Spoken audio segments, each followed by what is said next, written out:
Peas, Carrots and an Aston Martin, the Peas and Carrots series, Book 1, written by Hannah Lynn, narrated by Rafe Beckley. Chapter 1. Eric Sibley sat across from the solicitor. He was unsure as to what the appropriate or expected response was given the current situation. He blinked a few times and rubbed the bridge of his nose, then shuffled around on the chair and tried to find a more comfortable seating position.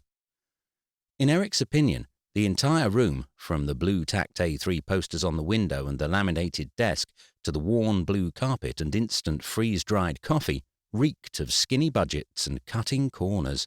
There was no class, no style. On the other side of the desk, the solicitor looked just as cheap, with his polyester jacket, comic tie, and supermarket aftershave. "Just explain it to me again," Eric said. "You're saying I get nothing, none of it, nothing at all." The solicitor removed his glasses and rubbed his eyes. "No, as I have explained, your father has left you the remaining tenancy on his allotment and his 1962 limited edition Aston Martin DB4 Series 4, affectionately known as Sally, on the condition that you fully tend to the allotment on a weekly basis for the next 2 years. Eric shook his head. "But the house, everything in the house, the paintings, my mother's jewellery, all of that, It's been left to the church," the solicitor finished for him.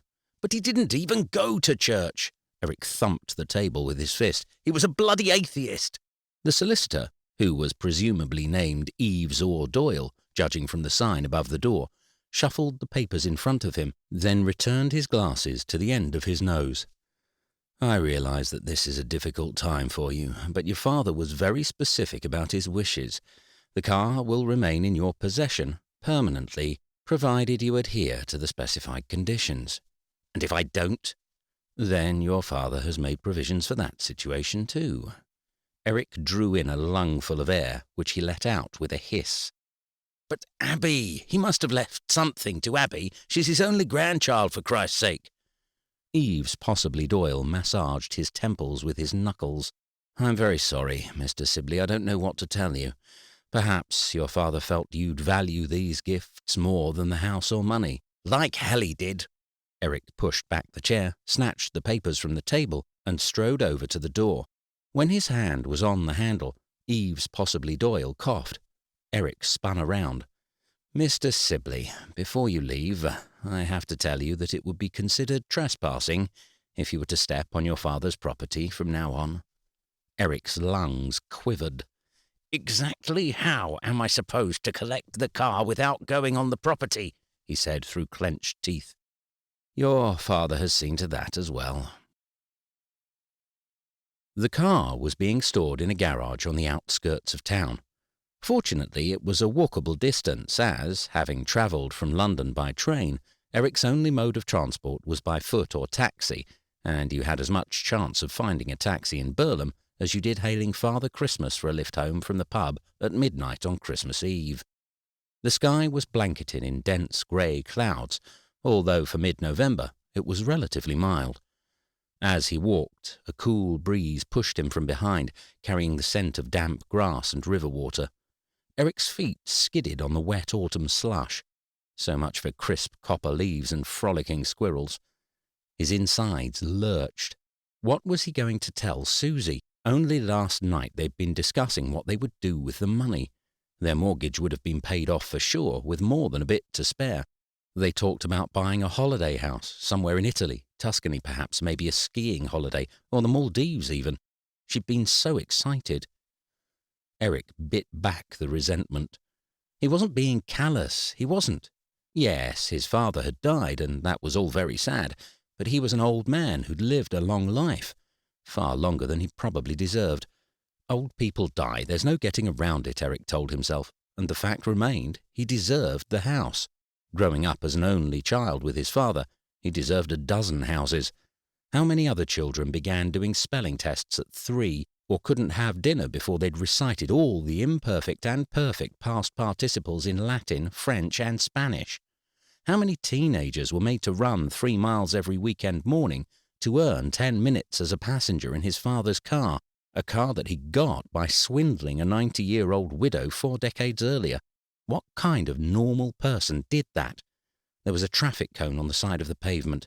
Eric stopped and kicked it. "Screw you, I hope you burn," he yelled. Then, noticing an old woman walking her Jack Russell on the other side of the street, waved his hand apologetically and carried on walking. The workshop was littered with tools, reeked of petrol, and was run by men who wiped their hands on their work trousers. It was not the type of place you'd expect to find a £500,000 vintage sports car stored away in the corner with only a half-on dust sheet for protection. Eric's lungs seized with terror as a bald mechanic ran his hand along the bonnet of the car, stroking and caressing the bodywork like it was his own personal prized possession.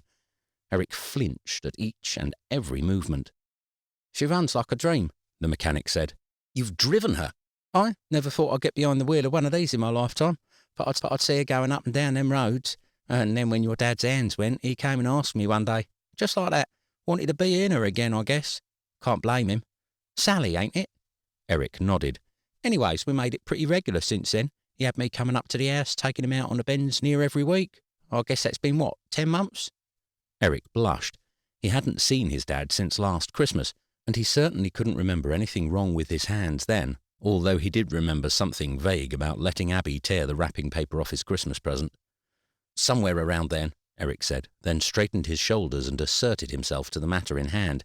"If you could just get the keys, I'm in a bit of a rush. I've got rather a lot of things to be getting on with."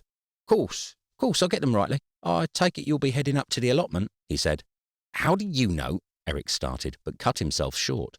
Of course the mechanic knew about the allotment. Everyone knew. This was Burlham.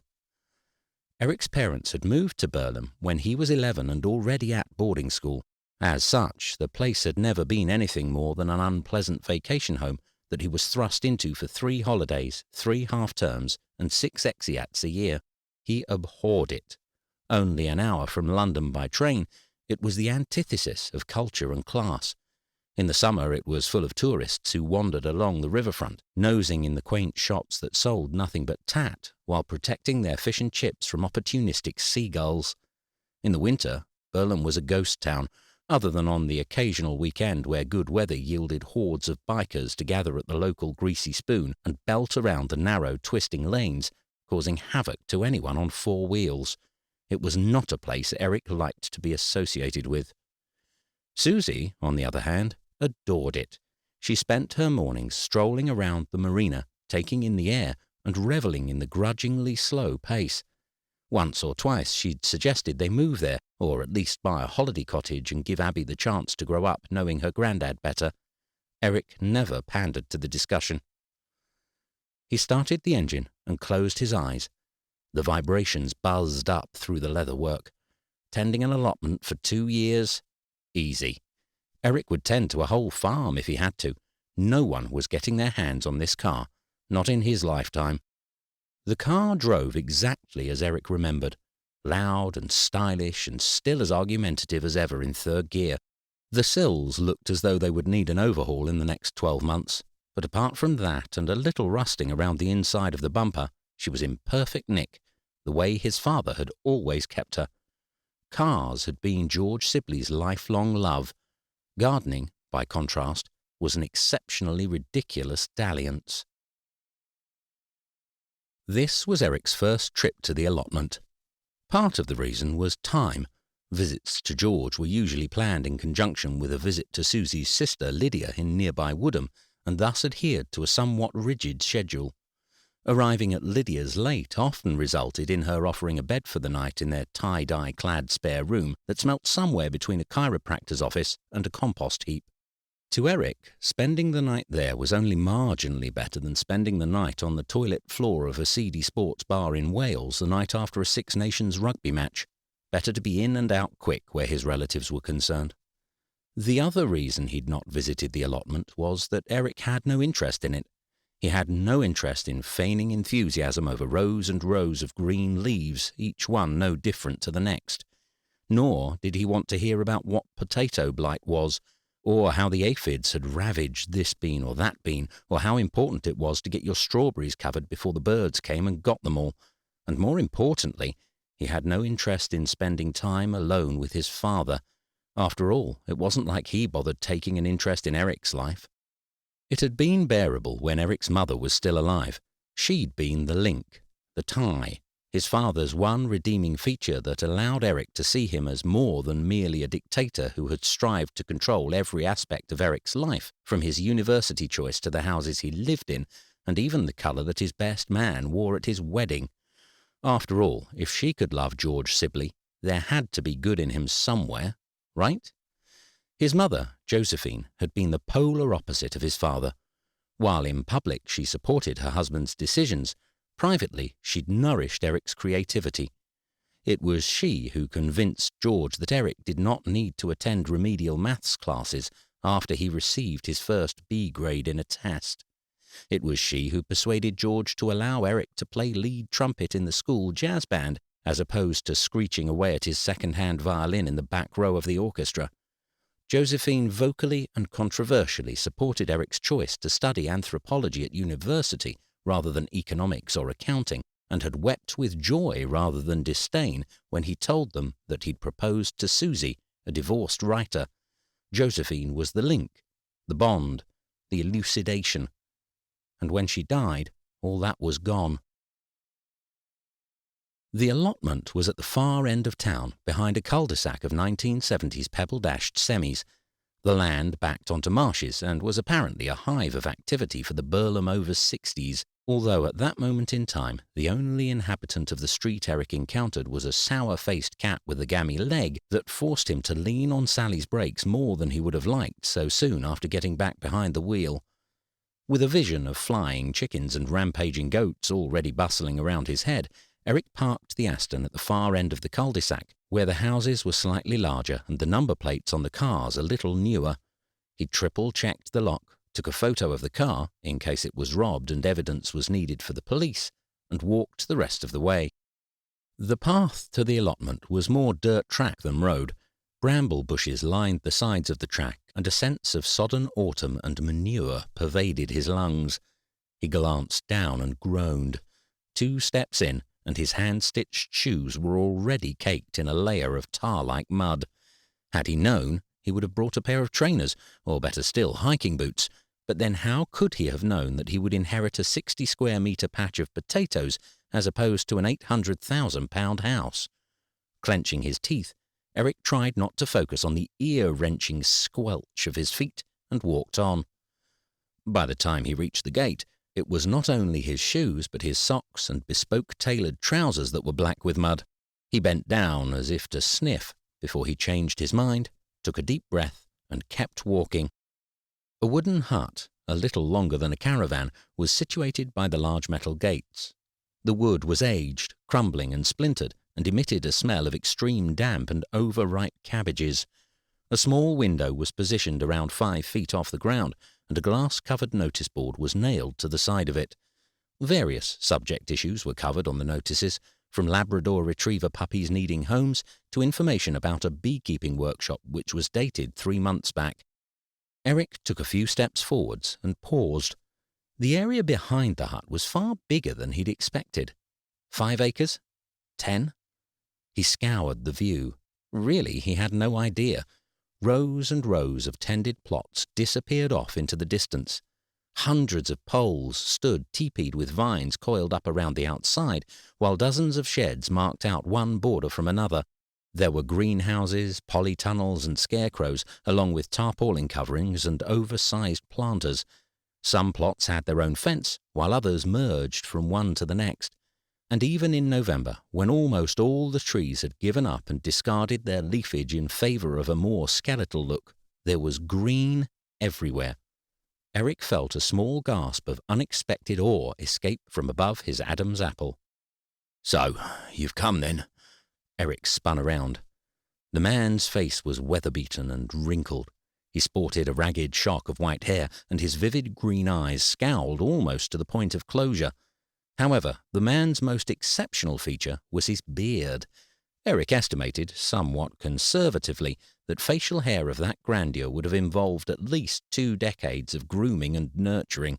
He was unsure whether he was exceptionally impressed by this show of dedication, or appalled by the lack of personal hygiene. The man glowered, narrowing his eyes even further. "About time you got here," he said. Chapter 2. The man offered no more conversation. Stepping out of the shed, he shut the plywood door, clicked a padlock securely across it, and ambled into the maze of vegetation. A few steps in, he stopped, turned back to Eric and growled, "Are you coming or what?" Eric hurried to catch up. Despite the age difference and sluggish speed set by his guide, Eric struggled to keep up. The old man trundled on, oblivious to the quagmire sinking beneath his feet. Eric picked his route on tiptoes. The trodden-down paths were no more solid than they'd been on the track outside, and more than once Eric lost his foot in a concealed mud pit. On closer inspection, the effects of the cold weather were more apparent than he'd first thought. Most of the bushes had been reduced to spindly-twigged carcasses, and the grass which sprouted from the ground was wilted and yellow as it drooped over the soil. The musty scent of compost caught in his nostrils as the wetness continued to seep through his trousers. He hugged himself and shivered as he walked. The temperature had dropped, and the lethargic speed was doing nothing to help ward off the cold.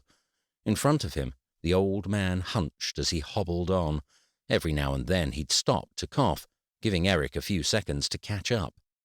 "I didn't catch your name," Eric said, hoping conversation would distract from the increasing chill and ruined garments. "I didn't give it," the man said, then proceeded to erupt into a coughing fit so violent his face glowed magenta. "Are you okay?" Eric asked after a minute of coughing. It was more of a lung-wrenching hack than a normal level cough, and Eric was concerned that the old man might drop down there and then. The last thing he wanted to do was perform mouth-to-mouth when faced with a beard like that. Besides, Eric wasn't exactly sure how to get back to the car without his guide. Fortunately, the man waved away Eric's offer of help. "I'm old," he said when the fit finally subsided. "Bits of you stop working when you're old. You'd know that if you ever spent any time around old people." Eric's jaw tightened. He fixed it with the best smile he could muster. "Is it much farther?" he said. "Only I need to be getting back. I've got lots to do at the office," the man finished for him. "Oh, I know. Don't you worry. I'm not going to keep you from your precious work. It's just up here." Fairly certain he'd been insulted, and unsure as to why this old man grated on him so much, Eric followed him around one last left turn to a point where they could go no farther. They were on the edge of the allotment next to a thick hedge, behind which smoke rose from the chimneys of the pebble-dashed houses. Turning his attention to the plot in front of him, Eric blinked a few times. He took a step closer and blinked again. A small lump swelled in his throat. Perfectly parallel lines sprang up from the dirt, all evenly separated and equal in size. At one end, a dozen beanpoles, decidedly bare but perfectly balanced, waited patiently for spring to test their sturdiness. In the far corner stood a shed, newly painted in rust red, with a veranda big enough for 4 and gingham curtains just visible through the glass. Unlike many of the other allotments, which were covered with cheap netting or else left entirely bare, these beanpoles and berry bushes had their own house built impeccably from chicken wire and 2x4s. A sliding barn door provided an entrance at one end. Each row of the allotment was labelled with a small plastic marker, which had the name of the vegetable printed in precise block letters, and even now, in the flurries of autumn, not a single blade of grass was out of place. With his heart in his throat, Eric stepped across one of the beds and placed his fingers against the wooden slats of the shed. A faint smell of paint hugged the air around it. He'd had no idea. All the times his father had spoken about the allotment, Eric had envisioned some grubby plot of land with a patch of potatoes and some green tomato plants wilting in the corner of a greenhouse. This was magnificent. Beautiful. He bent down to the ground and wrapped his hands around one of the plants. "What the heck do you think you're doing?" Eric jumped back, his moment with the vegetables severed. "What do you mean?" "Not this one. That one." The old man recommenced his coughing fit and, after taking a minute to right himself, pointed over Eric's shoulder. Confused and with his heart still racing from surprise, Eric turned to face the plot behind him. His heart sank. This was everything he'd imagined and worse. 10 times worse, possibly 100 times. In fact, Eric wasn't even sure that his imagination could have stretched far enough to conjure an image so heinous and abhorrent. Tangles of roots and leaves twisted upwards, creating a 2-foot blanket of nastiness that covered the entire ground. He could see nettles and thorns and things with jagged leaves that looked like they'd tear at your skin the instant you touched them.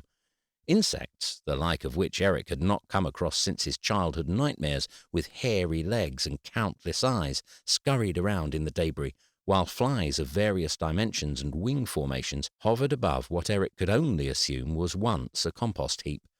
There was a greenhouse, or he thought there was, hidden under a mass of browning vines at one end of the plot, and a water butt, tilted at an angle, filled with stagnant, green, and algae-ridden sludge. Rake ends, rusted and clearly tetanus risks, speared out from the undergrowth, and the overall aroma of the place was somewhere between an arboretum, a silage spreader, and a backed-up service station lavatory. His pulse continued its uncertain staccato rhythm as Eric took a tentative step forward. "What was that?" he said. "What?" "Something moved, in there." His guide shrugged. "'Spect it's rats, nesting in for the winter." "Rats?" Eric stepped back. "Probably." The man came and stood next to him. And stayed there. It was a bizarre moment in which the silence rapidly went from contemplative to slightly awkward, then downright uncomfortable. Had he been on his own, Eric would have probably picked up something near and thrown it into the rat's nest in front of him, or at least kicked something hard and with a substantial dash of profanities. But in the presence of a man who looked as close to joining his dad under the ground as any man he had met, Eric felt the need to withhold any of these possible outbursts. Besides, he was at a loss for words. He didn't know why he was surprised. He knew his father had been a narrow-minded, egotistical bastard at the best of times, and it wasn't like he didn't have a spiteful side either. Eric had been on the wrong end of it enough times before. But still, Eric hadn't expected this. "Perhaps if you'd come down last year," the man said. Eric raised a sceptical eyebrow and continued to stare at the refuse site in front of him. "Harder work than people think, keeping an allotment, especially at his age, with no help. And when his hands went—" "When his hands went, yes, I know." With a sharp intake of breath, Eric surveyed his legacy one last time before swivelling on his heel. "Thank you for showing me the place," he said, stretching out a hand to bid farewell. "I'm sure I'll see you again," he added. "I'm sure you will. And subs are due on the 3rd of January, so don't be late." "Subs?" Eric said. "So technically he's left me nothing," Eric said. "He secured a tenancy. What the hell does that mean, anyway?" He was back at home, sitting on the sofa with a Thai takeaway on his lap. Even in Sally, the drive home had been a torment. The car had been as flawless as ever, the growl of the engine, the hum of the wheels, but his insides roiled as he swerved around the bends and kept his foot on the accelerator. He wouldn't be surprised if a ticket came through the post in the next couple of days. Wouldn't that be the absolute cherry on the whole damn thing? Eric bit a prawn in two and swallowed it without chewing. What kind of man would do this to his son?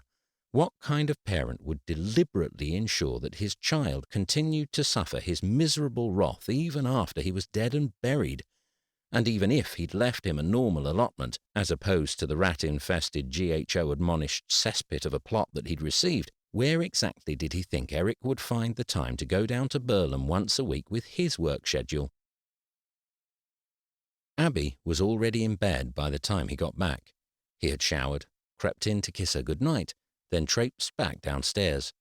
Susie had had the takeaway menu ready, along with a large gin and tonic, complete with ice and lemon. "He left it to the church. The church, the house, the contents, everything. When did he even go to church?" "That's not fair. You know they were good to him when your mother died." Eric took a large swig of his drink. "That was years ago. And what about Mum's stuff? What about all her jewellery, her engagement ring? That was meant to go to you, to Abby. Who the heck does he think he is?" He knocked back the rest of the gin, then swapped his glass for his chopsticks and scooped up a mouthful of noodles. Susie scooched over to his end of the sofa and began to rub his shoulders. "I'm sure he had his reasons," she said. Eric placed his takeaway on the ground and shifted forwards to make room. "That I don't doubt." Susie dug her thumbs into the top of Eric's spine and began to massage his back and neck. "God, do I need this?" Eric said. With her legs wrapped around him, Susie kneaded her knuckles into his muscles and tried to work out some of the knots. She smelt of lemons, citrusy and fresh, and her hair tickled his skin as she worked. Eric sighed. Even Susie's magic hands weren't working the way they normally did. He could feel a migraine coming on. He and Susie had bought their 5-bedroom terrace in Islington nearly 11 years ago to the day, with the sale going through only 2 months before they'd married. She'd received a sizable chunk of money as part of her divorce settlement, and Eric, having inherited his father's mindset for thrift and saving, also had a substantial contribution to add to the deposit. It had been in a miserable state back then, with leaking radiators, floorboards that sprang up if you trod on the wrong end, and a smell of cat piss that would disappear in the winter, only to come back even more noxious and pungent than you remembered in the spring. It had taken 3 years of hard slog to get it into a livable condition, and had it not been for the imminent arrival of Abby, it would probably have taken even longer.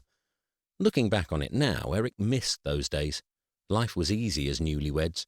No big decisions except what colour tiles to use in the bathroom and how many plug sockets they needed on the landing. Despite the occasional recurrence of the cat piss aroma, Eric still loved his house just as much, if not more, than back then. He loved the location and the big bay windows and open fireplaces. He liked the low-maintenance courtyard garden and the fact that the wide road meant there was almost always room to park the car out front. He loved the proximity to work and nice bars for the odd occasion he got to go out for an evening. There was also the substantial appreciation in value over the last 11 years. Eric had worked hard to earn this house, and he was proud of it. At least that was one thing his father couldn't take away from him. Chapter 3. As expected, Monday saw the return of one of Eric's heinous and intolerable migraines. Had he not had 2 team meetings to run, along with a working lunch with Greg, plus after-work drinks with one of the chief executives of their latest partnering venture, he'd probably have considered working from home until lunch. As it was, he was on the tube at 7 and sat in his office by 7:25, trying desperately to evade the dagger-like stabbing behind his eyeballs. It was a respectable office for someone of his age. Big windows, but not a river view, a solid oak desk, a mini-fridge, and a bookshelf crammed with books on the art of business, which he had every intention of reading as soon as he got a spare minute. The carpet was vacuumed daily by a cleaner he never saw, and the space possessed an aroma of polished glass, with undercurrents of mineral water and freshly pressed shirts. However, none of that helped with his migraine in the slightest. In an attempt to lessen the pain, that felt like someone was consistently firing a nail gun through his left temple only to have it ricocheted back off the right, Eric had worn his glasses. The narrow-rimmed, square-framed spectacles had the ability to transform him from a successful, attractive 37-year-old, albeit with a fairly weak chin and slightly receding hairline, to a geeky-looking 17-year-old with an influx of unwanted memories to match. Eric had worked for Hartley and Nelson since he finished university, and besides the CEOs, one of the senior associate directors, and Marjorie on the front desk, he'd been there longer than any other employee. For a long time, Eric had worn that fact as a badge of honor. Recently, however, it had become something he tended to withhold as opposed to reveal. Eric had, throughout the years, looked at other jobs, applied for a few, and even been offered a couple, but Hartley and Nelson had always been there with a backup offer, another promotion, one more step on the eternal ladder of leadership. He was comfortable, established, knew what he was doing, and most days could do the job in his sleep. People could rely on him. His current position was Junior Associate Director, a title vague enough that more senior staff could still dump awkward accounts, clients, and tedious matters on him, but senior enough that he had his own office and spent an awful lot of his time running meetings and disseminating information. For the last 2 years, the business had been plagued with restructuring rumours. Some suggested abolishing all the associate directors in favour of regional ones. Others said they would be going down the sector route, educational works directors, public service works directors, and so on and so forth. Whichever route they picked, Eric wasn't fussed as long as it was a notch higher up the ladder.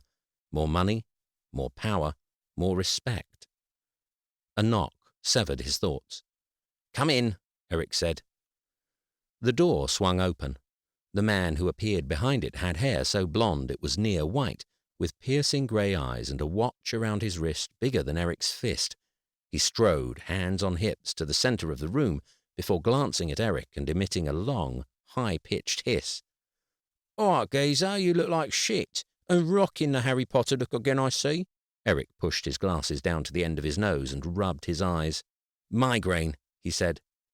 "Figured. Seriously, mate, you need to take some time off. It's not good you being here.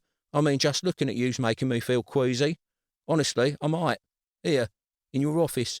I'm not kidding." He grabbed Eric's wastepaper basket from the floor and proceeded to make retching noises into it. Half a minute later, he dropped it back down on the ground, 2 feet from its original position. When Greg had first arrived at the firm, Eric had been less than impressed. His constant need for attention, a penchant for saying things exactly as he saw them, and South London accent would put any aspiring soap actor to shame. He wore shirts and socks that Eric deemed more suitable for a night out in Soho than a respectable recruitment firm, and in his first year racked up more complaints with HR over inappropriate comments to the female staff than the rest of the company had in a decade. 2 years down the line, and Eric still wasn't particularly keen on the guy, but he was the closest thing he had to a work friend. Besides, with a tongue sharper than a sashimi chef's knife and an uncanny ability to slither out of any situation, Eric felt it wise to keep him on side. Still, Eric winced as Greg perched himself on the corner of his desk and began to rattle his pen pot. "How did the stuff with your dad go? Dinner on you from now on?" "Not quite that straightforward." "Nah, it never is. When my old man died, it was a right mess. 3 ex-wives, 12 stepkids. He's the reason I got the snip at 17. Greg pulled a pen out of the pot and lifted it towards his mouth. Eric plucked it back from between his fingers and dropped it down beside his computer. "Was there something you wanted, Greg?" "What?" Greg looked at his hand, seemingly confused as to where the pen had gone. "Nah, well, just thought I'd give you the heads up that the boss is doing his rounds after next month's projections if you've got 'em." "I'm working on them now." "Dandy. Well, I better get on with mine. By the way, have you seen the new girl in HR?" "No, I don't think so." "Oh, you'd know, my son, you'd know. I mean, she's got knockers that'd take your eye." "Is that Jack heading to your office now?" Eric did a mock peer over Greg's shoulder. "Are you sure?" "I think so. I mean, I could be wrong, but—" Greg bolted for the door, scattering the pencils all over Eric's desk as he went. Eric sighed. How was it only 8 o'clock? Jack Nelson was a legend in Eric's eyes. Having co-founded the recruitment agency Hartley and Nelson at just 28, he'd gone on to establish a network of over 400 offices nationwide, owned properties in Europe, Asia and America, and still ensured that every one of his 6,500 employees received a handwritten Christmas and birthday card every year. Rumour had it he spent the entire 2 weeks of his January vacation writing out all the cards for the upcoming 12 months, and that you could tell the ones his wife, Jo, had written by how loopy the J was, but Eric had not bothered to investigate this detail. Even after all this time, Eric couldn't help but feel a rush of adrenaline whenever Jack spoke. The man was, after all, his hero. That morning, Jack Nelson glided into Eric's office wearing a royal blue suit offset with an emerald green tie. His hair was silver, but in a way that made it seem like going grey had been his choice. It wasn't just Eric who had a crush on him. Swoony was the word that Susie would most frequently use in reference to Eric's boss. Swoony and dashing. He had the airs and appearance of a man from a former generation, the type who knew the difference between a lounge suit and a regular suit, and undoubtedly owned several of each. His shoes were always polished, but his laces loose, yet they never came undone. He was truly a master of many arts. Eric stood up as his boss entered the room. "Jack," he said. "Eric." Jack pushed the door closed in a considered and thoughtful manner, filling the air with tangs of Colombian coffee and genuine leather as he did. "Got a minute?" Of course, please sit down. If it's those projections you want, I was just in the middle of emailing them to you now." Jack waved the comment away with his right hand as he pulled out a chair with his left. "They can wait," he said. "Actually, I wanted to have a word with you about something." "A word? Sure, yes, no problem. No problem at all." Eric felt the tie tighten around his neck, and a thin film of sweat permeated through the collar of his shirt. Jack didn't have words with people. Jack was a busy man. If you wanted to speak to Jack, he had to make time for you. Appointments were made weeks in advance, unless it was something bad. Something really bad. A lump swelled at the top of Eric's throat as he threw a glance down at his phone. There were no reminders flashing wildly on the screen telling him that he'd missed some important deadline or event. Still, his pulse levelled a notch higher. He had a lunch meeting booked in for this Saturday and a brunch for the one that followed, but there was nothing he was meant to have attended over the weekend, was there? No, of course not. He'd emailed Jack's PA 2 weeks ago and told her of the situation. Nonetheless, the lump in his throat persisted. "Is there something wrong?" he said, trying hard to sound casual despite the ever-increasing constriction around his windpipe. "Why don't you take a seat?" Jack said. Bordering on hyperventilation, Eric lowered himself down into his chair. Jack followed suit in the chair opposite. He crossed his legs, then placed his hands on his lap. An excruciating pause followed. The pummeling in Eric's chest escalated to such a level he believed he was about to vomit. The sweat around his collar had now reached dripping level, and his migraine, fearing being upstaged in the pain department, doubled its intensity, causing the whole of Eric's vision to become fringed with a blue-white halo. "So," Jack said, nestling his hands deeper into his lap, "I hear you've been having a bit of a time with it all at the minute." "I have?" "With your father," Jack said. "I'm right in thinking he passed away last month, aren't I?" Eric shook away the neurosis with a relieved sigh. "Sorry, yes, of course. Last month. It was a bit of a surprise. I mean, he was old, but still, none of us were expecting it, is what I mean." Jack nodded slowly, as if absorbing every syllable that Eric had blabbered out. "I was having a look through your file the other day," he said. "You know that you're entitled to 5 days compassionate leave a year?" "I did know that, yes." "But you've not taken a day?" "No, not yet." "Not ever? Well, not in the last 5 years." Eric paused. 5 years? Was it really that long since his mum died? His chest ached. 5 years ago, and yet he could still see the casket and smell the lilies as they rose in eddies around her pale skin. Abby had been too at the time, and Susie had suggested they leave her in London with her godparents for the day. Eric had disagreed, insisting she'd be fine. The truth was he'd wanted them all there together, as if his mother could see one final display of his fatherhood. He'd wanted it to be perfect, that last moment with her, and he needed Abby there for that. 5 minutes into the service, and after Abby's 400th daddy, Susie had taken her outside. Eric spent the rest of the service next to his father, trying to decide if he could slip out after reading the eulogy without anyone noticing. "Look," Jack's voice brought him back into the room. "I know these times are never easy," he said with a mastered look of professional compassion, "and we all like to deal with things in our own ways, but you've got a lot of time racked up. Holidays, sick days. No one would mind if you wanted to take a few weeks, longer even, and get your head around this. Spend some time with your girls." He rose from his chair. Eric followed suit. "No one's saying you have to, of course, but the option's there if you want it." "Thank you, sir. I'll think about it." "I hope you do." In 2 strides, Jack had reached the door and stopped. He twisted the handle, ready to leave, before turning back into the room for one last time. "And you won't forget those projections, will you?" he said. Eric did think about the offer for a whole 15 minutes. That was when his email pinged and his phone started ringing, and even the migraine had to play second fiddle to the chaos that ensued following the news that one of their clients, one of the largest chains of academy schools in the whole of the UK, was thinking of dropping them as their agency. Even Greg looked slightly panicked by the announcement. The whole office scurried as they rang number after number, trying to arrange meetings to resolve the issue. Eric buzzed through to his receptionist.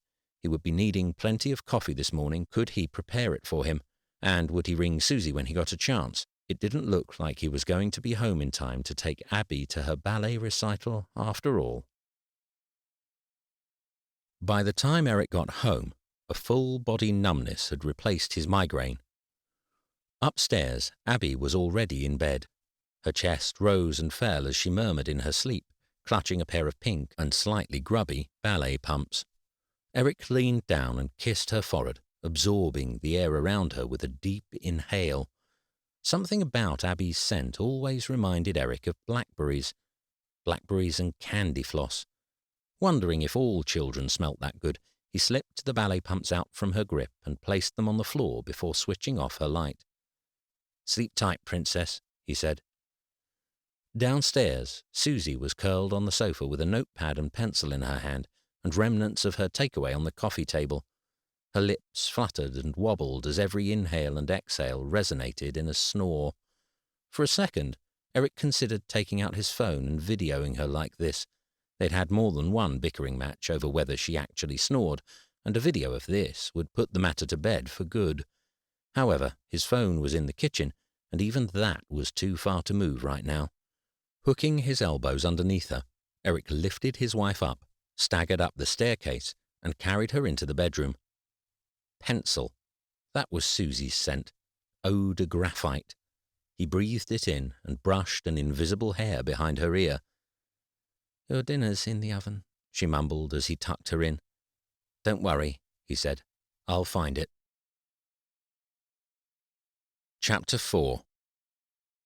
It had been 3 weeks since Eric had sat in the office of Eves and Doyle, yet he'd still not had a chance to take Sally out once. For the first 2 nights, she'd sat on the road in front of the house, hidden under a dust cover, barely an inch of her tires visible to the world. But Eric had panicked. There had been heavy rain that first night, and he wasn't entirely sure he'd wrapped her up properly. Every 30 minutes he found himself jumping out of bed, opening the curtains, and peering down to check if she still looked okay. Sometimes a distant look wasn't enough to quench the fears, and he'd be compelled to don his jacket and brave the freezing cold and gale-force winds. Then there was the impossibility of transferring the insurance while she was out on the street. Add to that the fact that Susie had had to park the Audi a 10-minute walk away in order to find a space. All in all, having Sally at the house was a no-go. Fortunately, he called in a favour with a friend to borrow his garage over in South Woodford until he could think of a more permanent solution. When they'd been at university together, Ralph had been the playboy of playboys, never sleeping in the same bed twice, never sober long enough to remember where his own bed was. Eric had simultaneously looked up to and down on his comrade for his endless stamina, unlimited supply of chat-up lines, and unscrupulous demeanour. Fast forward 2 decades, and Ralph now had 3 kids, a semi-detached house, and a golden Labrador retriever called Carson, in reference to their favourite BBC period drama, a double bill of which was about as exciting as one of his Saturday nights got nowadays. With the youngest of the brood barely a month old, there was no risk of Ralph taking Sally out for a cheeky off-the-books spin without Eric. Getting to have a shower was a luxury for him at the moment. With Sally sorted, life went on as expected. At work, the academies were playing hardball with the company and still hadn't settled on a mutually conducive agreement despite everyone's best efforts. Eric hated dealing with companies like this. Hartley and Nelson were offering them a fair deal, and the company had more than enough money to pay for it, but they still had to take it down to the wire, skimping on every last penny they could. Eric had had to hand over his weekends to paperwork and emails, and even had to slip out during Abby's school production of Mamma Mia to answer his phone. In fairness, the timing couldn't have been better. In Eric's opinion, a large proportion of children shouldn't be allowed within 50 feet of any raised platform on the off chance they accidentally misconstrued it as a stage. Still, Susie hadn't been best pleased by his sudden disappearance, although that was probably because she couldn't think of her own credible excuse to escape. Apparently, the entire rendition of Dancing Queen had been sung a semitone and a half flat, and was accompanied by a boy on tambourine who appeared to burst into sporadic grand mal seizures, and a girl on the recorder who not only gave the front row several burst eardrums, but also a solid soaking of saliva to boot. Still, Abby had enjoyed taking part. After nearly 4 weeks of toing and froing, endless emails, and a month's salary in double-shot skimmed-milk no-froth cappuccinos, today was the day they were finally settling on the agreements. The representatives from the academies were arriving at 11, and Eric had everything prepared. He sat in his chair and took a sip of his coffee, followed by a sniff. Something about it wasn't quite right. The milk, perhaps? He took another sip. There was a near meltdown last year when one of the new receptionists thought everyone could do with a health kick and swapped the beans in the grinder for decaf. No one would be so stupid as to try that again. Eric took one more sip, decided he wasn't really in the mood for coffee, and parked the cup on the edge of his desk just as his phone began to ring. He stared at the screen.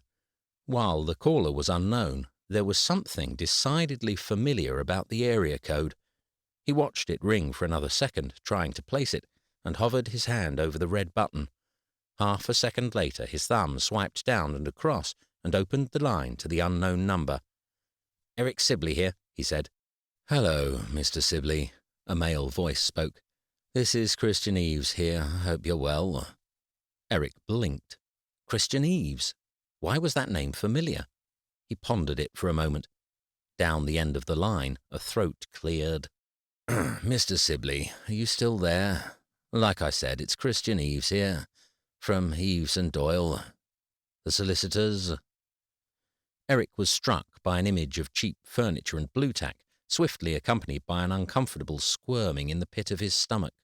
"Of course, Christian, what can I do for you?" "Well, Mr. Sibley, I was just seeing if everything is all right." "All right? Yes, well, busy, but other than that—" "Only I have it on good authority that you haven't visited the allotment since the day of our meeting." He paused. Eric swallowed.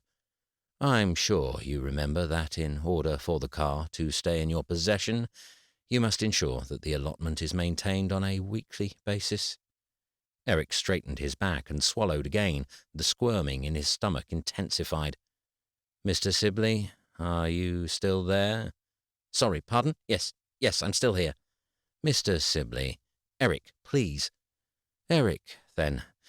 I'm fairly certain I made the conditions of your father's will unambiguous.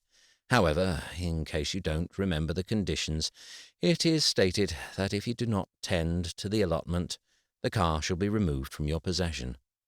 "It has been a crazy month," Eric began, then added enthusiastically, "and I've been very ill, hospitalized, in fact. Dengue fever." "Oh, well, I'm sorry to hear that. Obviously you're feeling better now."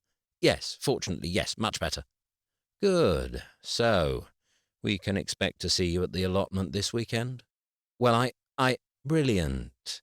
Because I would hate this to be anything more than a misunderstanding. And while you're on the line, Mr. Sibley, there are a few more questions I need you to answer for me." "On good authority? On whose authority?" Eric seethed. "I'll tell you on whose authority. It's that damn miserable git with the plot next door. I could go 7 days a week and the bastard would still say I hadn't been there once." Eric was on his second gin and tonic of the evening and had no intention of slowing down. 20 minutes he kept me on the phone.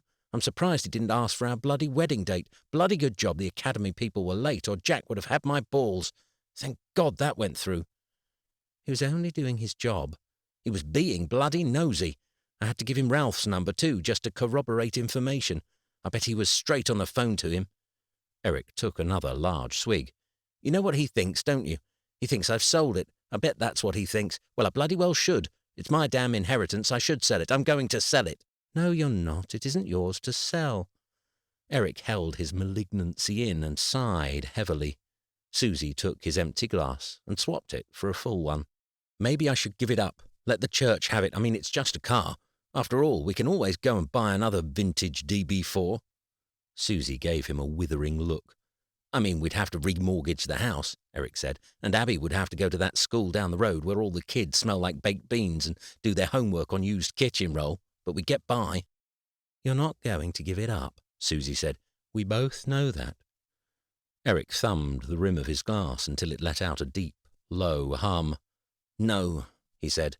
I guess not. So, I guess we're all heading to Burlham this weekend. 20 minutes later, Eric was sitting at his desk with Susie peering over his shoulder. His laptop was open on the Burlham Village website, specifically the classifieds. The page contained various lists and headings in colourful blues and greens, with a serene picture of the river and sailing boats set as the background. I'm not sure this is what he meant, Susie said. I thought you said you had to maintain the allotment. Eric continued typing away in the little rectangular box. This is just a short-term solution to buy us a little time. Anyway, I'm maintaining it. I'll just be paying someone else to do the digging. I'm not convinced.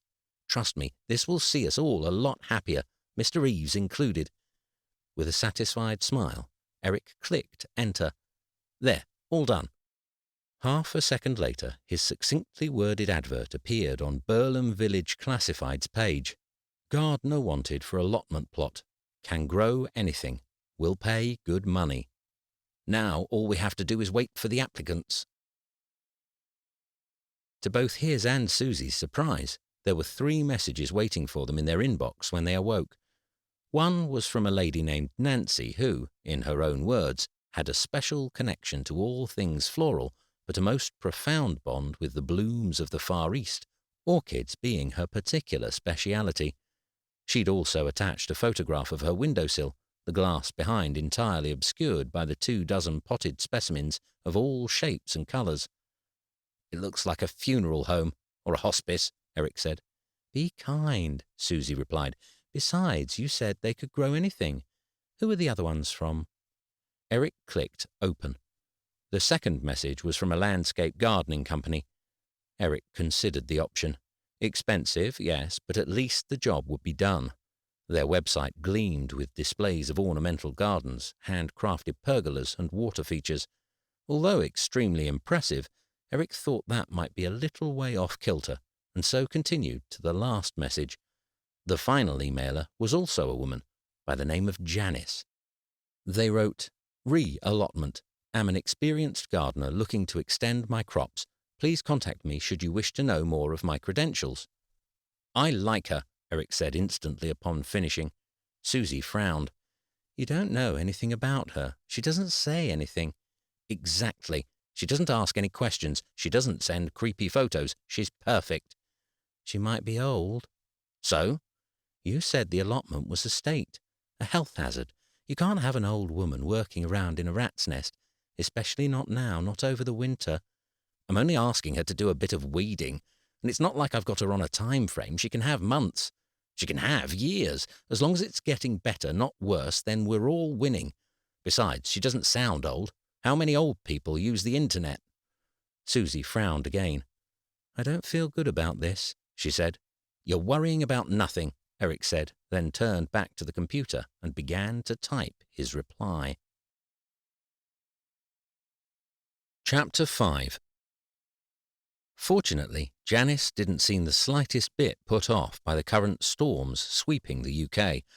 After agreeing on an hourly rate over email and arranging for her to start that week, Eric received another message from his newly employed gardener asking to confirm the allotment's site and plot.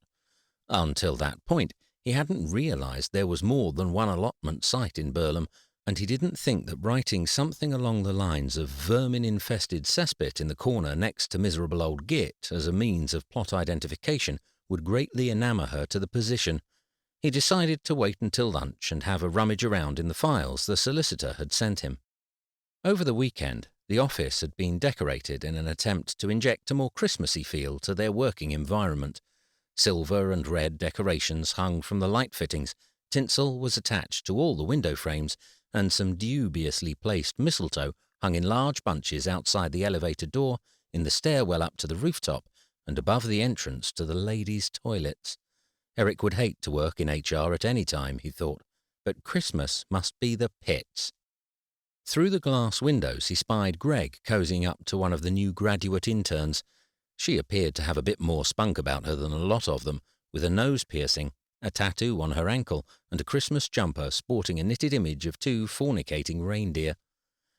Eric desperately hoped she might give Greg a well-deserved rebuke for whatever misogynistic chat-up line he was currently using, but instead she flicked her hair, covered her mouth, and let out a coy little giggle. Eric went back to his work, disappointed. The remainder of the day was spent working through his mountainous to-do list, which, in the prioritization of the Academy's contract, had managed to reach the length of a fully grown Burmese python with an overactive pituitary gland. He had an unsatisfyingly dry pastrami sandwich at his desk for lunch, 4 cups of coffee, 3 of which were stone cold by the time he got off the phone to drink them, and 1 bite of an exceedingly crumbly ginger nut biscuit. He dared not take a second bite after spewing crumbs everywhere in the first instance during his meeting with Jack. When he finally glanced at the clock on the corner of his computer, Eric did a double take. He quickly fired off a text to Susie. Leaving in an hour, he wrote, knowing full well he had 3 times that to go. It was 8:30 when Eric finally decided to call it a day. The street lights had been glowing yellow for hours, and overly enthusiastic Christmas shoppers hurried about outside. Wrapped up in fur-hooded coats, colourful mittens, and waterproof boots, they scurried in and out of the cold, desperate to secure all the unnecessary bargains they could. Eric gripped the lid of his laptop, went to push it shut, then stopped. "Bollocks," he said. It took him another 10 minutes to find the documents from the solicitor.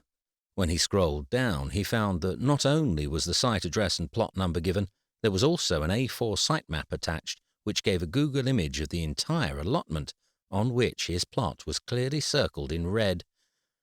"It even looks like a shit heap from space," Eric said to himself. Omitting any form of formalities or greetings, Eric fired off another email to Janice. "Columbia Avenue allotment, plot 54, he wrote, then attached the map for good measure. When Eric arrived home, Susie was in her study writing. He poked his head around the corner of the door and knocked lightly on the frame. She removed her headphones and swiveled around on her chair. "You're late," she said. "I know, I'm sorry, time just got away from me." He ambled over and kissed her on the forehead. "Have you eaten?" he said. "I ate with Abby, but there's some quiche left for you in the oven, and there's a bag of salad you can have with it in the fridge." Eric considered the appeal of limp-leafed lettuce and rubbery egg pie. "I'll get something delivered. Is Abby asleep?" "Not sure. She should be, but she was still reading when I last went up there. You can go upstairs and check." Eric planted another peck on the top of Susie's head, then tiptoed upstairs and into Abby's room. In daylight, Abby's bedroom was a multitude of pinks, from the princess duvet cover to the sparkly circus tent. A massif of soft toys sat beneath the window ledge. They had bought her toy cars to play with, diggers and trucks, but she'd veered towards the dolls and tea sets. By the time Abby was 5 years old, they'd given up. When it came to clothes, she'd chosen her own for years now, and while occasionally she'd pick something a little left of the field, like her superhero dungarees or NYC baseball cap, most of the time it was the dresses that won. The room was dark, save for a turtle-shaped nightlight that projected images of stars onto the ceiling above. Eric crept across to the bed and leant over his sleeping daughter. As frequently happened, Abby had fallen asleep with her head on a book, her hair splayed out across the pillow. As gently as he could, Eric reached over, lifted her head from the bed, and slipped the book out from beneath her. She stirred and moaned. "Daddy," she mumbled, rubbing her eyes. "I'm here, Pumpkin," he said. "Now go back to sleep. Shh, shh, close your eyes." "I want to show you my drawing. Can I show you the drawing I did?" "In the morning, baby. Close your eyes and go back to sleep. I promise I'll look in the morning." She mumbled something more and then wriggled down deeper into the mattress. Eric swept her hair from across her face, exposing a mouse-like ear. "Night-night, my pumpkin," he said. Then he shut the door and headed back downstairs, trying to decide whether Lebanese or Chinese was to be his takeaway of choice. Eric opened his eyes only to shut them instantaneously. He winced, squinted, then blinked a few times, slowly allowing them to adjust to the light. It was warmer than he'd anticipated, and the sun shone through the curtains and illuminated the room with a whiteness that made it feel like spring. Eric tried to recall the last time he remembered seeing a morning that bright. "Fuck!" he said, and leapt from the bed. "Shitty fucking bollocks!" He scrambled around on the floor, forcing his legs into yesterday's trousers, before grabbing the nearest shirt in the wardrobe and flying down the stairs. Abby was sitting at the kitchen table, creating dubious plaits in her Barbie's hair, while Susie was buttering her toast. Eric bouldered in, red and sweating, fumbling with his shirt buttons. "What the hell, Sus? What's the time? Why did you let me oversleep?" Susie looked up from the butter knife. "Do you want some breakfast?" she said. "What? No. Why didn't you wake me?" Hopping on one foot, Eric struggled with his socks, which refused to go on with the heel at the bottom. Susie set a plate in front of Abby, wafting the scent of the warm granary toast under Eric's nose. "You said you wanted to sleep," Susie said. She glided over and attempted to brush down Eric's wayward bed hair with her hand. Eric flicked her away. "When? When did I say that?" "When your alarm went off, and again when mine did. I tried to wake you." "Well, you should have tried again." "I did, and you mumbled something about a half day." Eric gritted his teeth. "When have I ever had a half day?" "That's what you said," Susie insisted. "Daddy, can I show you my picture now?" Abby said, looking up from her Barbie and ignoring her breakfast. "You said you'd look at my picture in the morning." "I can't right now, Pumpkin," Eric said, squeezing his feet into his shoes. "Daddy's late. He's got to get to work." "But you said—" "I'll look at it tonight, okay?" "But, Daddy—" "It'll only take 2 seconds, Eric. You can have a look." "Please, Daddy." "I don't have 2 seconds. I'm already an hour late." He swiped the piece of buttered toast from Abby's plate, then bolted to the door, gripping the bread between his teeth as he picked up his keys, phone, and wallet en route. "Love you," Susie and Abby shouted in unison, although Eric was already out the gate and across the road. The office toilets were the first chance Eric had to check his appearance, and the discovery that he'd paired an orange tie with a pale green shirt was not a pleasant one. His breath tasted of last night's hummus and gin, although after a deep dig in one of his desk drawers, he discovered not only a blue pinstripe tie, but an unopened pack of Wrigley's mint gum. He hurriedly unwrapped 2 sticks and folded them into his mouth. "You ready, big guy?" Greg appeared at his door. Today he was dressed in skinny, dark purple denims and a shirt covered in tiny embroidered penguins. He had, however, donned a tie. "Ready," Eric said. "For the dynamic duo. Hartley's in today." He sat on the edge of Eric's desk and picked up a pack of post-it notes from beside the computer monitor. "I thought you had hard-ons about the guy. You, Hartley Nelson, isn't that where all the fun happens in your head?" Eric frowned against the barrage of words. "That's today," he said, swallowing repeatedly. "No, it can't be. Crap, shit, how did I forget that?" "Dunno, you're the dick who sent about a dozen email reminders last week." Of course I did." Eric tried to regather some composure. He plucked the post-its out of Greg's hands. "Of course it's today. Is he here already?" "In Nelson's office, probably wanking off over their bank balances." "Okay, great. We'll just give them another 5 minutes. I'll check everything's sorted, then we'll ask Marjorie to take them through to the boardroom." "Whatever you say." "Right. Can you just go and check that it's all set up in there? And remember, no flowers in the room. He hates the smell of flowers." "Along with garlic, sunlight, and silver bullets, apparently." Eric ushered Greg out of his office, then pulled down the corner blind. With his back against the wall, he closed his eyes, took a few calming deep breaths, and found they made no difference whatsoever. Fuck! How could he have overslept? Half day. He hadn't been saying half day at all. It was bloody Hartley Day. He kicked the base of his desk, stubbing his toe in the process. How could he have forgotten this was today? Alistair Hartley was the more silent face of Hartley and Nelson. While he left the day-to-day running of the firm to Jack, Hartley was still well known for his tempestuous outbursts or his sudden arrival by private jet from Geneva to cast his wily eye over his domain, demanding info on this account and that account, many of which had been closed for years. It was Hartley who was always threatening to restructure or reconfigure or just shut up the place entirely. On more than one occasion he'd swept in unannounced, started making ludicrous demands, and fired people on the spot for no discernible reason. Fortunately for those staff, he had no idea who they were or what they did, and after a few softening apologies from Jack, they were back at their desks, an amusing story, and probably a small cheque in their pocket. If Eric were ever to make it to Senior Associate Director, it was all down to getting Alistair Hartley on side during days like today. He took one more long breath, which he expelled in a deep hiss. Then he strode out of his office and into the boardroom. The meeting was the type where everyone, except the person talking, struggled to keep their eyes open. The lights were bright, the windows cracked open to allow a breeze, and an aroma of freshly ground Colombian coffee filled the air, but even that wasn't enough to stifle the yawns. Eric was no exception. Nelson and Hartley took alternate heads at the table while the 3 senior associate directors and the 3 junior associate directors, of which Eric and Greg were constituents, filled the seats between.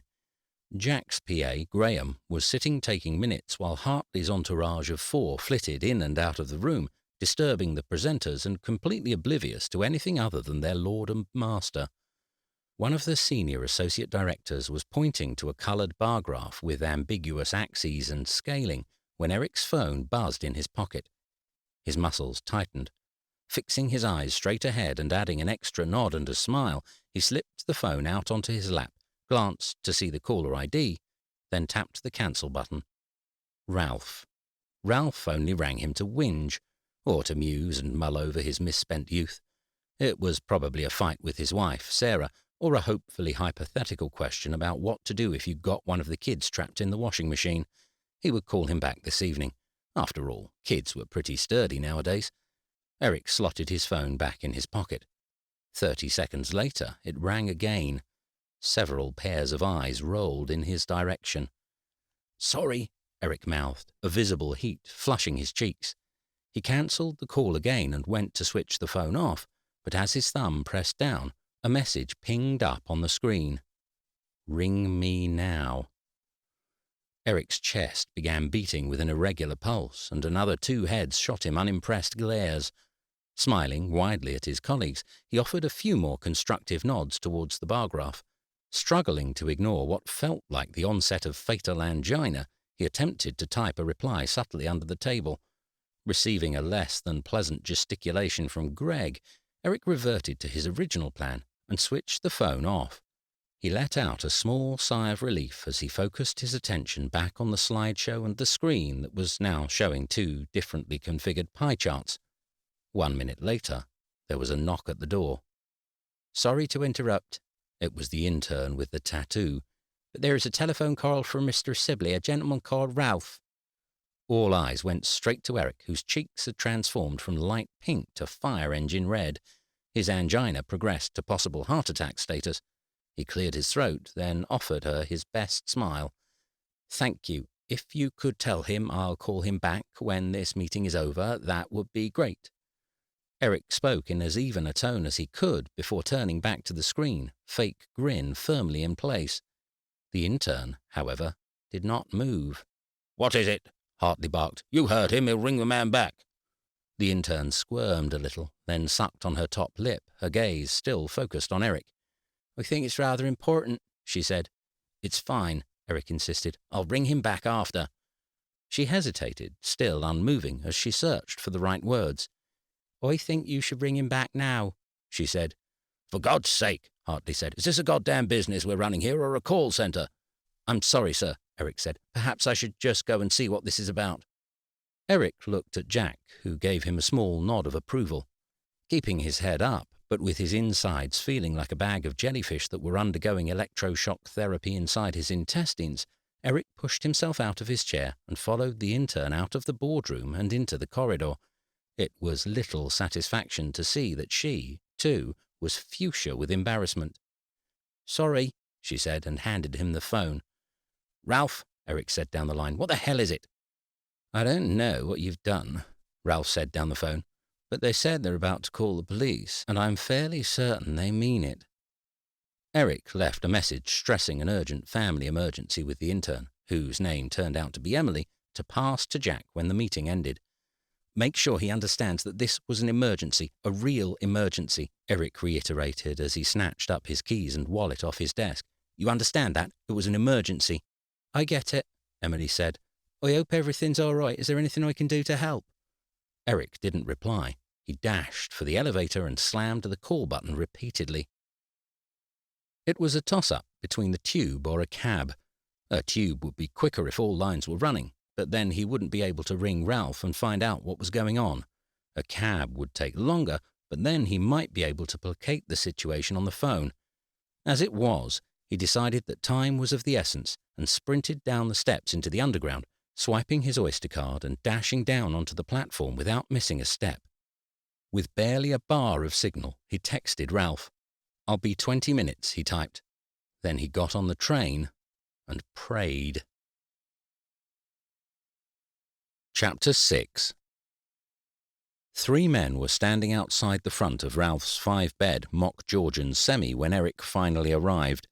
Ralph, looking like a displaced member of the local Andram Society, in a velvet smoking jacket and fleece slippers, was holding a mug in one hand and a baby in the other. Had it been another time, Eric would have offered some quick-witted jab about fatherhood taking its toll, but at that precise moment his attention was rather preoccupied. The other 2 gentlemen in the driveway were, if possible, even less sartorially skilled than Ralph. One, who was leaning against the dry stone wall puffing on a cigarette, wore a fleece zip-up jacket, like the type commonly found in garden centres or animal shops, grey jogging bottoms, and a pair of steel-toe DMs. A set of heavy-duty bolt cutters rested on the wall by his knee, and he noted Eric's arrival with a long exhalation of smoke aimed directly towards him. The final man, who was wearing a grey hoodie and ripped jeans that Eric felt offered no serious protection from the current winter climate, was busy on the phone. He kept his mouth tight-lipped, occasionally emitting the odd uh-huh, and gotcha, until he caught sight of Eric, at which point he turned his back to him, covered the phone, and said something into the mouthpiece. "What the hell is this?" Eric said to no one in particular. His lungs were burning from panting in freezing air, and despite texting Greg 4 times to ask for an update on the morning's meeting, he had received no reply. Only Ralph acknowledged him, and from the manner in which he was bouncing the baby on his hip, he was far from happy. "If you've got me mixed up in something dodgy, Eric—" "I haven't, I swear." Eric lifted his hands, pleading innocence. "This has got to be some misunderstanding." "I hope so, for your sake. Sarah's only just forgiven you for setting light to her table runner last time you were over." "That was an accident," Eric began, then stopped. People who used flammable tablecloths to accent their tea-light centerpiece were never going to be people you could reason with. "Look, give me 2 minutes and it'll be sorted, I promise." Eric stalked back across the drive to the man on the phone. "It's for you," the man said before Eric could speak, and thrust the phone towards him. Eric took the device and held it to his ear. "Hello?" he said. "Mr. Sibley." Eric recognized the voice immediately. "What the hell is this? Who the hell do you think you are?" "I can tell you're upset, Mr. Sibley." "Damn right I'm upset." "But these people are acting under legal authority. They are bailiffs." Mr. Eves emphasized the word, just in case Eric wasn't sure what the gentlemen's roles were. A rush of heat surged through his chest, sending his pulse in an upward soar. "Well, you can tell them they've had a wasted morning harassing my friend. I'll see those 2 in a hearse before I see them in my car." His outburst was met by silence down the end of the line. "Mr. Sibley, I'm afraid my hands are rather tied in this matter. The terms of the agreement laid out in your father's will have been broken. As we discussed only last week, you had to maintain the allotment." "I know. Jesus, it was 1 week ago. It's been seen to. It's being seen to." Eric clenched the phone in his hand as he spoke. Ralph had recently gone inside, and the 2 bailiffs were now standing suspiciously close to the garage. Eric breathed deeply and counted to 10 in his head. "I understand that I need to maintain the allotment," Eric said, slowing down his words in an attempt to regain a little self-control.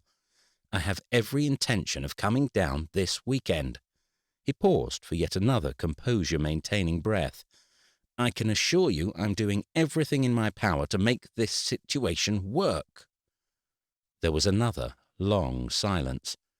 A light knocking travelled down the line.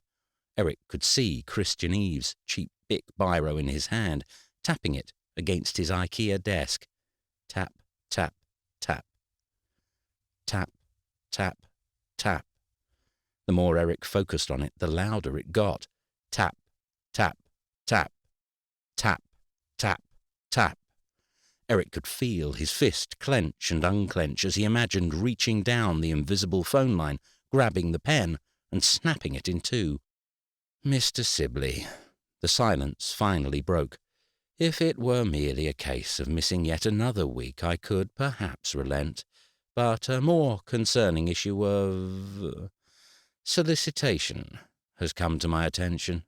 Solicitation? The word exploded out of Eric's mouth. Ralph, who had reappeared in corduroys and with cups of tea for the bailiffs, smirked. Eric's stomach knotted. "Look," he began, but the solicitor interrupted him. "Mr. Sibley, Eric, I feel for you, I do, but I don't have the time for this, and neither do you. The conditions have been broken twice. The car is to be taken out of your possession." "No, wait. Please, there must be something. I need that car. I need it, please." A heavy sigh reverberated down the line. Eric could hear his pulse drumming away in his ears. He held his breath. "Mr. Sibley, in case of these events, your father had placed some further documents in my keeping. If you could come down to the office, we could discuss—" "Yes," Eric bounced on the spot. "Yes, when? I'll be there. I'll be down this weekend. Or Friday. I can do Friday." "It would have to be today." "What?" Eric stopped bouncing. "You have to come down today. I'm afraid these issues have got to be resolved by the end of the day." "But I can't. My boss, the boss," he stuttered. "I have to go back to work today. I have to." "That's fine. I understand, Mr. Sibley. I completely understand." His voice was relaxed, compassionate. Eric's heart rate relaxed. "Now, if you could just hand the keys over to the two men with the bolt cutters, we can all be on our way." Eric took Sally. It had taken another 20 minutes to persuade Eves that he was going to drive straight to Burlham and have him call off the men with their bolt cutters. Still, he wasn't going to leave the car unprotected. Eves had informed Eric that any misdemeanors from this point, such as taking the car to another location, and he'd be forced to call the police and press charges. Despite Eves' generally pleasant and somewhat wimpish demeanour, Eric was inclined to believe him. It was gone one, and Sally had adopted a musty scent from the weeks she'd been cooped up. Eric braced against the cold and wound down the windows. A few miles into the journey, the traffic finally cleared. His shoulders sank into the leather seats, and Sally's engine ran with a deep purr that swelled to a roar as Eric pushed his foot to the ground. Still, it was impossible to relax. Even now, as he prepared to take the A12, it took all of Eric's willpower not to turn back towards the office. If he could at least offer his apologies in person, Hartley might be less inclined to remember him as the idiot who disrupted his last meeting of the year, and it would only add half an hour to the journey. At the same time, he reasoned, family emergencies, which was most definitely how this situation was classified, did not usually allow for time to pop into the office and offer explanations. He decided it was best to steer clear. Layer after layer of grey clouds muted the sun's light, while an incessant wind hissed through the windows and scattered leaves across the road. Eric had become adept at ignoring the admiring waves and envious looks that other drivers gave the car at roundabouts and traffic lights. It was a skill he'd inherited from his father. During the old days, when his mother was still alive and he and his father would go out for afternoon trips, they would avidly avoid areas where wannabe car groupies may congregate on account of protecting the asset. Antique auctions, craft markets, and garden centres were all out, as were open-air productions and National Trust attractions. Car shows, however, were one of the few places that George let up his blowhard snobbery, and he always attended one or two a year. Stops at service stations always meant separate trips to the toilet on these journeys, though, so that one of them could stay and protect Sally from overly amorous admirers, particularly if they had children. And on the rare occasion that they decided to stop and get food, the establishment had to be in possession of a beer garden with a direct view over the car park. Eric made the 80-minute journey without a break and arrived in Burlham at 2:42, according to his watch. He drove along the high street, past the Indian restaurant with a large under new management sign out front, and the fish and chip shop with a 5-foot plastic cod hanging in the window. The light drizzle that had been pestering his windscreen for the last 20 minutes started to turn into something more substantial as he pulled into a space right beside the entrance to Eves and Doyle solicitors. He got out of the car and came to an abrupt stop.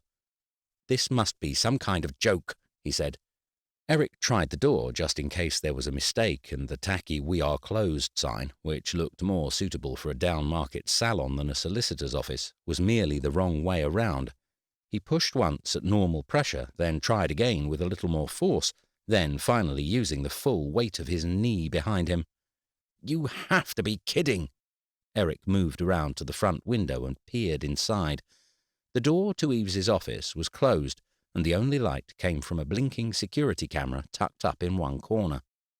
Eric took out his phone and swiped across the screen. The first time it went to voicemail. The second time it was answered in one ring. "Mr. Sibley, I'm so sorry." "What the hell is this? You told me I had to come down today. That was what you said. It had to be today. Those were your words." "Mr. Sibley, I can only apologize. I'm afraid I had a family emergency." "Funny that," Eric said, not seeing a funny side at all. "So did I. That's why I had to sack off work, drive for an hour and a half, and am currently standing outside your office in the pissing rain." The rain had grown dramatically heavier in the 2 minutes since Eric had stepped outside of the car. Using his body to shield the leather from the downpour, he opened her door as little as he thought necessary to squeeze himself back inside, then placed his phone on his lap, clenched the wood of the steering wheel, and forced himself to breathe. "If you can stay until tomorrow morning, I will be able to see you first thing." Christian Eves's voice rattled out of the phone. "Tomorrow?" Eric snatched his phone back off his lap. "I can't do tomorrow. I can't do today. You told me to come here now. I'm here now." "I understand, and I'm so sorry. But if you could just wait until morning, I'm afraid the situation is entirely out of my control." Eric ground his molars and looked at his watch. It was already 3:05. If he headed back now, he'd hit rush-hour traffic all the way from the M25 to home. If he was lucky, he'd be back for 7. His stomach roiled. The whole day was a disaster. 7:00, he said down the phone. "Pardon?" "I need you to be here by 7:00 tomorrow morning. That's the latest I can do, then I have to get back to work." And don't you Mr. Sibley me. You screwed this up and you're lucky I'm not on the phone to my lawyers now, taking you for more than just my car." I will be here at 7:00. If you're not, I will be heading back to London in my Aston Martin, and believe me, cheap IKEA furniture will be the least of your shitty little firm's worries." There was silence down the line. Eric waited, jaw set. 7 should be fine, the reply came, and although he couldn't see it, Eric was certain the words were said with a smirk. Chapter 7. Eric got a room at the Sailboat Inn. The rooms were chintzy and small and smelt of stale smoke and old people, and the pub downstairs had a menu selection consisting of salt and vinegar, cheese and onion, and prawn cocktail, but it was on the high street opposite Eves and Doyle, and it was £60 for the night. He rang Susie straight away and ranted at her for 20 minutes before she left to collect Abby from school. For the next 90 minutes, he scanned through his emails, trying to get on top of what he'd missed. Eric groaned. He had skimmed through 12 different documents, each containing at least a dozen graphs with next to no explanation as to what they supposedly showed. His eyes ached, his back throbbed. This whole thing was a mess. And through it all, his stomach growled. The packet of prawn cocktail crisps left empty on the nightstand had been satisfying, in a dirty and oh-so-wrong type of manner, but in no way warded off the hunger pangs that came from missing both breakfast and lunch. Hunger pangs that weren't helped by the wafts of fish and chips that somehow managed to traverse all the way across the road, rise to the second floor, and drift in through a window that barely opened an inch. Eric gave one last refresh of his emails before he rolled over and shut the lid on the computer. He was halfway to the toilet when there was a knock on the door. "Who is it?" he said. There was another knock. "Hold on."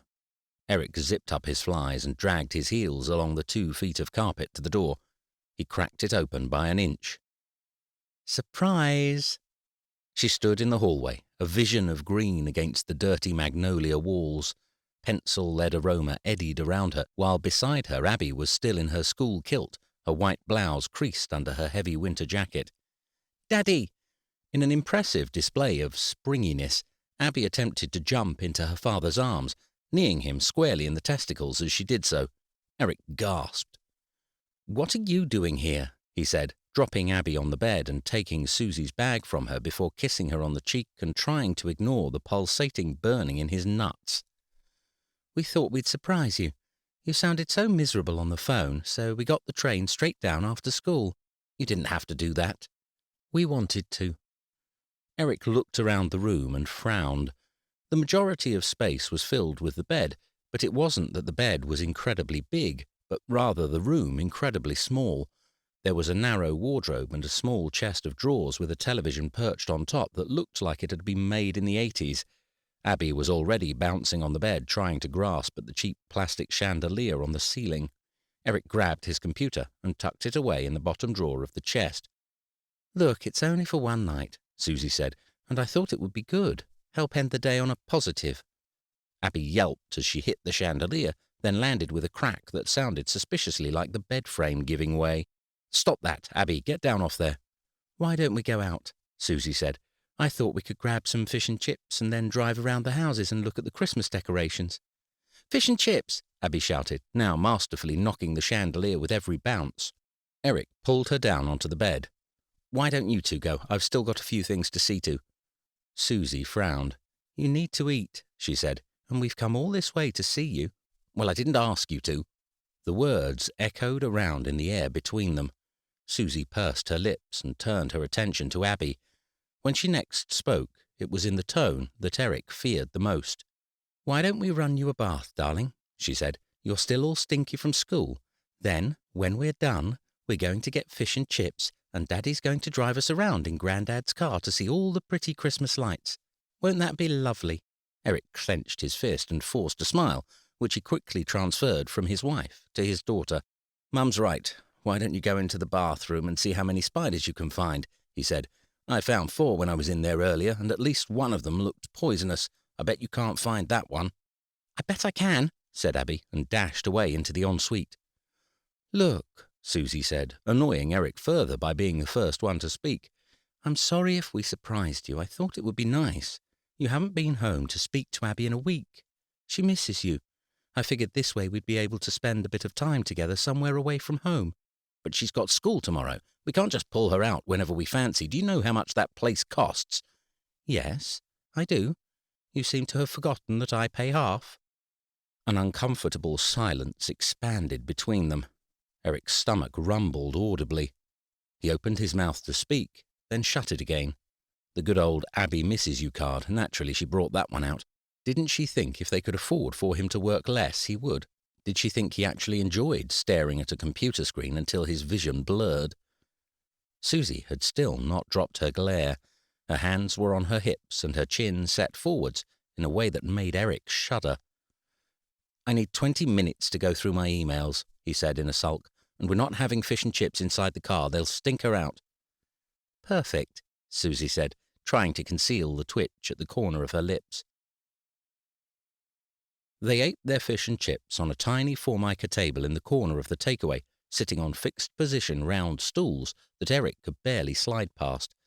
Despite the stench of week-old oil and the insipidness of their chef, the food was surprisingly good. While Abby and Susie shared a portion of fish, Eric went for the battered sausage. After all, how much worse could it be than prawn cocktail crisps? And after deciding to embrace whatever damage had been done to his stomach, he ordered a side of mushy peas, curry sauce, a spring roll, and a bag of scraps. "This is yummy," Abby said, licking a week's recommended intake of salt off the back of her knuckles. "Why don't we eat like this every day?" "Because we'd all be suffering from type 2 diabetes," Eric said. They concluded their meal with 2 magnums and a strawberry cornetto from Mick's Corner Shop, before they wiped down their hands with some wet wipes, then clambered into the car. "Do you know, I think this is the first time we've all been in here together," Susie said as she checked Abby's makeshift seat belt. Eric glanced at the mirror. Abby had her nose pressed to the window. "I'm sure it's not," he said. "It is." "Well, we'll try to do it more," he said, at least half meaning it. Eric had hated taking Abby for rides in the car when his father had been alive. George had thought nothing of flying down the lanes regardless of the speed limit with Abby, barely out of toddlerhood, screaming, "Faster, faster," in the back. Any voicing of his concerns would brand Eric dull and institutionalized, or else see him accused of trying to suck the fun out of everything. Now, if he'd tried going at those speeds, it would have been another thing altogether. There was never any winning with his father. "Daddy, Daddy, look at those, stop, stop, I want to see them." Abby pressed her face against the glass. "Look, there's Father Christmas and Rudolph and a sleigh and a snowman and a palm tree and everything," she said in one breath. "Isn't it beautiful?" "Why is there a palm tree?" Eric quizzed, pulling up outside the Burlem equivalent to the Vegas Strip. "Well, Father Christmas has to go to hot countries too, doesn't he?" Abby reasoned. "He does indeed, honey," Susie said. While Eric considered the electricity implications of 20,000 watts worth of fairy lights, Abby continued to stare in wide-mouthed awe at the voltaic monstrosity. "Can we do this to our house, Mummy? I want a reindeer on my roof." "Not a chance," Eric said. "Why not?" "Because it's horrifically expensive," Susie cut into his response. "Because it's horrifically expensive, darling." Abby sucked on her bottom lip, pensively. For a minute she looked as if she might let the subject go. "But we can use Grandad's money," she said. Eric and Susie exchanged a look. "What was that, sweetheart?" "We can use Grandad's money. When Katie's granddad died, her mum got given all his money so they could go skiing and to Disneyland, and then Katie's mum left her dad because she didn't need him anymore because she had all her granddad's money. We could use our granddad's money to buy decorations." Her big green eyes looked longingly at her parents, but it did nothing to calm Eric's rapidly boiling blood. Susie reached out and squeezed his hand. He couldn't respond. His mouth had transformed to sandpaper and a writhing tightness corkscrewed through his gut. "Right," he said. "I think we need to be heading back now. It's already well past your bedtime." "But we could use Grandad's money, couldn't we?" Abby said again. "Maybe next year," Susie said. At 6:45, Eric was standing outside Eves and Doyle. Although the water at the sailboat had been hot, the shower had possessed about the same amount of power as a salivating, expectorating camel. No amount of scrubbing had managed to remove the grimy, unwashed feeling that came from sleeping in cheap guest-house bedsheets. Having risen early, Abby and Susie were now taking a wander along the seawall in a vain attempt of seal spotting. The plan was for them to get the first train back, but it was still another hour before that left, so they had plenty of time to kill. It was one of those crystal blue days when the sky was so clear you could be misled into believing it was summer, until, that was, you stepped outside and could no longer blink due to your tears freezing in their ducts. There was no breeze and no clouds, but an icy coldness hung in the air, crystallizing everything it touched. With prior warning, Eric would have at least brought some form of jumper with him. As it was, he was open to the elements. Eric blew on his fingers in an attempt to fight off the cold. Already his toes were numb, his earlobes burning, and his jaw clattered so furiously he worried that he might crack a crown. Doubting his sense in arriving early, he scanned down the road, spotting Eves on the other side of the high street. The solicitor was wrapped in a thick tweed coat, with a woolly bobble hat and scarf around his neck. While the coat appeared of decent quality, Eric noted that the hat and scarf looked like something left behind at the end of a charity tabletop sale in aid of underprivileged otters. "A bit nippy," Eve said, stretching out his hand to shake Eric's. Eric accepted, but only after a notable delay. "I'm ever so sorry about yesterday," he continued. "I hope the sailboat wasn't too awful for one night. These things happen. Indeed, they do." The solicitor, Eric observed, was making no attempt whatsoever to open the door and let them in. His hands were firmly by his side, entirely devoid of keys. Unless the door possessed some form of high-tech biometric lock that was invisible to the untrained eye, Eric decided keys were entirely necessary, if not crucial, in the given situation. "Shall we go inside?" Eric said, wiggling his toes to check for the onset of frostbite. Still, Eves made no attempt to unlock the door or even make a move towards it. "I thought you might like to get some breakfast," he said. "The sailboat isn't known for its cuisine." "Pardon?" "Well, it's a bit of an early start and all, and I can never think quite right until I've eaten. I thought we could head to the shed." Eric blinked. All the brownie points Eves had gained in arriving early disappeared. "Sorry, you want breakfast?" "It's the most important meal of the day." Eric blinked again. "Can we just get this over with? I'm rather pressed for time." "Oh, of course. Of course you are." Christian Eves paused and bit down on his lip. "Only it will take just as long here as it would there. The only difference being the fried eggs and bacon. And, to be honest, it's a fair bit warmer in the shed than the office. You know what these old buildings are like. Got to keep tabs on the electricity bills." "Well, don't worry, it's a great service. We'll have you fed and on the road in no time." Too dumbfounded to object, Eric followed the solicitor down the road towards a small, wood-clad building on the seawall. Only in Burlem. Chapter 8. If nothing else, Eves had been right about the temperature. Within a minute of setting foot in the cafe, Eric's previously numbed toes and fingers tingled with pins and needles. He flexed his joints and tried to avert any oncoming thawing pains. The attempt failed miserably, and a burning sensation fired up through his palms. Shaking his hands about, he followed Eves down a narrow passage and past a service counter. The shed was a curious establishment, with a multitude of little dining rooms all running off one main corridor. It possessed low ceilings with several well-placed beams that could easily have resulted in a mild concussion for anyone over 5'10". It smelt, if possible, even greasier than the previous night's eatery. This time, however, the smell of fats could be categorized into subtler bouquets of bacon, sausage, and black pudding. "Griff," said Eves, greeting a man as he came out from the kitchen. "The back room free." "It is for you. You having the usual?" "Probably, but I'll take a menu anyway."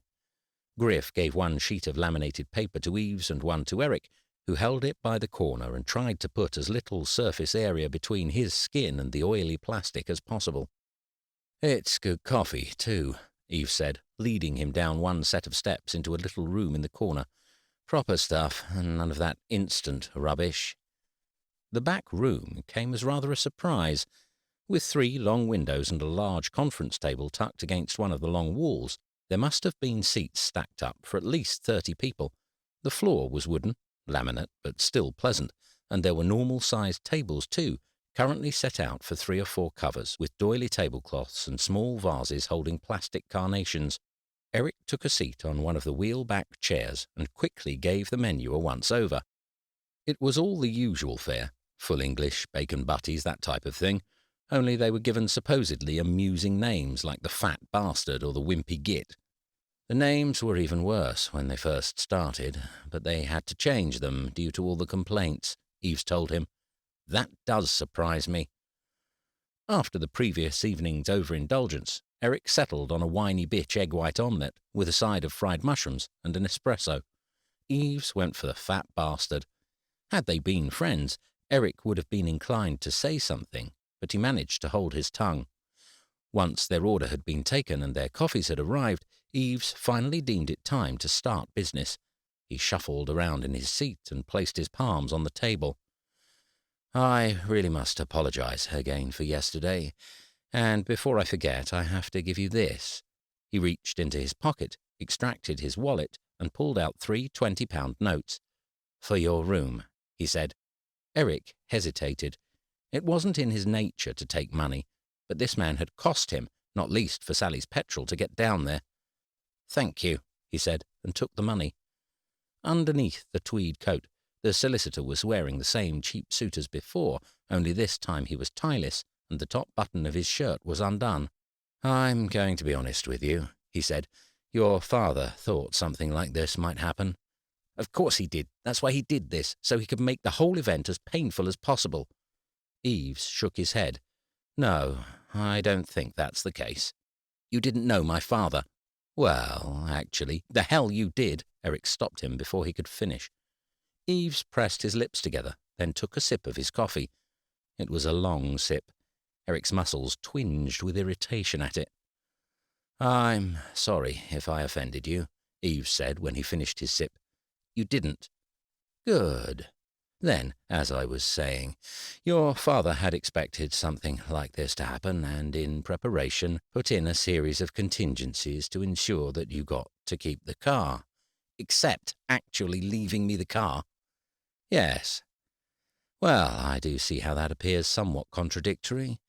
Anyhow, the first condition was that you had to come straight down to Burlham when requested, and that you stay in Burlham when asked to do so."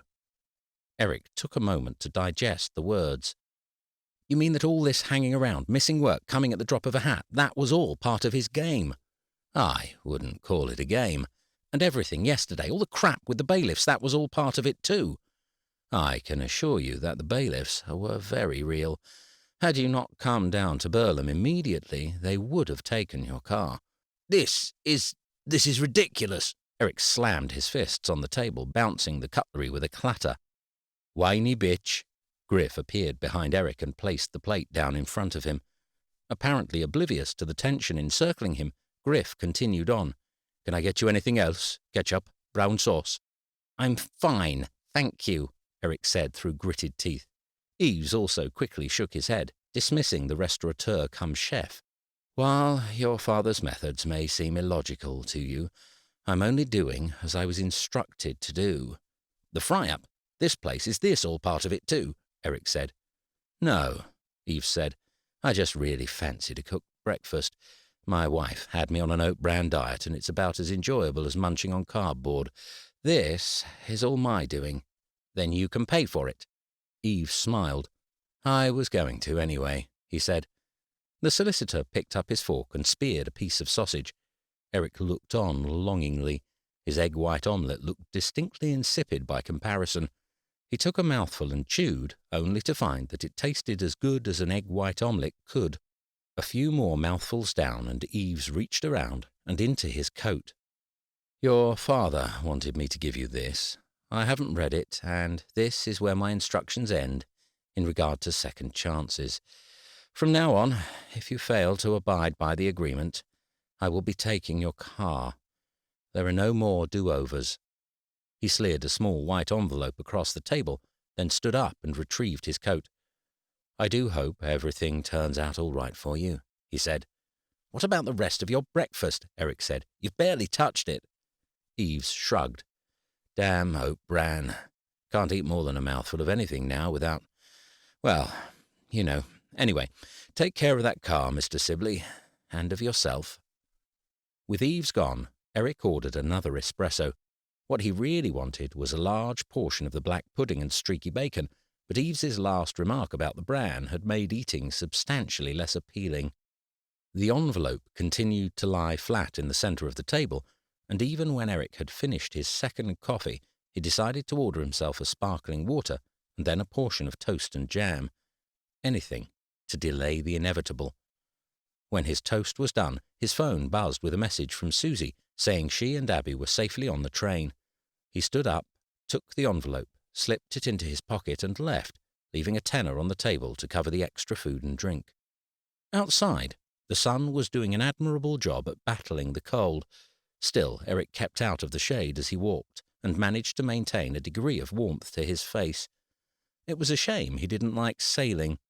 Days like today, he could imagine himself out on the open sea, the sail flapping in the wind, Abby laughing as she joked around in her little orange life vest.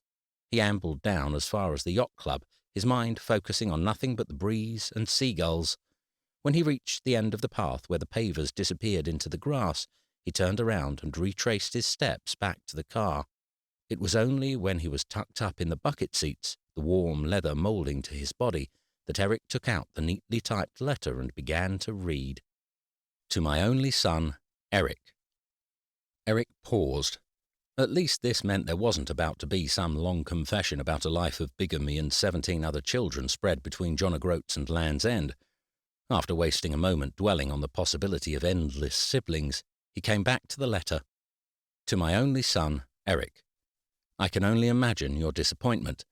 No doubt you have disowned me and cursed my name many times since receiving news of your inheritance, but the fact that you're here, now, reading this letter, proves that there is hope for you and for me.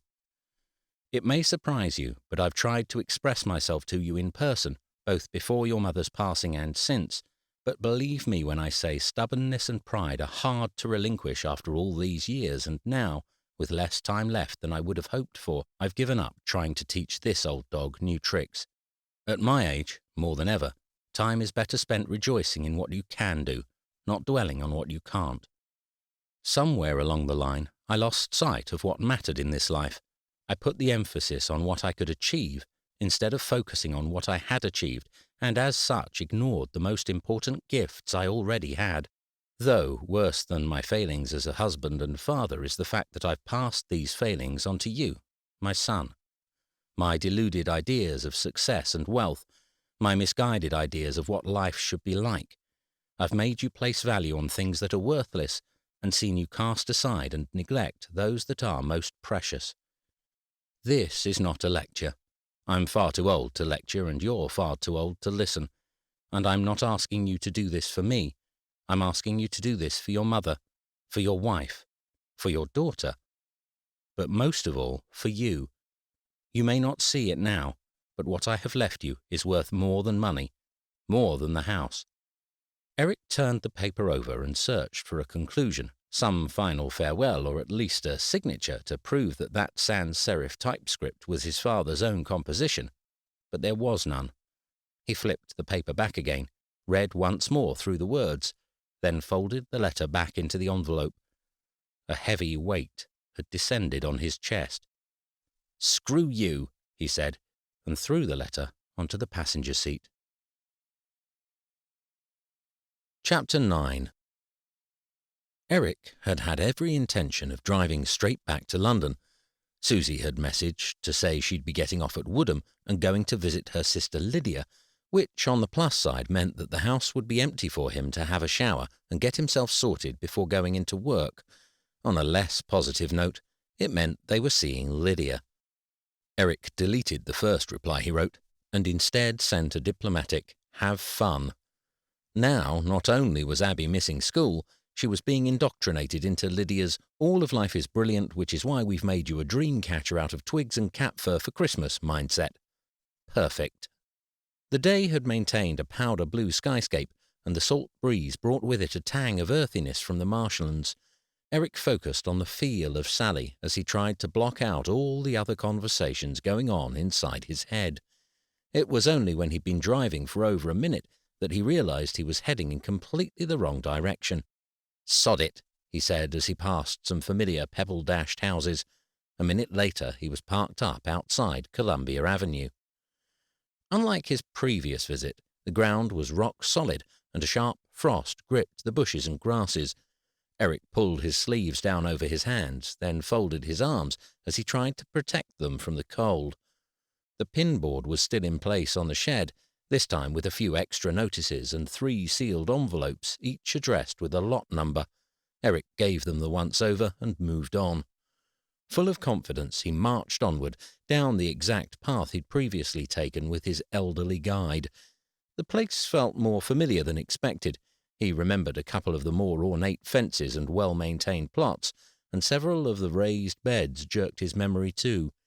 After a couple of minutes, he reached a large blue water butt that he distinctly recalled from before and turned left by it. 2 minutes later, he saw another and turned left again. "Must have done that too soon," he said to no one in particular. It took 8 blue water butts and triple that in number of turns before Eric admitted what he'd known 6 butts earlier. He was lost. Every other plot, it appeared, had a tall blue water butt. Every 4th lot had a yellow shed, and he could have sworn that a particular scarecrow with a green shell-suit jacket on was moving around just to wind him up. Eric became decidedly concerned that he might never manage to find his way out again, let alone find his abhorrent excuse for an allotment. "Can I help you, dearie? You look a little lost." Eric spun on the spot, muttering to himself as he moved. The offer of help came from a small woman who appeared to have been plucked straight from the pages of a Beatrix Potter tale. She wore a thick khaki duffel coat with brown trousers, brown ankle boots, and a tartan headscarf that was wrapped around her chin in a manner that made her eyes look larger than a barn owl's. She hunched over slightly as she hobbled forwards while balancing a pair of thin-rimmed spectacles on the end of her nose, enhancing her overall owl-like demeanour. "I'm looking for plot 52, Eric said. 52. Her eyes popped, magnified to preposterous proportions behind her glasses. Oh. The little woman stayed rooted to the spot. After a minute, Eric considered the possibility that she might have frozen when her throat emitted something between a squeak and a cough. "Sorry, I didn't quite catch that," he said. She squeaked again. Eric leant in closer. "I'm Janice," she said. "Janice?" Eric frowned. He pursed his lips, then inhaled an exceptionally long intake of air. For the next 5 minutes, Janice showered Eric in apologies. Apparently, she'd passed her news about the extra allotment to her neighbour Geoffrey, who had then told his wife. She, in turn, had conveyed the information to her sister-in-law, whose neighbour from across the road was friends with one of the committee members and was also the nephew of Christian Eves. "I'm terribly sorry for having caused such a problem. I wouldn't have offered to help otherwise." "Really, it's fine," Eric said. "You see, it's such a long waiting time here." "Honestly, please don't mention it." "Unless you inherit one or you're on the list." "I'm rather short on time." "If there's anything I can do—" Yes, there is one thing." Eric's tone stopped her gabble mid-flow. Janice's eyes bugged beneath her spectacles. "You could show me where plot 52 is." The apologies continued, even as Eric followed Janice weaving between the rows. "I'm not as quick as I used to be," she said over her shoulder. "Bunions, damn things. Lucky my hands and knees are still on side. It's just up here, though. You were almost there." In less than a minute, Eric recognized where he was. In front of him sat the perfectly manicured allotment and rust-red shed with veranda he'd been so keen to claim. Next to it sat his own disgusting septic tank of a plot, complete with festering, algae-filled blue water butt and dilapidated greenhouse. "Well, this is you," she said. "How lovely for you. No doubt you'll have this spick and span in no time. And lucky you, having the plot next to the Kettlewells. Wonderful couple, temperamental at times, but Oh, look, speak of the devil." Norman Kettlewell glowered at Eric with his cat-green eyes before commencing yet another coughing fit. "It was all a misunderstanding," Eric said before the accusations began. "Aye, you can say that again. Trying to get a pensioner to do your work for you. Bloody big misunderstanding." "That wasn't what I was—" "Well, if you've come to say farewell, you can consider it said."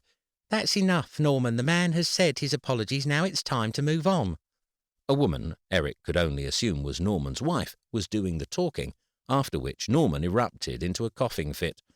While Eric considered that the fit could indeed have been genuine, it could also have been an opportunity to stop his wife berating him. Half a minute later, when he was still going and his eyes streamed, Eric conceded that it was most probably genuine. "Cynthia," she said, stretching her hand to Eric, which he promptly took and shook. Then to her husband she said, "Why don't you go and sit in the shed for a minute, catch your breath?"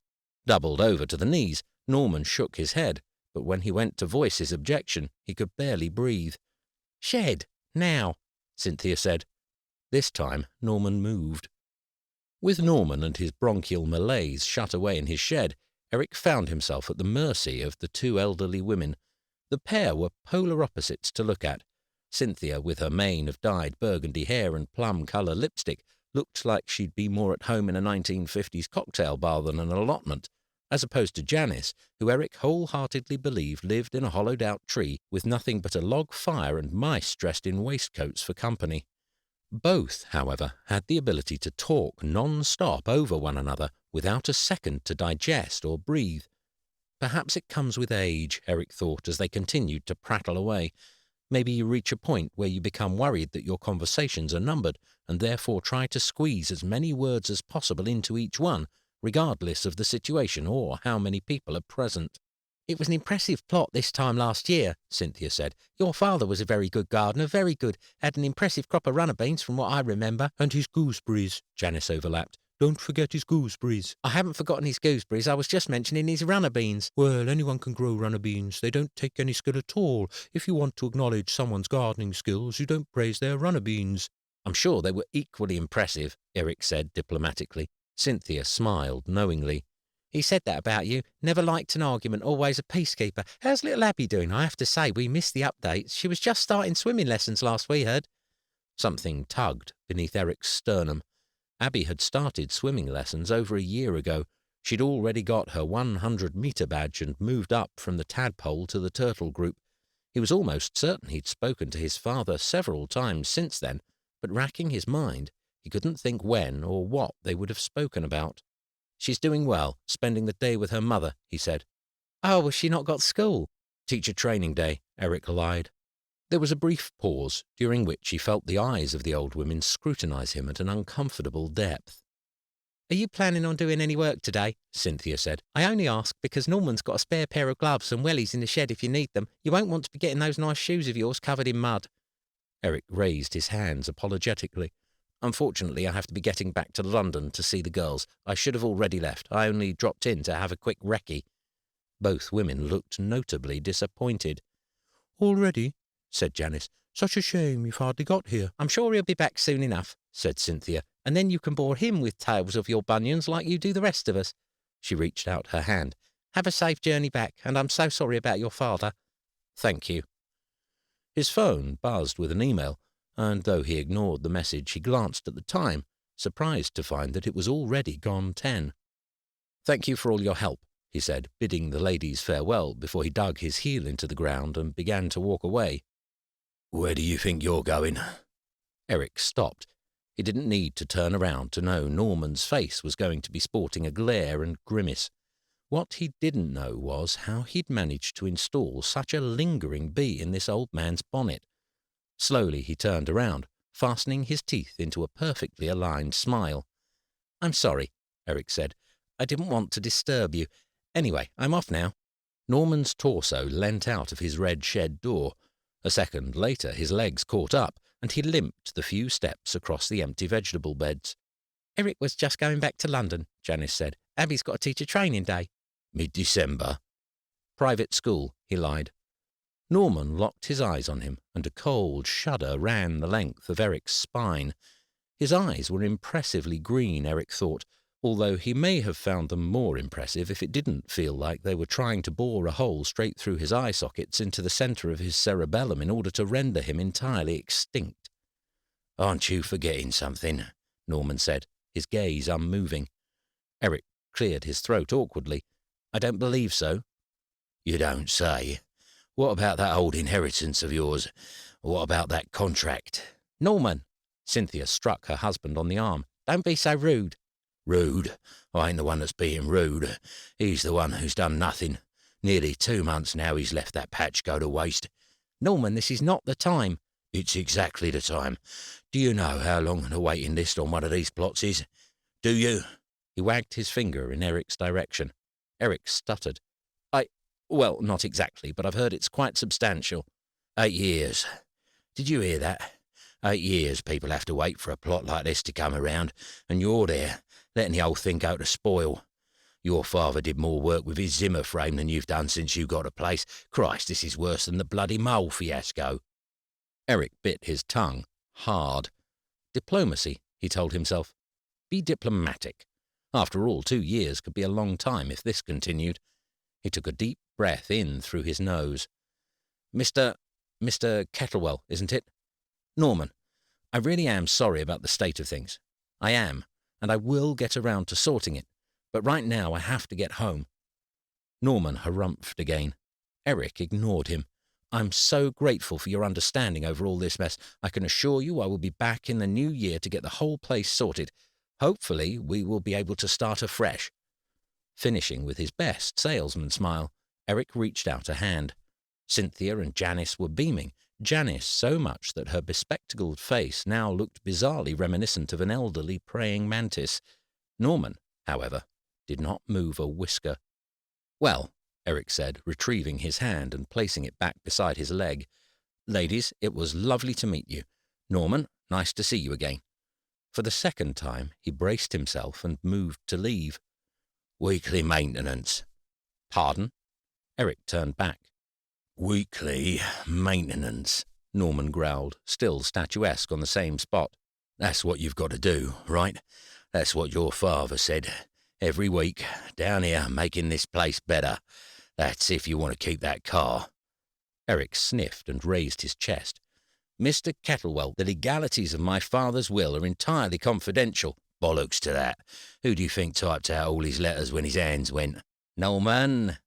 Cynthia's voice was different this time, wary, threatening.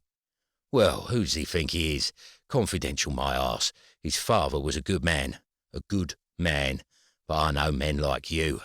I know what you're about. Your father might have thought there was something worth saving, but you money-grabbing types are all the same, and we don't want you here." "Norman, that's enough." "Tell me, then. Twice he's trotted down here in his fancy pants suits and pointy shoes and not lifted a bloody finger. Not once. And do you know how many times he's mentioned his father? Not once. Not a single bloody word. No, sir, you can please and thank you all you want, but your smarmy manners don't mean that to me. Either you do the work, or I'll see that you're gone. And that pretty little car you value so much goes too." Eric found himself momentarily dumbfounded by a man who was, essentially, a life-sized garden gnome. Well, I have you know," he began, but within a second his stuttering astonishment was gone. In its place was something hot and angry that had his back teeth grinding together with more pressure than an industrial DeLonghi espresso maker. "You want me to do some gardening," he said. "Now." "At last! The boy understands." "Oh, I understand. I really do," Eric said. "You want me to tidy up. Now. Today." Eric could feel the adrenaline taking hold. "Today, when, as it happens, I found out that I drove 75 miles and missed what could be one of the most important meetings of my career because my father wanted to what? Save me?" He paced the length of the plot. "I can assure you, Mr. Kettlewell, I do not need saving, not even a bit, and if I did, my father is the last person I would go to, the very, very last. And here's another thing. You did not know my father, not the father I had. Because if you did, if you knew even an inch of him, you wouldn't have the gall to stand there in front of me and tell me he was a good man. I knew my father, and I knew exactly what he was." He stopped pacing and placed one hand on his hip and the other on the swampish water butt.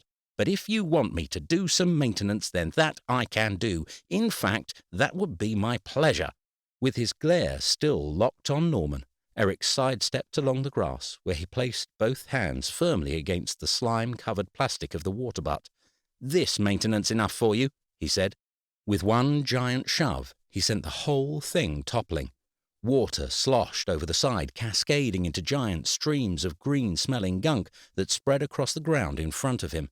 It stank as it spread, oozing out in all directions.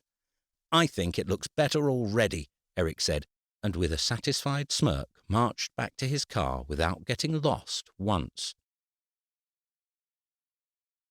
Chapter 10. Eric could smell the algae on him all the way to London. He had cleaned off his shoes and washed his hands and was certain he hadn't transferred any of the pungent slime into the car, but the smell remained all the same. "I may smell like this forever," Eric thought. Once I was Eric, now Algae Man. He was delirious. He had to be. After the final incident with the water butt, Eric accepted there was no possibility of him going straight into work now, not even to apologize. The email that buzzed earlier had been from Jack, telling him to take as much time as he needed, which was a nice sentiment but utterly pointless. What he needed was the time back, a time accumulator to restore the hours wasted on his father's pointless pilgrimage.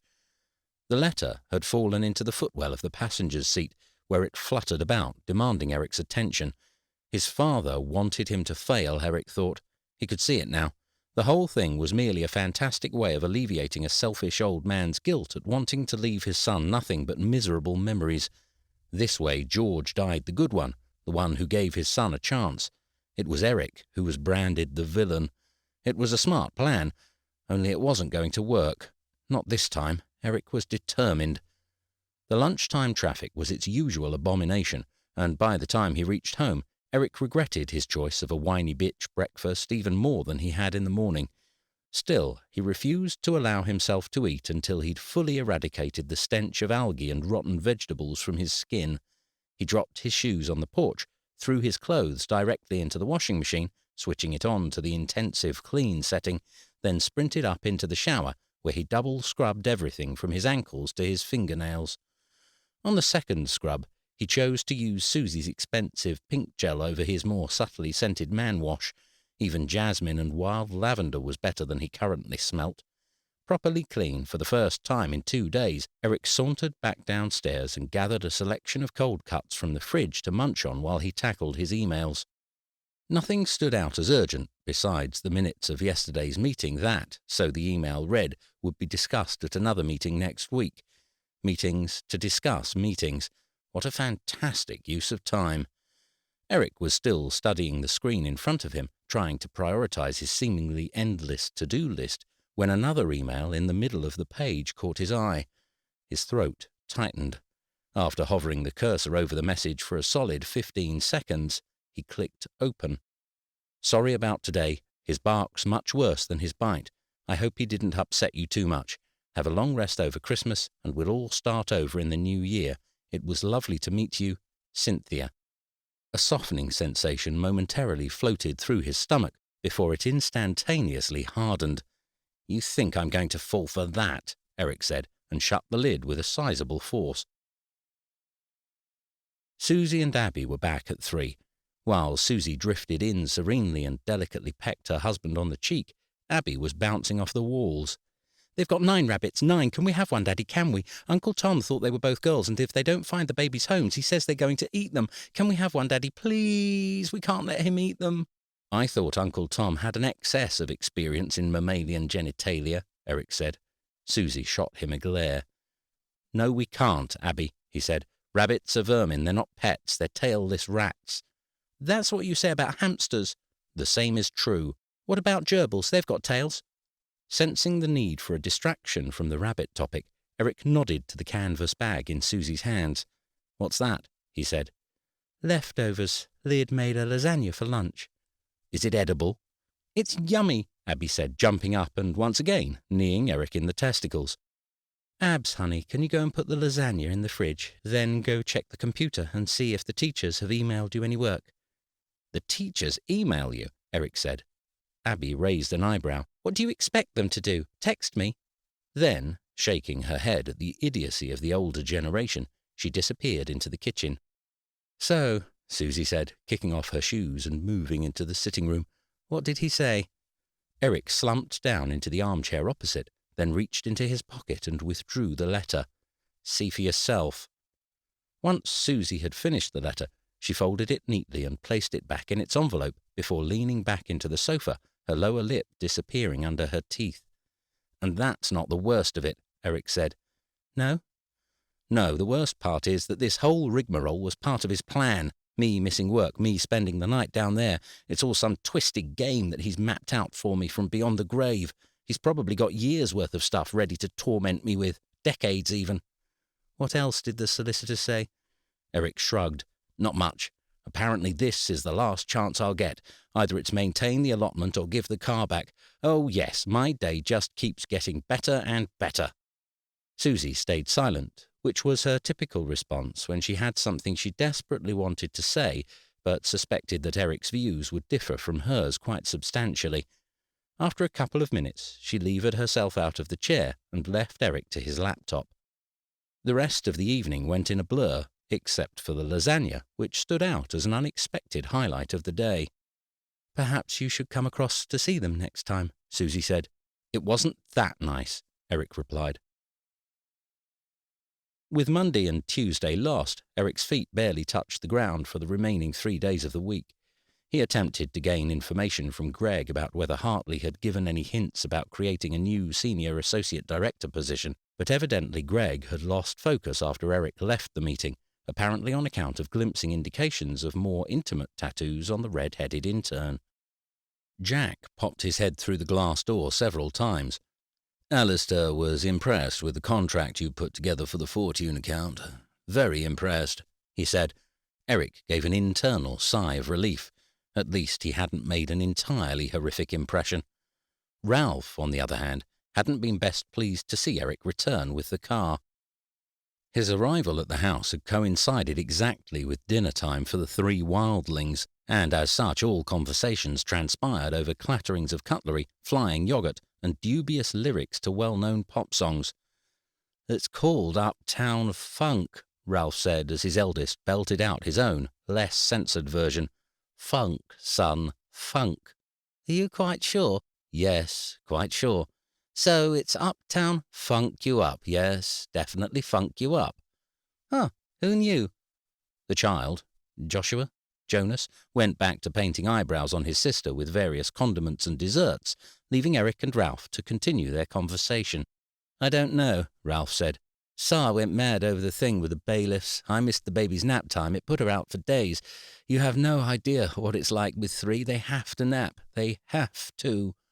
"It won't happen again, I swear. It was all a misunderstanding, and I'm trying to sort out something more permanent for the car. I just need another couple of months. 3 max." "2 max," Ralph said.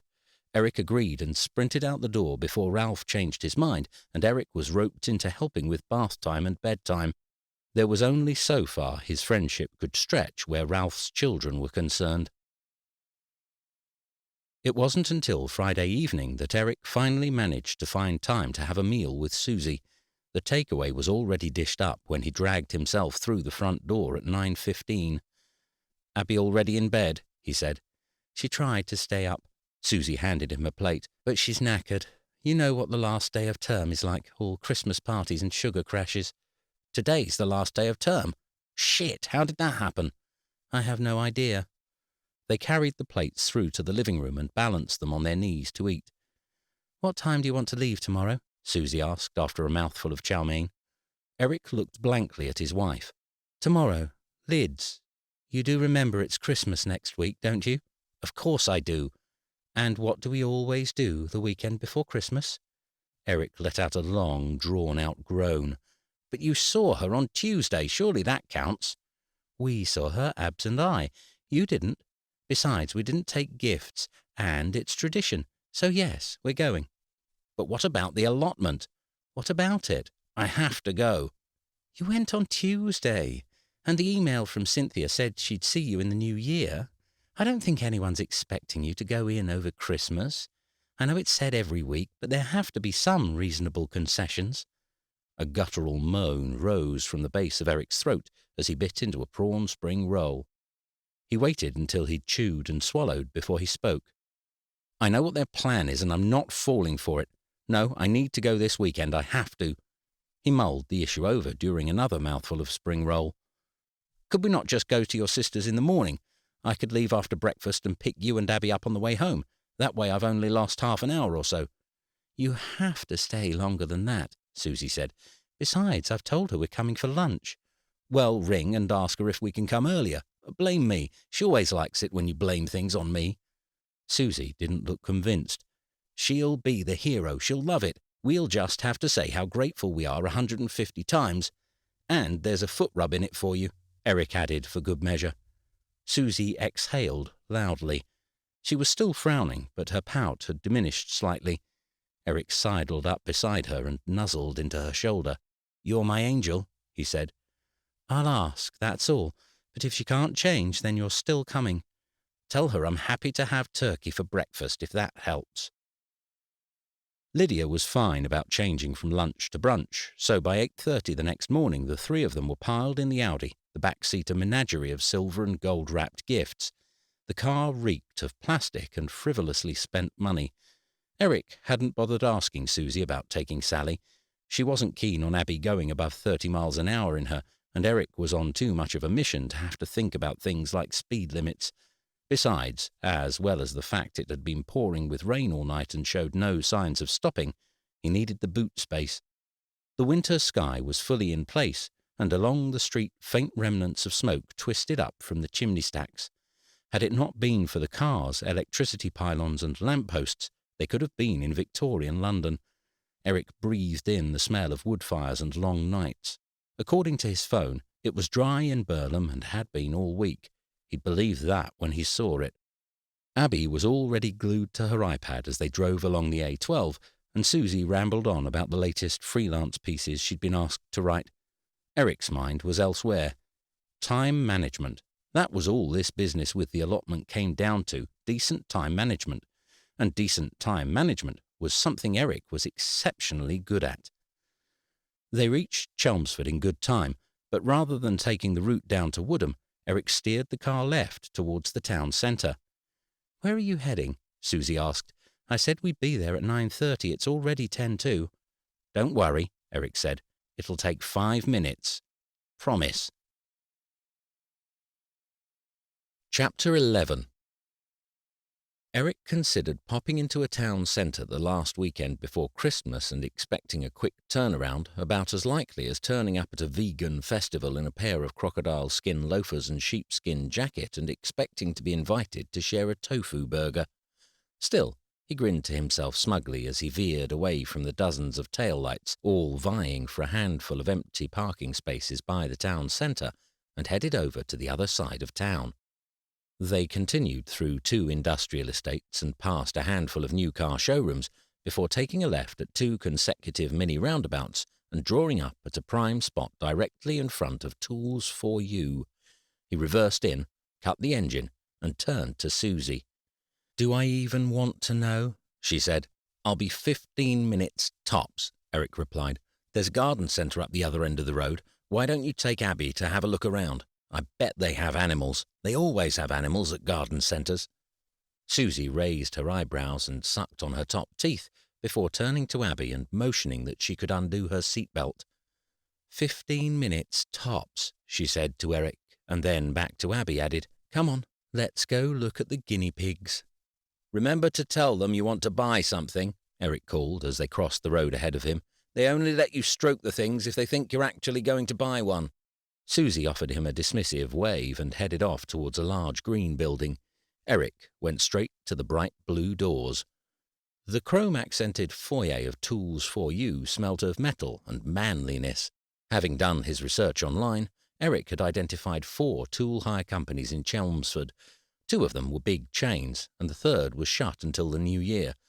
While the big chains offered all sorts of promotions, like double deals and accidental insurance, free pick-up and drop-off, Tools for You had come out top in Eric's mind, partly because of its location on the outskirts of town, and partly because the website featured only photos of tools.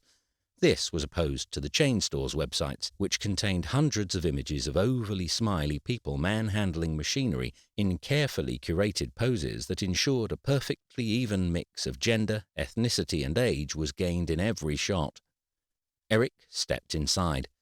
It was surprising how primal and arousing the petrol and wood chip aromas were. The shelves, stocked 12 feet high, exuded a sense of power with their gleaming metal engines and masculine words like horsepower and throttle written in bold. Even the roof was manly, with its thick metal girders and exposed ventilation systems. After 2 minutes perusing, he remembered the time constraint and headed to the service desk at the back. It took 3 forceful coughs before the freckled youth behind the counter raised his head from the computer screen. Although he met Eric's gaze with a smile, Eric felt it was definitely an enforced customer service smile, as opposed to a genuine pleased-to-see-him smile. Eric reciprocated nonetheless. The youth in question looked a little over 18, with cinnamon red hair cut into a John Lennon-style mop-top and a blanketing of ginger freckles. Despite the weather, he was wearing a memorabilia T-shirt of a band which Eric thought sounded familiar, if for no other reason than its distinct assonance to a venereal disease, and had a single headphone jammed into one of his ears. "Hello," Eric said. "I need to get a chainsaw." The boy plucked the headphone out of his ear and stashed it in his pocket. He leant forwards over the counter, locking eyes with Eric. "Sure," he said. "Excellent. Is there any type of chainsaw you had in mind?" "Yes," Eric said, straightening his back and feeling most authoritative. "I think I need something with a decent HP, preferably with low vibration, spark arrest muffler, and decompression valve." The corners of the young man's mouth twitched. "Wow, you do sound like you know what you want." "Basically, I want whatever's best, and I don't mean to be rude, but I'm in a bit of a rush." The youth's twitching lips pressed tighter together. Okay, I get that, he said. He stood up and came around to the front of the counter at an infuriatingly leisurely pace. From the shelves beneath, he selected a thin-looking brochure which he placed in front of Eric. What kind of work are you doing exactly? I mean, are you thinking of felling an entire woodland or just chopping down a few saplings? If you have a look in the catalogue here, you can see there's a range of different models depending on...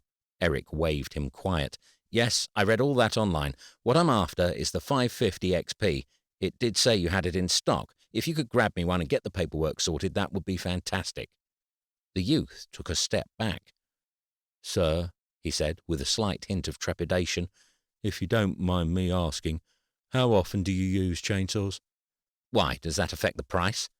No, of course. Then why are you asking? I told you what I wanted. I also told you that I'm in rather a rush, and I'd hate to have to waste the weekend before Christmas ringing up your customer service department in order to lodge a complaint. The young man's nostrils flared in and out, and a glimmer of something unpleasant squirmed behind Eric's belly button as he puffed his chest out farther still. He hated acting like a prick, but some people were just born time-wasters. He met lads like this all the time. Give them the slightest hint of power, and they leapt 40 metres above their station. He had read up on every specification and chainsaw know-how list the internet had to offer. There was certainly nothing this jumped-up little pothead could tell him that he hadn't already read on Google. The youth finally dropped his gaze and went back behind his desk. Of course, sir. I'll get someone out back to prepare the XP for you now. There are just a few bits of paperwork that need reading and signing. I hope that's okay, unless you'd like a demonstration on the machine first. That won't be necessary, Eric said. I thought as much, the redhead said. Then he offered Eric an even faker smile than he had when he first arrived. It was another 20 minutes before Eric left the shop. There had been an unending stream of papers to sign, insurance waivers, credit card details, deposit refund criteria, before he could leave. By the time he'd squeezed the chainsaw bag into the boot and clambered into the driver's seat, they were well behind schedule. Susie had an extreme version of the look on her face. A thick crease had formed between her eyebrows, and her chin set in a position that told Eric his best hope was to drive fast. He kept his mouth shut, and at 10 a.m., 30 minutes late, they pulled into Tom and Lydia's driveway. The contents of the hanging baskets hung by the porch were dead and decaying, although their rather morbid presence was offset slightly by the oversized wreath that covered the upper half of the front door. There was a family of reindeer, or possibly rhinos, on the ground by the front step, obviously homemade with their jagged, sawn edges, protruding nails, and stuck-on googly eyes. It reminded Eric of a family of creatures from a Tim Burton animation, only infinitely more sinister. "Suze, Abby, come in, come in." At 42, Susie's sister Lydia was every bit the aging hippie, with braids in her hair, denim skirt, tie-dye leggings, and homemade Christmas pudding jumper. "Eric," Tom stretched out a hand. "Good to see you. Good to see you." Tom was one of those unfortunate men who had started going bald before he'd even finished puberty, and by 22 had had a head smoother than an Olympic swimmer's swim cap. He, too, was wearing a Christmas jumper, though his exhibited a three-dimensional face of Father Christmas, which sported a cascade of white threads for his hair and beard. Poor Tom. Eric couldn't help but think the world was mocking him. Come in," Lydia continued to beckon. "I was just about to call you and see if you got lost." "Sorry," Susie said. "Eric had a few errands to run." Lydia reached out and accepted their coats as they peeled them off their backs. The house was warm with a hot, radiator-fueled heat and filled with smells of fresh baking and farmyards. Outside, a cockerel crowed multiple times. How no one in the estate complained about the noise was a mystery to Eric. "Hugo and Ellery are outside, Abby. The chickens got loose again, so it's a bit of mayhem out there. I bet they love your help." Then, glancing at Abby's feet, added, "There are spare wellies in the utility." Abby looked at her mum for permission. "Can I?" "Just make sure you wash your hands properly before you eat." "I always do," she said, then vanished out through the back of the house.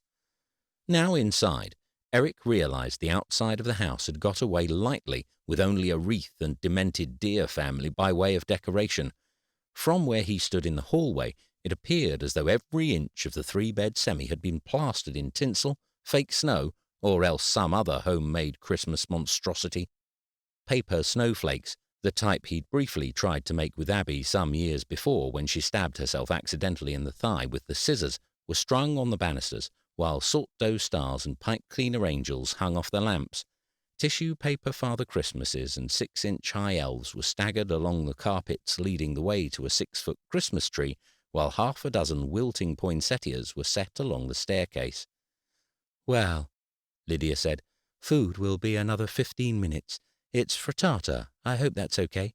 I'd planned on doing a full roast, but of course, with you coming earlier than expected—" "Frittata sounds lovely," Eric said diplomatically. Then to Tom, who was pouring a bright orange reduced alcohol Buck's Fizz, added, "Not too much for me, though. I'm afraid I've got to head off after food." Lids was telling me, Tom said, handing him a full glass. What a mess. "You don't know the half of it."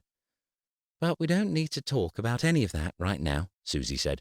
"Tell me, how did the boys' nativity go yesterday?" "Oh, it was fantastic," Lydia gushed. "Fantastic," Tom agreed. "Without a doubt, the best X-Men nativity I've ever seen." The frittata was palatable, bordering on tasty. It could have been enjoyable were it not for Tom and Lydia's insistence on mentioning their own eggs every 20 seconds. Eric estimated that he could have bought his father's house back off the church had he been offered a menial 10 pence for each time they were commented on. Dessert was alcohol-free Christmas pudding, which they ate obligingly, and was followed by present-giving which took place around the tree directly afterwards. The 4 adults, 3 children and their old English sheepdog Broccoli crammed into the tiny room. The parents took up positions on the sofas, leaving the children scrambling around the coffee table trying to find a patch of carpet not covered in spray-painted pine cones or clumps of matted fur. The room smelt like a dog-friendly arboretum, or rather what an arboretum would smell like if the only trees it contained were pines, and the dogs that walked there stank implausibly of sulphur and pedigree chum. The tradition of meeting at Lydia's for Christmas had started over a decade before.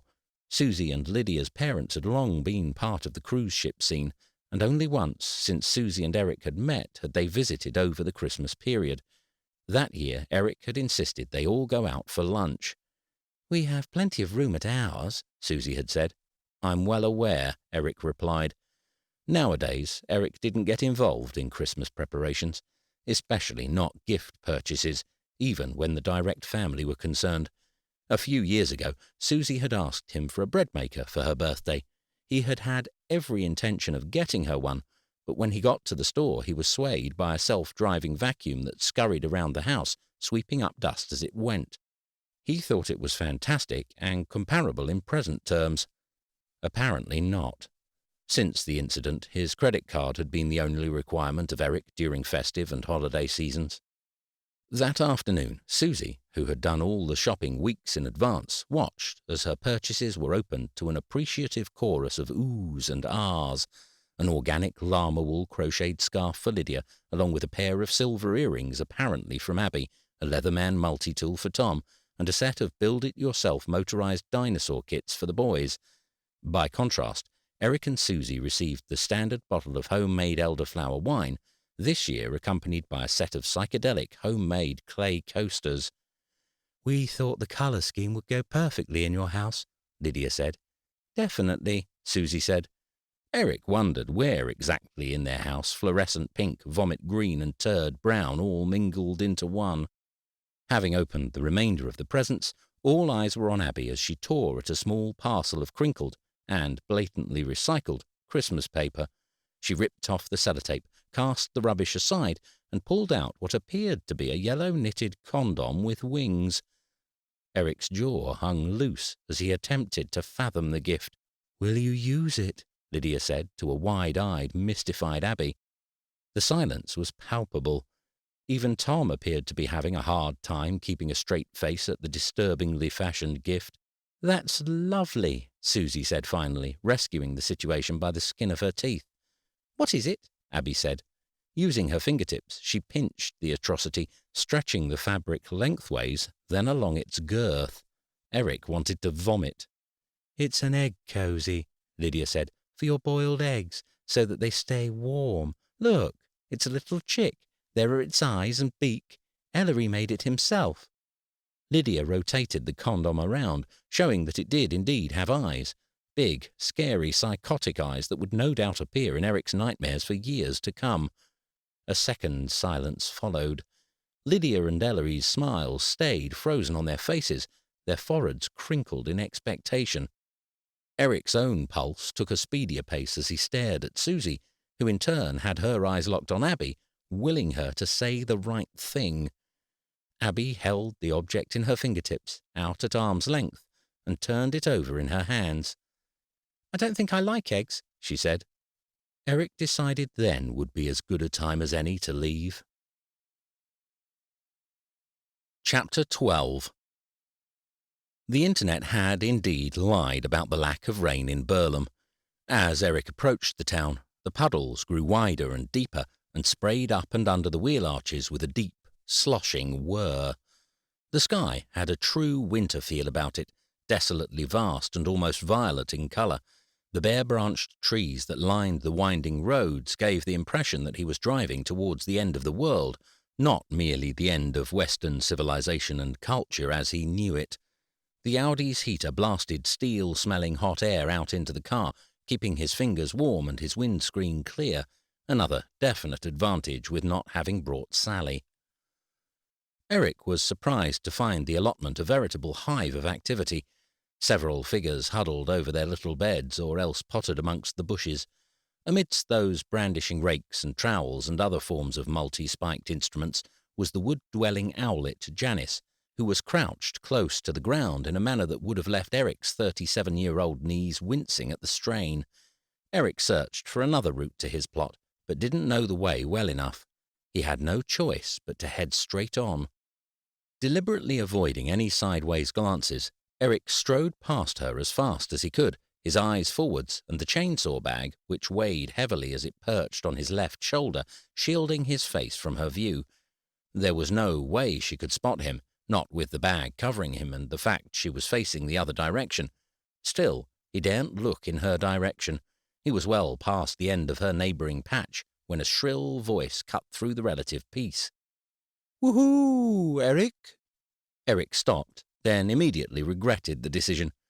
"You should have kept walking," he said to himself. Forcing his lips up into a toothy smile, he inched himself around to face her, the chainsaw wobbling precariously as he did. "Janice," he said, "I didn't notice you there." "Oh, I'm so glad you came back," she said, hobbling across the grass towards him. "I was a bit worried last time, you know, what with Norman being the way he was." "It's all fine." "Norman will be Norman. Some days I don't know how she puts up with it, I really don't. But then he has a good heart, a very good heart." Her eyes lit up. "You should come and meet everybody else. There's lots of us out today." "I've seen." "We're all trying to make the most of the mild weather before the frost comes back, you see. You can't do much in a frost, not when the ground gets as hard as it does, but that rain last night loosened it all up. I'll tell you what, it's a good time to dig your runner trenches. It's a good time to check your compost heap, too. Now, listen, people think compost makes itself, but it doesn't. At least not good compost. Good compost requires—" "Sorry," Eric interrupted. "I don't mean to seem rude, only I haven't got much time today." He nodded to the chainsaw, now resting against his knee. "I've only got this for a couple of hours. Perhaps I can meet everyone else the next time I'm down." "I'll hold you to that, and I've got the memory of a fox." "I'm sure you have," Eric said, hitching the chainsaw back onto his shoulder and wondering exactly how good a memory the average fox had. The decision to knock over the water butt had not been a wise one. The branches and debris were now covered in a thick, congealed green slime that, while adding a splash of colour to the vastly brown terrain, filled the surrounding area with a redolent musk not dissimilar to that you'd find in a hippopotamus's sleeping chamber. Eric touched a patch of the slime, then withdrew his hand rapidly. He wiped the gunk onto the back of his trousers. His eyes travelled across the length and breadth of the plot, a weight building in his stomach. Where the heck did he start? Rather than deliberating over which end of the patch was more disastrous than the other, Eric decided to unpack the chainsaw on the premise that he'd work out what to attack with it once he'd figured out how to get the thing going. A nervous tingle of adrenaline spread up from somewhere around his bladder as he unzipped the bag. He hadn't appreciated how new it was in the shop, nor the size. The metal blade glinted in the winter light as Eric brushed his hand across the chain, sand-blasted and perfectly smooth. Eric whipped his hand away, blushing at the inappropriate tenderness he'd just shared with a 3.7 horsepower piece of hardware. He checked over his shoulder and, after deciding no one was the least bit interested in his mechanophilic tendencies, began to tackle the job at hand. After unpacking the item in question, Eric skimmed through the instruction booklet. He double-read the safety issues, oil-filling information, and instructions on how to start the engine. He had already read up on cutting angles and correct grip positions on the internet at home, but decided it wouldn't hurt to have another quick read-through on those too. Using the labelled image on the back page, he identified all the main features, from the chain sprocket cover to the back handle guard, on the actual specimen.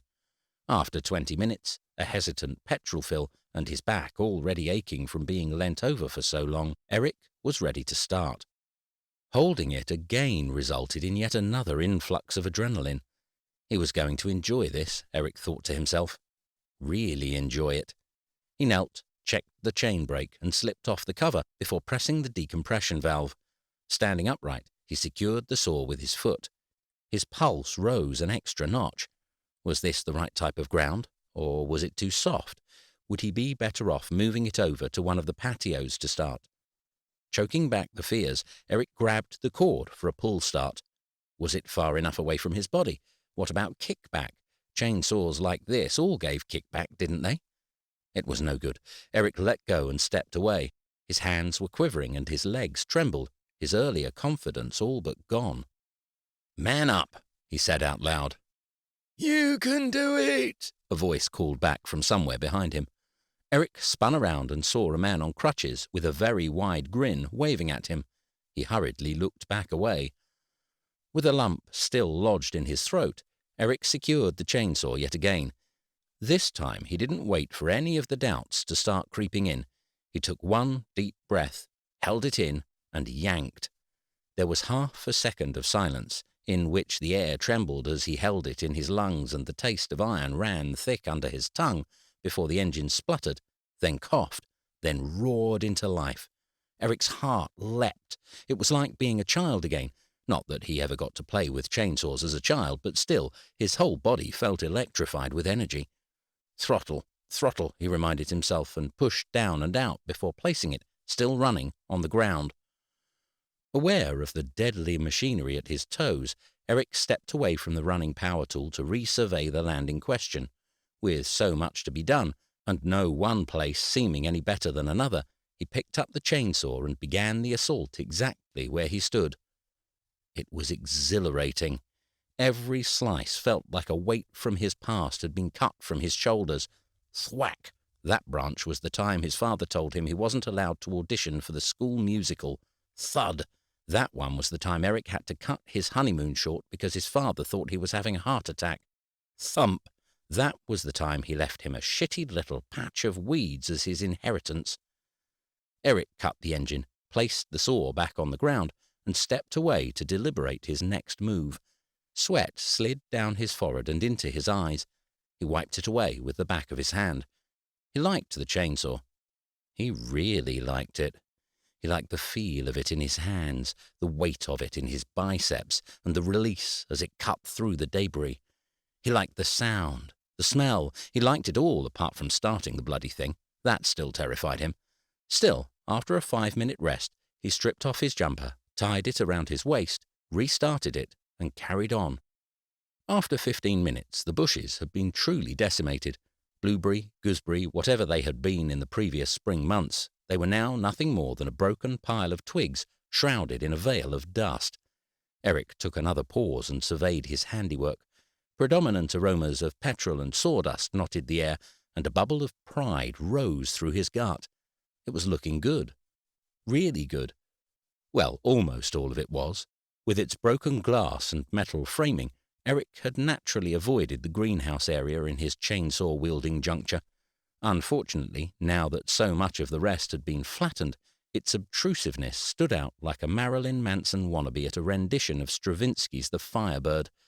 Eric kept the engine running as he perused. Its low, growling patter was just loud enough to drown out the ever-increasing chattering from the other allotments. More and more faces peered over the tops of their perennials, having grown interested in his goings-on. He placed the chainsaw on the ground and strode into the rubble, kicking aside the smaller twigs and stones and tossing a long, sawn-off branch and metal girder to the side. Eric was not a man who left a job half done, and this was no exception. There had to be a way to tackle the greenhouse today. There had to be. He flicked a piece of glass with his foot. The problem was all the fragments. There were so many little pieces of glass that the only way he'd be able to clear the patch was to pick them all up by hand. There were big bits, too, though. Huge sheets the size of a coffee table, jagged and cracked, jutted out of the earth.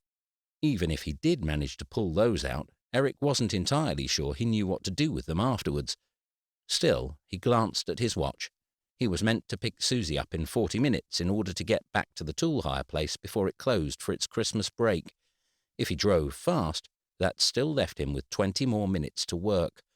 Crouching down, he began to pick up the glass. He had done a good job of averting the locals thus far, although he suspected his previous outburst with the water butt, combined with wildly waving a chainsaw, had had something to do with the matter. Now that he was on his hands and knees, however, he appeared to be an easy target. "Big job you've done there, laddie." The man who spoke had crow-like eyes and a long, ratty nose. "Still got a way to go," Eric said without lifting his head. "Oh, you want to be careful's broken glass in there." Eric didn't respond. He continued to remove fragments from the mulching soil. "Big saw you got going there. You know it's—" "Sorry," Eric said. "I don't mean to be rude, only I'm short on time. Is there anything in particular I can help you with?" The man opened his mouth, then shut it again. Without so much as a nod, Eric's head went back down into the weeds. A minute or so later, a throat cleared behind him. Eric gritted his teeth and ignored it. He had finally managed to wrap his fingers around two smooth edges of a large sheet of glass and was wiggling it against the binding stems and roots. Letting go of it now would cause the thing to slip back out of his grasp and probably smash into 1,000 pieces. The voice coughed again. "Hey there, laddie." "Could you hold on a second?" The sweat was beading on Eric's fingertips. He could feel the glass inching out of his grip. "I'm kind of occupied."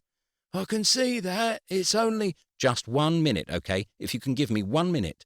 "I thought you might—" "Can you just hold on 1 bloody second?" Eric stepped back as he spoke. His fingers squeezed at the sheet, emitting a high-pitched squeak. 1 inch more, that was all he had to move it. 1 inch more to free it from all the vines and creepers and finally render this place usable. With the most forceful tug he could manage, his elbows sprang back, and for less than a heartbeat, the massive pain balanced in his dampening grasp. Then, as if in slow motion, the whole thing tilted, wobbled, and fell with a sickening crash to the ground. "Fuck! Fucking bollocks!" Eric kicked the ground, his soft-toed boot landing squarely on the point of a shard of broken glass. "Ah, fuck!" he yelled, as a searing pain bolted from his big toe all the way up his leg. It was blinding, horrific. Every nerve end from his toe to his calf was on fire. "Fuck, fuck, fuck!" "Now, hold on a minute, laddie." "Bollocking, buggering." "Look here, you might—" "What? What do you want?" Eric could feel the wetness of blood pooling at the end of his shoe. A smell of ash and burning was muddling in his senses. His head began to swim. He turned to the man with the ratty nose. "What is it? What do you want?" The man's jaw momentarily slackened. His gaze lowered onto Eric's bleeding toe before returning to meet his eyes. "I thought you might want to know that your chainsaw's on fire," he said. Chapter 13. To give Tom his due, he managed to keep up the small talk all the way to A&E. Even in the allotment, when Eric was draped over his shoulder, whimpering and wincing with every step as he left a trail of blood from the plot to the car, Tom had managed to maintain a positive demeanour. "Don't think you've severed an artery," he said. "There's lots more blood when you sever an artery." Humiliation was an understatement. As Eric limped out, glass shards still protruding from his toe cap, it seemed that every Burlham resident over the age of 65 had come out to watch the event. Leading the crowd was, of course, Norman, who had, of course, appeared in time to see the smoke pouring out of the chainsaw. The day was a fail in every way possible. A&E was rammed, full of inebriated adults, children who had swallowed Christmas tree baubles, and doctors and nurses who looked so stressed that they should have been admitted themselves. He lost the shoe. It could have been a lot worse, but still, seeing the insole ripped mercilessly from the leather upper of his 200-pound outdoor shoes was never going to be a nice event. The doctor on his case wasn't going to pull the glass out without assessing the damage underneath first, so with a delicate hand he cut around the sole, then the sock. Needless to say, once he'd done that, he pulled the glass straight out anyway. Later, Eric wondered whether Tom would inform Lydia of her brother-in-law's pitiful screaming, though at the time he could barely even think through the pain. 4 stitches and a bucket-load of shame. It could have been worse, but it really didn't feel like it. It was dark by the time they left the hospital. Not early evening dark or just as the moon rises dark, but stars in the sky, all curtains drawn, very close to midnight dark. The tool hire place closed at 6 and didn't reopen again until the new year. Eric didn't even care. All that mattered was his throbbing toe and battered ego. Besides, Tom had looked over the chainsaw and decided it was most likely just an issue with the oil, an easy fix. Eric would probably only have to pay for the late return, he said. Eric didn't have the energy to respond. While his foot felt like it had been dunked in a vat of concentrated sulfuric acid and his head was fuzzy, furry, and altogether rather confused from the painkillers, Susie was beyond half cut from an exceptionally extended brunch and a teetotal sister who insisted on topping up her glass the entire time. Given that the trains had stopped running and no one was fit to drive, there was no choice but to stay the night at Tom and Lydia's. Abby camped down in the boys' room under a makeshift teepee Lydia had fashioned out of bedsheets and old broom handles, while Susie and Eric got the spare room. The batik patchwork quilt that covered their bed was embroidered with tiny mirrors and golden thread, and smelt of sheep and Ayurvedic nonsense. "Lydia got this when she first went to India," Susie said as she hoisted Eric's leg up and onto the bed. "I don't think she's washed it since," Eric replied. He wriggled himself under the sheet, grimacing against the pain of his foot. Through the walls he could hear the cousins giggling. "I'm sorry you've had an awful day," Susie said. "I hate seeing you like this. You know it really isn't worth all this stress." "Don't say it." Eric cut her off before she could continue. "I'm not getting rid of her, certainly not after today. There is no way that man gets to win." "But what is he winning? Your dad is dead, Eric. There are no more competitions." "That's what you think." "Well, if that's the case, what's wrong with you just letting him win? What are you gaining from all this? We hardly see you as it is. The last thing I want is Abby not seeing her father for the next 2 years because he's too busy at work and down the allotment." "That's not going to happen," he said. Was all Susie said in response. Christmas and the days that bookend it were a washout. For 6 days it rained constantly, hard vertical pillars of water that turned windows opaque and made travelling anywhere a suicide risk. The sky remained an indolent grey, bleak, dull and without imagination. Eric reflected the sentiment to a T. The office shut down over Christmas made it impossible to get on top of things the way he would have liked. Still, he lay on the sofa, foot propped up with a mountain of cushions, and fired off emails, waiting in vain for responses, and silently seething as each half-hour passed without so much as an out-of-office reply. Even Jack Nelson took 2 days to get back to him and told him not to worry, they would sort out any issues in the new year. Christmas Day was pleasant enough. Abby was pleased with her presents, which had nothing to do with him. All the same, it made a fuzzy ball of sentiment blossom as he observed the unabashed glee with which she ran into their bedroom, stocking in hand, leapt on their beds, and tore at the paper. From Susie, Eric got a gin tasting course, 20 types of gin in one afternoon. It sounded ideal. From Abby, he received a mug. The image on said mug resembled something that a goat having an epileptic fit with a paintbrush between its teeth would create if said goat were particularly skilled at painting eyeballs and ears. "Do you like it, Daddy?" Abby said. "It's abstract art. We're doing abstract art at school, and this is what you look like. See, you're even wearing a tie." "It's wonderful, baby," Eric said, taking the mug in hand. "Remind me how much we're paying for this school again," he said to Susie. The first day the sun made an appearance was the 28th December.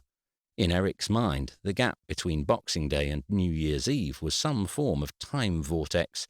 The wrapping paper and leftovers had long been discarded and forgotten, yet it was still a sizable period until the inevitable New Year. You could guarantee, during that 5-day-long black hole, that nobody you spoke to had any idea what actual day of the week it was, and as soon as the 27th arrived, no one had any plans either. In Eric's mind, the working week would be much better preserved should New Year be shuffled a few days earlier. Susie opened the curtains, causing Eric to squint at the sudden onslaught of light. She then redeemed herself slightly by handing him a cup of tea. "How's the foot?" she asked as she proceeded to remove the duvet and begin prodding at his dressing. "It looks much better. I don't think it'll even leave much of a scar." "I have to be honest, I was worried about that. Big toe scars can be quite stereotyping. People might start to think I belong to a gang or something." "Fine, be like that. So, have you got anything planned for today?" "Only to catch up on a bit of work." "Good, because we're going out." Eric shuffled himself into a more upright position. "Did you have anywhere in mind?" "Funny you should ask," Susie said. Eric tried to make her see sense. While Susie was right from one perspective, if he was going to keep up with this whole escapade, then he really couldn't take a weekend off no matter how much he wanted to. She had no real idea what the actual situation entailed. "It's not safe for Abby," Eric said for the third time. "God knows what's lurking about in there. She could catch rabies. For all I know, I already have." "You're being dramatic." "Besides, I can only just stand, and you expect me to go digging about in 6 inches of mud." "No, I expect you and Abby to sit at the sides and play cards while I dig about in 6 inches of mud." "Wow, that sounds exciting." Susie's look followed. The thin rays of sun that cast every other plot in the allotment with a narrow glimmer of optimism could do nothing to disguise the dismal landscape that stood before them. A smell of bonfires drifted in from beyond the hedgerows, bringing up memories of crematoriums and ashes. Maybe burning it would be a solution, Eric pondered. "It looks a lot better than it did," he insisted. "I wish I had some photos to show you. It really does look much, much better. Loads better. Heaps and heaps." But his voice couldn't hide his disappointment. "See," he said after another minute's silence. "I told you it was a stupid idea coming here." It did look better than last time. All the bushes and dead plants had been cut back to nothing, and one side of the greenhouse had been all but cleared of saw-toothed broken glass. That it looked better was not in question. Whether it would ever look anything more than a health inspector's wet dream was. "Just tell me what to do and I'll do it," Susie said, and pulled on her gardening gloves. "The sooner we get started, the sooner we'll get it done." "I really don't think there's anything you can do," Eric said. Then he stopped talking. He was wise enough to know when he was beaten. Eric had spied some green gardening bins. They were way back under the notice board at the entrance, so while he and Abby folded out their picnic chairs and divided the cards ready for an epic game of top trumps, Susie headed back to the gate to collect one of the 4-feet containers. "I can help," Eric said several times as he watched Susie crouched over what had once been a tomato sack, pulling out another handful of weeds and refuse. "It's fine," Susie said. "I like it. It's therapeutic." One by one, she shoveled forkfuls of debris out of the ground and into the bin. Eric sat in his chair, leg extended, admiring his wife gliding between the detritus, attempting to make a little sense out of the chaos. "Make sure you stick the fork in first," Eric said. "Don't just put your hands in. There are rats in there." "Can we have one, Daddy?" Abby piped up. "Harry Neely at school has a pet rat. Can we have a pet rat too?" "No. Now, beat this. Silver-tip shark, maximum depth 800 meters. She went back to studying her cards. Eric wasn't sure why they'd had a gardening fork hidden in the depths of their utility room cupboards in their London home, but watching Susie attempt to move the weeds with its skewed prongs and bent handle confirmed his thoughts that they would need to buy better tools, more money being spent without a penny in return. It was a little under an hour later, when Abby pulled out the top trumps Disney princess cards, that Eric called a halt to the work. "You should stop," he said. "You've done loads." "Just another 10 minutes. Really, hun, we should head back. Besides, I don't feel right just sitting here watching you and Abby's bored stiff." "Rubbish. You're still having fun, aren't you, sweetheart?" "No," Abby said non-committedly. "Dad's really rubbish. He only says what's on the cards. It's way more fun playing with you." "Fine." Susie wiped the sweat from her forehead, leaving a slight smear of dirt in its wake. She stepped back to observe her handiwork. "To be honest, I'm surprised at how little I've got done.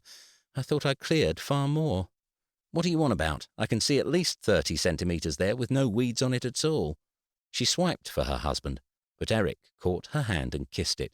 "You've done amazingly," Eric insisted. "There's always going to be loads to do. We could come down every day for a month and the place would still look like a shit heap." "Eric." "Sorry." He hoisted himself up to standing and limped over to the plot. "I mean, it will still look a mosquito breeding ground cesspool, but you've done an amazing job. Thank you." "And it wasn't that bad having us down here with you?" "I guess not." From his newly elevated standing position, Eric gazed past his wife and surveyed the plot behind her. He was reasonably sure he could see where she'd been working. Chapter 14. New Year's Day brought an inevitable headache, aching muscles, and a mouth that tasted of dry slippers and flaccid mushrooms. It was unfortunate that it was the same day of their next planned trip to Burlham. They had gone to their neighbours, Ben and Belinda, whom they saw on average 3 times a year, the inaugural summer barbecue, held sometime between May and July, Ben and Belinda's joint birthday, which Eric knew for certain was either in September or October, or perhaps November, and New Year's Eve. His social ties with these long-term friends were in fact so tenuous that when Eric had bumped into Belinda down the Indian takeaway the week before Christmas, it had taken him a solid 2 minutes to fit a name to the face. She just didn't look right without a sparkly scarf around her neck, white wine spritzer in her hand, and party blower buzzing in an ungainly manner from between her lips. The combination of drink and painkillers resulted in a considerably later start to the day than Eric had anticipated. It was a damp day, with a hazy drizzle that fogged up the windows and caused frequent, involuntary shivers when he glanced outside and caught sight of the sky.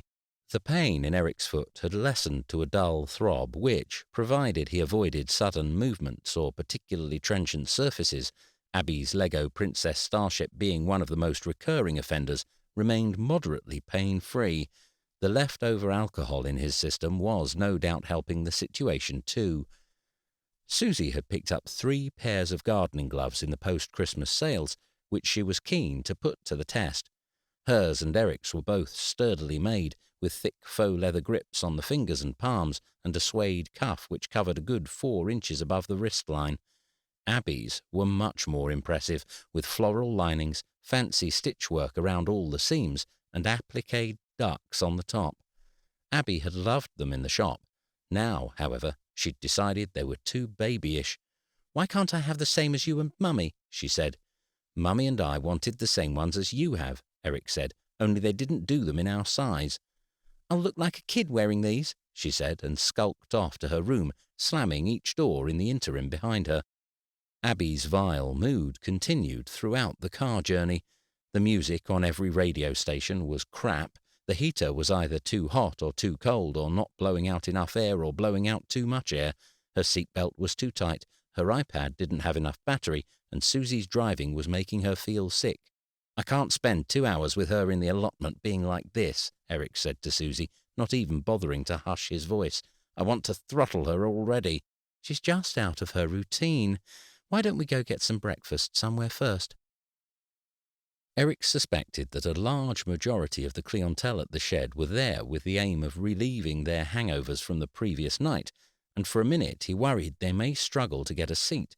But when Griff spied him at the door, he beckoned him over. They hurried inside, where he found them a table at the back next to a window. Still not feeling brave enough to face a complete fat bastard, Eric opted for a greedy git, although given that Susie pilfered half his bacon, black pudding and one of the sausages, he once again wished he'd ordered up. Abby's meal was, unsurprisingly, wrong.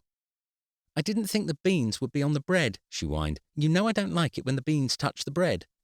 Steeling himself against the tension building in his muscles, Eric called Griff over for a reorder, this time specifying that the beans be in an entirely separate container placed on the other side of the plate to the toast. "Why don't you head off?" Susie said. "We can walk down when we've finished here. It's quite a walk." "It's fine. It'll give Missy here a chance to walk off that chip on her shoulder." "Are you sure?" Eric wasn't convinced. "Positive." Eric got up from the table and went to settle the bill. He glanced at the scrap of paper, noting that Abby's first breakfast was missing. "We'll pay for all of it," Eric said. "It's fine," Griff insisted. "I've got 3 of my own. Grown up now, mind, but little shits they could be when they wanted to. It's no problem." "If you're sure," Eric said, then, feeling guilty, placed the remaining balance in the little jam jar labelled tips. Eric was surprised how quickly he forgot about the drizzle. As he entered through the gates, he grabbed one of the green bins and motioned briefly but politely to Janice, indicating the bin as his reason for not being able to stop. The dampness from sweat and the dampness from the rain were soon indistinguishable as he continued from where they'd let off the previous weekend. Perhaps it was the lessened pressure of not having Susie or Abby with him there, or perhaps the lack of time constraints, but the work seemed easier today. He found a rhythm: fork, swing, dump, fork, swing, dump, and even his foot wasn't hurting enough to distract him. "Carrot cake." Cynthia's flame-red hair was currently hidden beneath the blue hood of her wax jacket. Extended towards Eric was a long tube of crumpled aluminium foil, the insides of which contained a rather orange-looking carrot cake. "I baked it this morning. It's not my best, but it's better than my worst." "Oh, well, it looks lovely," Eric said. "Take a piece." "Actually, I've only just had breakfast." "Then take a piece for later, or take some home for the family. I hear you had them up here helping a couple of weeks back." As she spoke, she was pulling out several slices, sealing them in a Ziploc bag which had appeared from her pocket, and handing them to Eric. A quick sniff caused a slight rumble beneath his belly button. "Thank you." He took the package of cake, which appeared to be almost 3/4 of the loaf.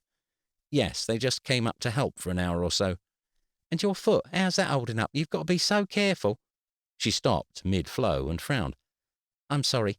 I'm doing that old lady thing, aren't I? Asking you lots of questions and not giving you any time to respond." "It's fine." "No, I should let you get on. You've got lots to be going on with." She turned as if to leave, then paused. There was something about the way she stopped, as if suspended mid-animation, that made Eric wait.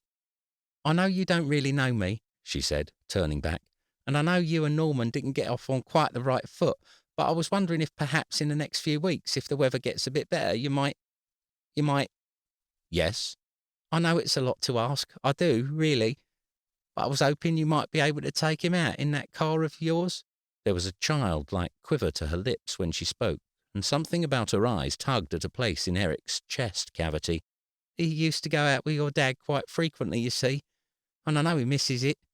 At our age, something like that. It would mean a lot to him, that's what I'm trying to say, but not if it's any trouble, of course. I don't want to inconvenience you." The tug in Eric's chest had built to a point where it now affected his throat as well, and when he spoke, the words came out far more hoarse and croaky than he'd expected. "Well, it's really not very good taking her out in weather like this." "Of course, I completely understand. Forget I asked. "But I'm sure in the spring when it's not quite so wet." The old woman's face bloomed into a smile, squashing her wrinkles into even deeper crevices. "Thank you," she said. "It would mean the world to him. To us both." With a sudden awareness of heat rising to his cheeks, Eric busied himself with the topsoil. He could sense Cynthia still standing there, watching him, but he kept his head down for fear she might burst into tears or, worse still, try to hug him. A few seconds later, she spoke again. Well, enjoy the carrot cake, and I do hope I get to meet the family next time they're around. Eric paused, considered his next sentence, and said it anyway. If you can hang on a few minutes, you can meet them now, he said, and they can thank you in person for the carrot cake. I don't want to interfere with your family time, she said. Besides, I ought to dash. I need to be home for when Norman gets back. With that, she scurried away around the back of her potting shed and down the path, stopping to offer a final wave before she disappeared out of view. It was another 40 minutes before Abby and Susie arrived. The drizzle had subsided into a wet, muggy mist that soaked into the earth and made everything smell like a cheap pub side salad. Abby looked to be in a better mood, in the sense that she was no longer throwing random screaming fits, but still had a scowl reminiscent of a cat who had just spent 3 hours with its tail caught in the tube of a vacuum cleaner. Oblivious to the ongoing cold spell and onset of winter, she'd somehow managed to find a strawberry ice lolly, which she repeatedly licked, shuddered, then licked again. Neither the rain nor the brain freeze could deter her from her sub-zero treat. You've got a fair bit done, Susie said, coming up behind him and placing her hands on the small of his back. It's getting there. It's definitely getting there. Another 3 or 4 weeks and you'll have most of it cleared. Yeah, if I can get it all sorted out by the beginning of March, I'll be pleased. Any idea what you're going to do with the greenhouse? Eric cast a disapproving eye over the rusting monstrosity. I guess the tip, but I'm not going to think about that now. He turned his attention over to Abby. Right, he said, time for you to get your hands dirty. He rolled up his sleeves in a mockery of hard work, then kicked up his good heel and dug a line in the dirt. I need you to pull up all the plants on this side of the line, he said, but you're not to go over this line, okay? There's still glass and junk and God knows what other crap in there. Language, Susie chided. Gotcha. Mustn't go over the line. Lots of crap, Abby paraphrased, proceeding to lick her ice lolly and showing no signs of moving. Eric smiled at his wife. Susie slipped on her gloves and tied her hair back in a ponytail. A sweet gust of nostalgia swept through Eric. There was something about the way her hands ran through her hair that reminded him of the way she was when they first met. Determined. Focused. Not that she wasn't still. He just didn't get to see it so often anymore. Eric couldn't help but steal glances at his wife. Nothing was ever too much trouble for Susie. No task too big, no problem unsolvable. She took everything in her stride. Her first husband was a dick, that was for sure, but it was a fact for which Eric would be eternally grateful. If he hadn't been, he and Susie wouldn't be where they were now. Aware of the need to refocus on the job in hand, he cast her one more wistful gaze before bending down and attacking his weed problem. Eric was knee-high in nettles, grabbing them from as close to the roots as possible when Susie stopped. Oh, I forgot. This was on the notice board for you. She stood up and pulled a thin white envelope out of her pocket. Eric's name was typed on a sticky label that was stuck on the front. In the top corner, a green stamp consisting of a crossed fork and shovel had been unevenly inked. Eric took it from her. Thanks. Where did you say it was? Pinned up on the notice board by the bins. Eric shrugged. It's probably just something about the tenancy. I forgot I had to pay it this month. He ran his finger under the seal and ripped the envelope open. Inside was a single sheet of A4 paper, the same stamp on the corner beside some unfamiliar address. Heat rose up through his belly, accompanied by a definite acceleration in heart rate. It was only a short letter, 2 1/3 lines long, with a couple of extra bullet points beneath, but by the time Eric had reached the final words, his fists were balled, his pulse pounding, and his eyes bulged so wide they looked to be making an escape bid from their sockets. What is it? Susie said. They have got to be fucking joking. Chapter 15. Eric rang Christian Eves. It took 6 attempts to get through. Each of the previous tries he stayed on the line, the saw-toothed tone cutting through his eardrum, until it went to voicemail. It didn't deter him. While Susie drove and Abby slept, Eric kept on ringing. Finally, he picked up. Can they do this? Eric said when he'd explained the situation in microscopic detail. Surely they can't do this, can they? Christian Eves was silent down the end of the phone. The sound of smacking lips echoed several times before he eventually spoke. Mr. Sibley, I don't mean to sound rude, but firstly, today is New Year's Day, which, like most people, I am spending with my family. Secondly, why exactly have you come to me with this problem? Who else am I meant to go to? This sounds like something to be sorted out within the committee. At this point in time, it's not a legal issue. But if they can do this, if they do this, I'll lose the car, won't I? That's what you're saying, right? I'll lose the car. If it comes to that, then yes, but, Mr. Sibley, this still might all be some misunderstanding. After all the work I've put in, I'm sorry, Mr. Sibley. Effing bastards! Eric slammed his fist against the dashboard.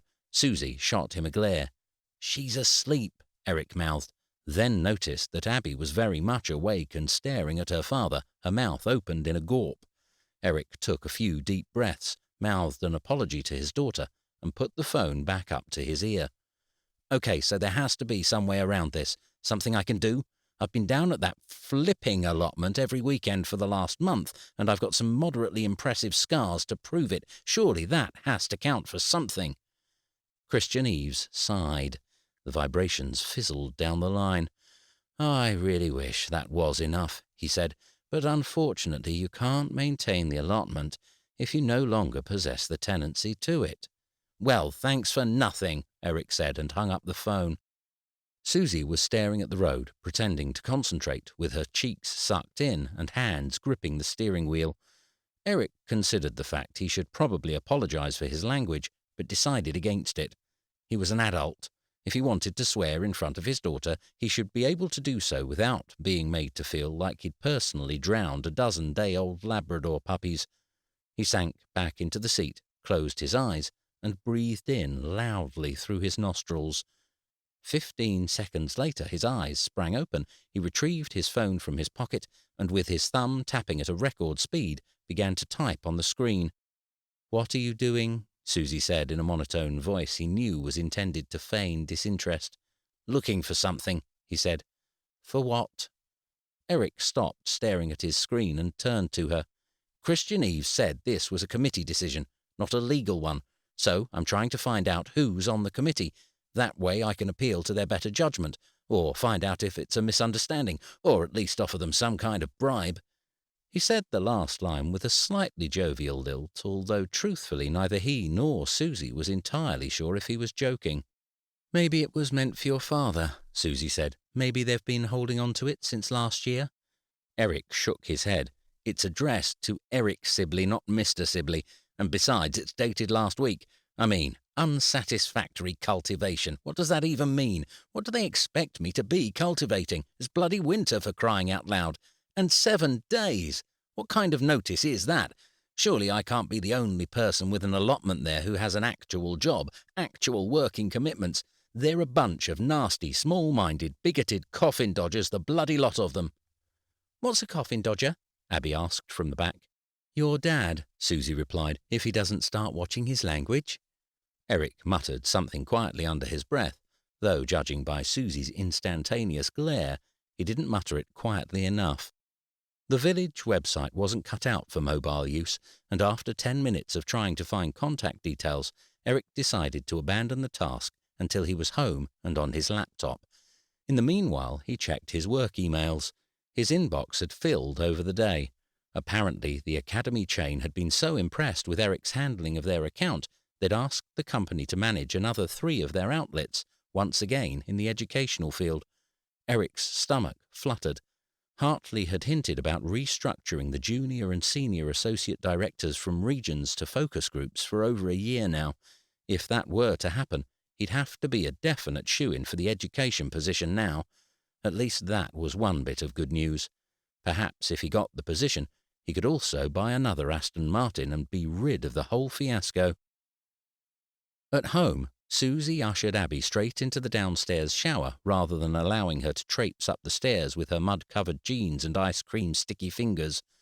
Eric wasn't entirely sure how she'd got so much mud on her, as the closest he saw her get to the actual allotment patch was when she was trying to work out if snails could hang upside down on nettle leaves. Steam drifted into the room as Eric fired up the computer. He would shower later. Now there were more important things at hand. The allotment committee page was part of the same Burlham website where he'd advertised for help. Eric had initially thought identifying who to contact would be a quick process, but it turned out there were an awful lot of committees going on in Burlham. There was a carnival committee, a horticultural committee, and the waterways committee. St Andrew's Parish Choir Committee and the St Andrew's Recorder Club Committee shared a joint page, as did the St Jude's Summer, Autumn and Winter Festival Committees. There was the Burlham Organists Committee, the Burlham Fisheries Committee, the Burlham Amdram Committee, not to mention the local vegetarian, vegan and freegan community pages. There was the School Council, the Food and Clothes Bank's volunteer pages, the Burlham for Buildings, the Burlham Against Building, the Burlham Quilters, Twitters and Philatelist pages, as well as a whole 3 extra pages of groups and assemblies that Eric didn't read through because he'd already found what he was looking for. The Burlham Columbia Avenue Allotment Committee. Eric clicked on the link. The page took a second to load. The second it did, his throat clamped shut. The banner across the top of the page was a picture. Eric recognized the setting as outside the town hall, although the car parking spaces had been completely overhauled in place of tables and marquees and tents. In the centre, a group of people stood beneath a hand-painted sign that read Burlham Allotments and was decorated with childish drawings of fruit and vegetables. In the centre of the group was a man sitting on a chair. On his lap a pile of what looked like courgettes and runner beans. Eric almost didn't recognize him with the flat cap and smile, but there was no mistaking the narrow eyes and sticky-out ears. "Dad," Eric said. Eric was certain that the sudden onset of emotion was caused more by surprise than actual distress, and in less than a minute he'd sniffed back any tears and was once again focused on the task at hand. He scrolled down, paying as little attention as possible to the photos of the Harvest Festival and Autumn Fair, until he reached the committee members. It appeared a fair glut of people were involved in the running of an allotment, as well as the normal roles you'd expect from any committee, secretary, treasurer, deputy chair, etc. There were also more particular roles, such as trading manager, fair growth manager, and pesticide control manager. Eric was unsurprised to see both Janice and Cynthia's name on the board of committee members, although at that precise moment there was only one name that mattered. Eric's fingers flexed, then clenched. His nostrils flared. Chairman, the page read. Norman Kettlewell. That miserable old... Eric, you know why he's doing this, don't you? Bitterness. That's why. Spiteful old man bitterness. Well, if they think they can bully me out, they've got another thing coming. Perhaps if you just talk to him. You can't talk to people like that, Susie. You can't. They don't listen. No, these people need action. And so much for not being a legal case. I've got a legal case. He said he didn't want me having the car. The second time I spoke to him, he said that probably thinks he's next in line or some stupid crap like that. You need to calm down. And his wife, what a conniving old wench. Eric, no, I mean it. You know what she asked me this morning? She asked me if I would take him out in Sally sometime. She actually had the audacity to ask me when all the time she's plotting this behind my back. Perhaps she didn't know. Of course she knew. And she gave us cake. Eric stopped. Where is it? Where's the cake? You're not eating it. It's probably poisoned. They probably thought they could get rid of me that way. Susie placed her hands firmly on her hips. You're being irrational. You know what you sound like, don't you? You sound like an absolute loon. Where's the cake? Abby and I already ate it in the car. When?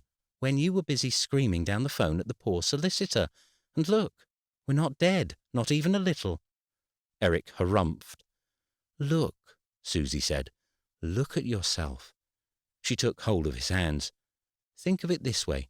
If what your father really wanted was to drive you mad, like you keep insisting, then it's working.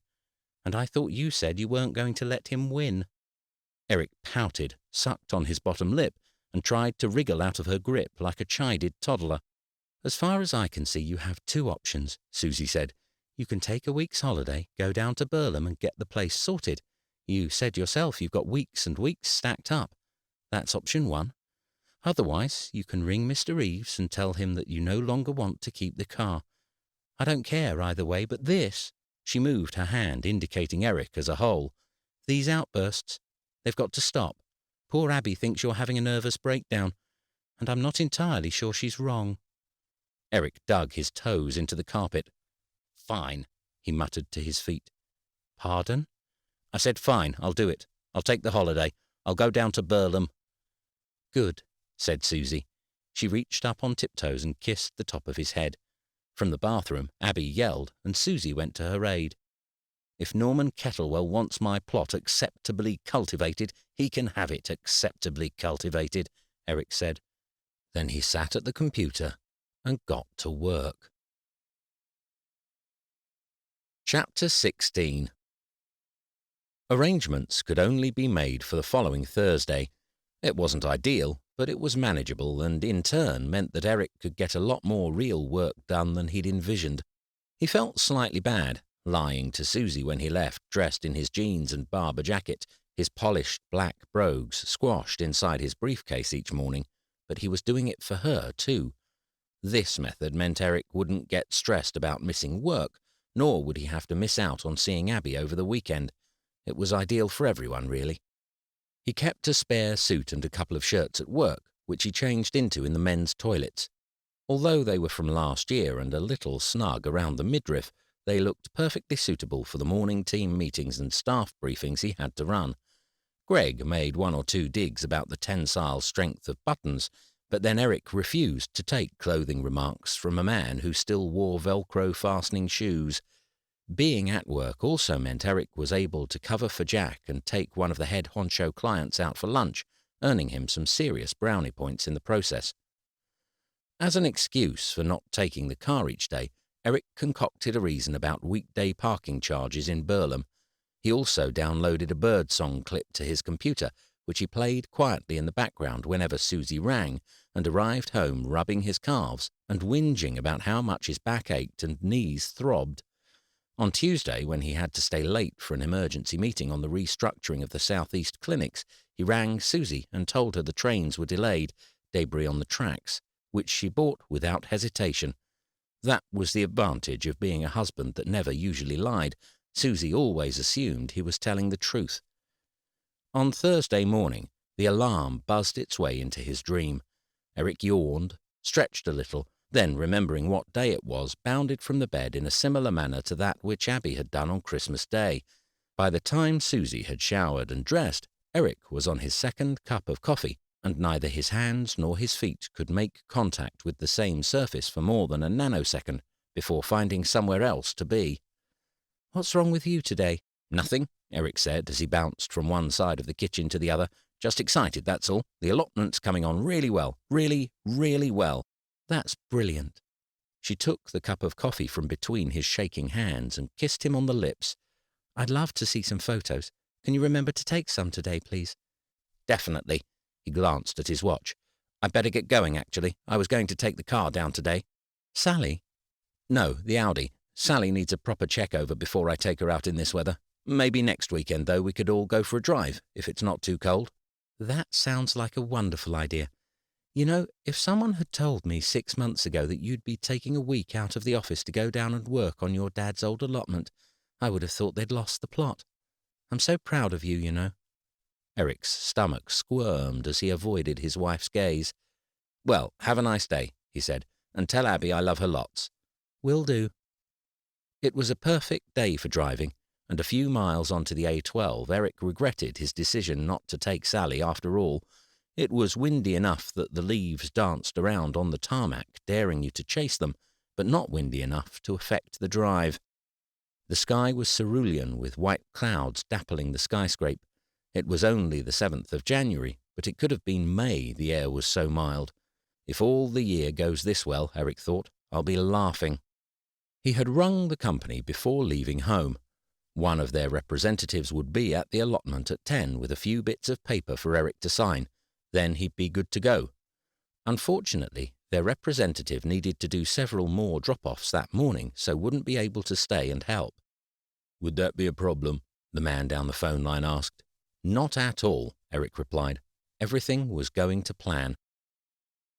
He drove into Burlham, down the high street, and was heading to park in what he now considered his spot when he encountered a snag in the form of a 3-axle, semi-articulated 30-ton truck, although none of those features he knew until the ginger-haired, freckle-faced pubescent told him this. "I thought you worked at Tools R Us," Eric said. "Tools for you, and I do," the boy said in response to Eric's question. You ordered from one of our third parties. It's all our gear. Just means it costs you more, that's all. Brilliant, Eric said. Actually, you're lucky. We wouldn't have been able to loan you it. Not after the mess you caused with that chainsaw. Have you never heard of bar oil? Ignoring his remark, Eric wandered over towards the cab and surveyed the lorry. There was absolutely no way it was going to get any closer to the allotment. Eric was amazed he'd got it that far. "And you drove this thing, on your own?" Eric said, still searching for the sign of some other member of staff. Got my HGV licence 4 days after my 18th birthday. "Which was when exactly?" The boy didn't reply. Look, he said. I've backed it up this far. I'll get it down the ramp for you and I'll talk you through the controls, which you may or may not listen to. After that, I've got to go." "That's fine." The boy frowned. "I know there's no point in me asking you this, but have you ever used one of these before?" Eric laughed.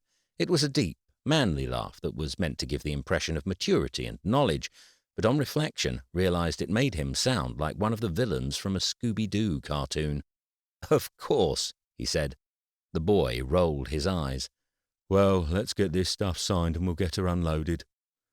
It was a 2.5-ton zero-tail swing mini-digger with 2 tracking speeds, glass-enclosed cab, and a smell of petrol that got the testosterone flowing faster than a Game of Thrones mini-marathon.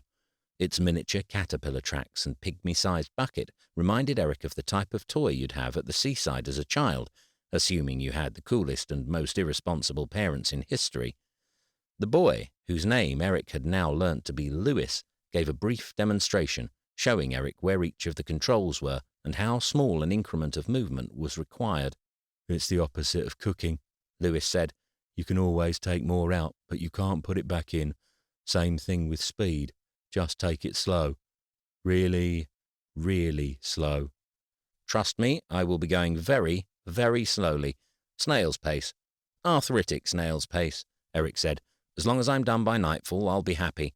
"Well, I'll be picking it up at 4, so you'll need to be done by then." "Fine, by 4 then. Either way, I will be fine." The boy pulled out his phone and checked the time. "Are you sure you're okay? I mean, this flat bit here'll be easy. It's once you get onto those little paths it gets harder. You've got a full tank of fuel. There's no way you'll use all of that. I'd hang on a bit, see you down the lane, only I've got to get this next one delivered for 11. "I'll be fine." "I can drive it down to the entrance if you want." "Lewis," Eric stretched out his hand, "thank you for all your help. I will see you at 4 o'clock, and I have your number should any extreme emergencies pop up." "I'd rather they didn't." He gave one more skeptical sigh towards the digger. Eric slapped him on the back. "Fine," Lewis said. "I'll be off. Enjoy." Eric had to admit he was more than a little impressed watching Lewis maneuver the 30-ton truck back onto the road and out through the estate. "And this is where the fun begins," he said. Eric had, understandably, watched several YouTube videos on how to control a mini-excavator since concocting his plan, and was reassured by the number of hillbillies that managed to manipulate the machinery with careless ease. If they, with their obvious lack of education and limited grasp of grammar, could do it, he most certainly could. Hopping up into the cab and squeezing himself around the controls, a horde of butterflies swarmed behind his belly button. As a stroke of luck, the allotment appeared empty for once, although he suspected it wouldn't stay that way for long. The last thing he wanted was for one particular naysayer to turn up and start interrogating him before he even started. The engine was quieter than he'd expected, nothing like the high-octane thrum of the chainsaw, more a low, underworld growl. Eric snuggled into his seat, checked behind for any oncoming traffic, then pushed the lever forwards. Slowly and smoothly the excavator followed the route. With his cheeks aching from grinning, he pushed the lever further forwards and trundled down the track towards the allotments. Of course it was easy. It was driving. Eric was good at driving. He was great, in fact. Eric continued to bolster his own ego as he rolled on before glancing at the bare hedges beside him. His stomach fell. Despite his enthusiastic outlook, he was inching forwards slower than a sloth with muscular dystrophy. Still, better to take things slow and steady, he reminded himself. Slow and steady wins the race. Sod this, he said 2 seconds later, changing his mind. His thumb twitched towards the 2-speed yellow button. How fast was fast, really? After all, if he carried on at this pace, he wouldn't even reach the gate by 4, let alone do the allotment. And it wasn't like he found it hard. He had perfect control. Eric hit the 2nd speed. Eric lurched backwards as the tracks clicked into the higher pace. A millisecond later, he was back in control. The breeze whipped around the back of his neck as the trees moved past him. His boyish grin returned. This was better. Now he could get some real work done. He angled himself to make the entry to the allotment and glided between the gates like a pro. He would see if he could get a video of this on the way back. Maybe Lewis could take one if he had the time. He probably wouldn't show it to Susie, though. No, he wouldn't show it to Susie, but he may let Abby have a quick peek before bed tonight if she promised not to tell her mother. Eric was past the entrance and squeezing himself between the first 2 plots. He had planned his route already, following an in-depth examination of Google Earth along with a few mental calculations. He knew which right and left turns would get him there with the least possible hassle and which paths were too narrow for him to try.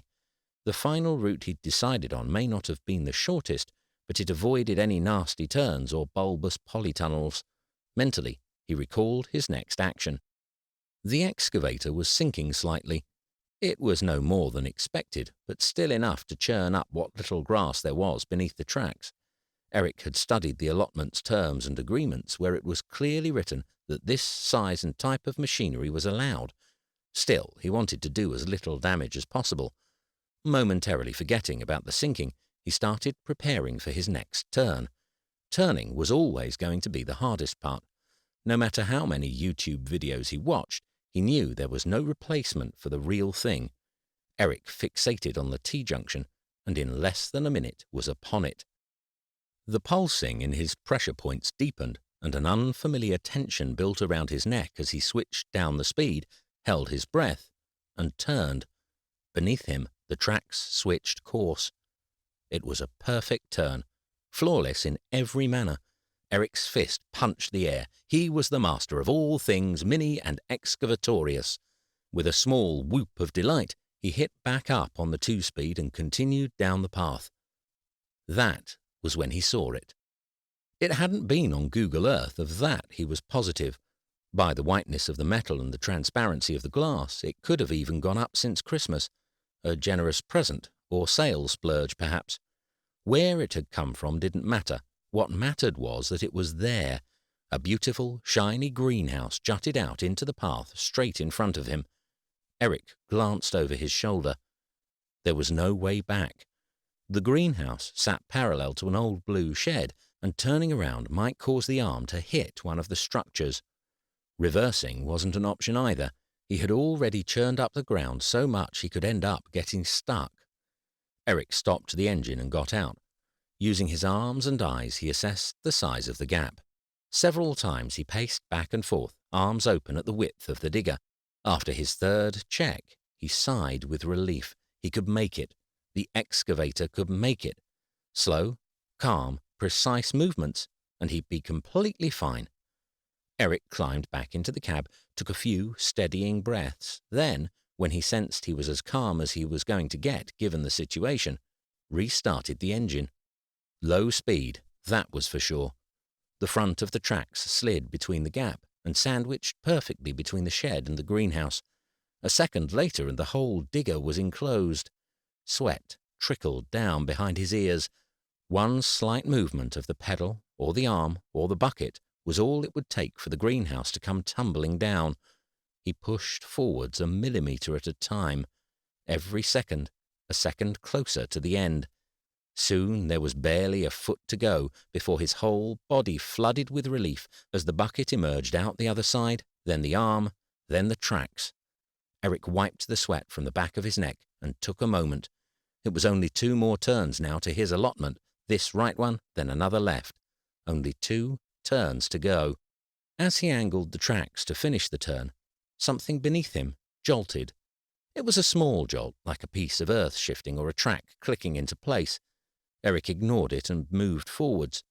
The next jolt was substantially more significant. He glanced over his shoulder. The soil beneath the back of the track was waterlogged and causing the digger to slip. Eric pushed the lever forwards and urged the machine on. It refused to budge. He tried again, thrusting his own weight forwards too, in the hope that that would help. It didn't.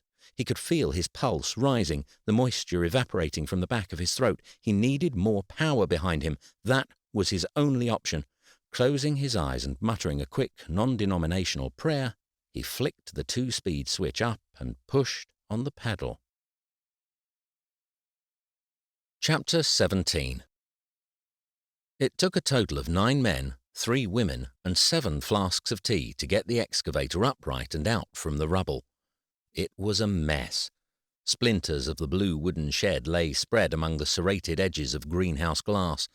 Within the destruction were seedlings, twisted tools, gardening gloves, and what only minutes earlier had been an antique radio, but was now nothing more than a bouncing mass of coils and wires. The noise alone had been enough to generate a crowd. They arrived seconds after the crash. Those who could came running. The rest hobbled behind. "Help me!" Eric called, his head lolled downwards, a trickle of blood running down his forehead. "My bloody trousers are caught!" People wrenched and tugged, pulling from every direction as they tried to dislodge him from between the levers. For a brief second, Eric believed that this was it, the end. He was going to die there, stuck on his side, trapped in the cabin of a mini-excavator, until, with a hard yank, someone tore the seams of his jeans, finally freeing him. With his heart pounding, blood in his mouth, and Mickey Mouse boxers that Abby had bought him on display, Eric crawled out of the wreckage. "Well, you made a right mess there," someone said. Eric couldn't disagree. He had had to call Lewis and agree to pay a £200 tip for the service. Even then, they had to call upon the help of the local Coast Guard volunteers as well as those allotment owners who were able to bend their backs without it taking them 45 minutes to straighten up, of which Eric was surprised to find quite a few. Still, he didn't think he could have wedged the digger in at a more awkward angle if someone had paid him. Griff had appeared with the flasks of tea and bacon butties, and although Eric wasn't entirely sure who had called him, he was eternally grateful. The sweet liquid flooded through his veins, and only when Eric removed the mug from his lips did he see how much he was shaking. "You're lucky," Griff said. "You could have caused some real damage. To yourself, I mean." It was the bucket that had caused the most damage, coming down squarely through the roof of the shed. The contents had spilt their innards out onto the path, catching in the digger's tracks and twisting into the chain links. Eric hadn't come out of it unscathed. There were several superficial gashes on his arms and legs, and an egg-shaped welt ballooning on his thigh. The whole of his left side radiated as if he'd gone 10 rounds in a bull ring. "What a mess." Janice was shaking her owly head. "What a mess."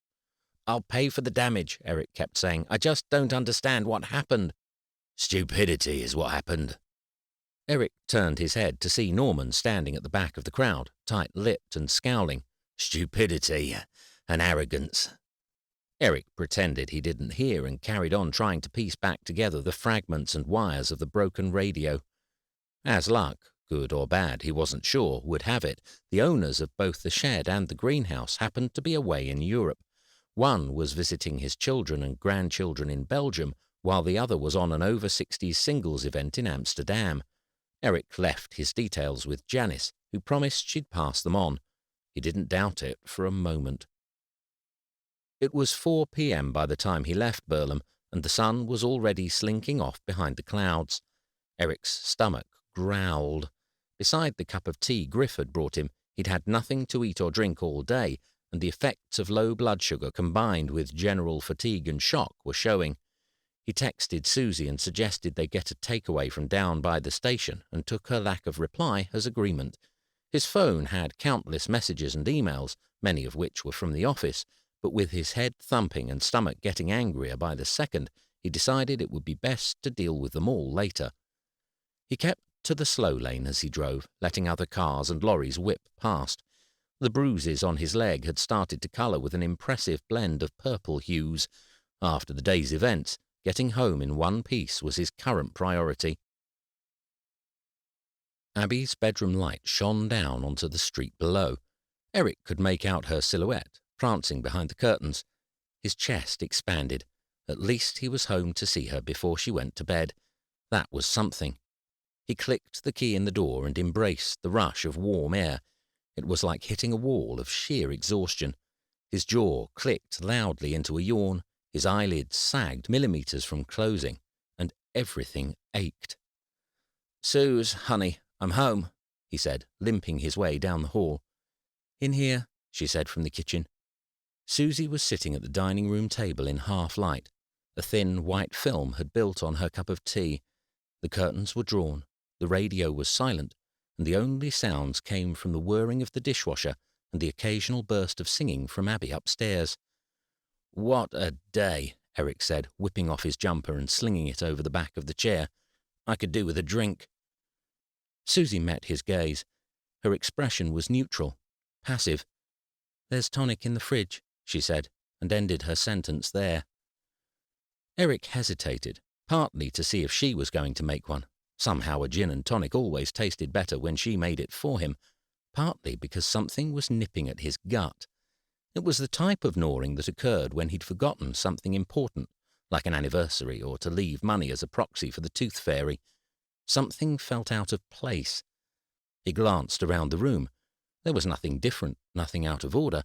No doubt it was his mind playing tricks on him from all the stresses of the day. When Susie didn't say anything else, Eric went to the fridge and hunted out the limes and tonic water himself. He poured his glass and sat down opposite her. "Sorry, you didn't want one too, did you?" he said. Susie shook her head. "I'm fine." A short silence ensued. Eric took a sip of his drink. It hit the back of the throat in exactly the right place.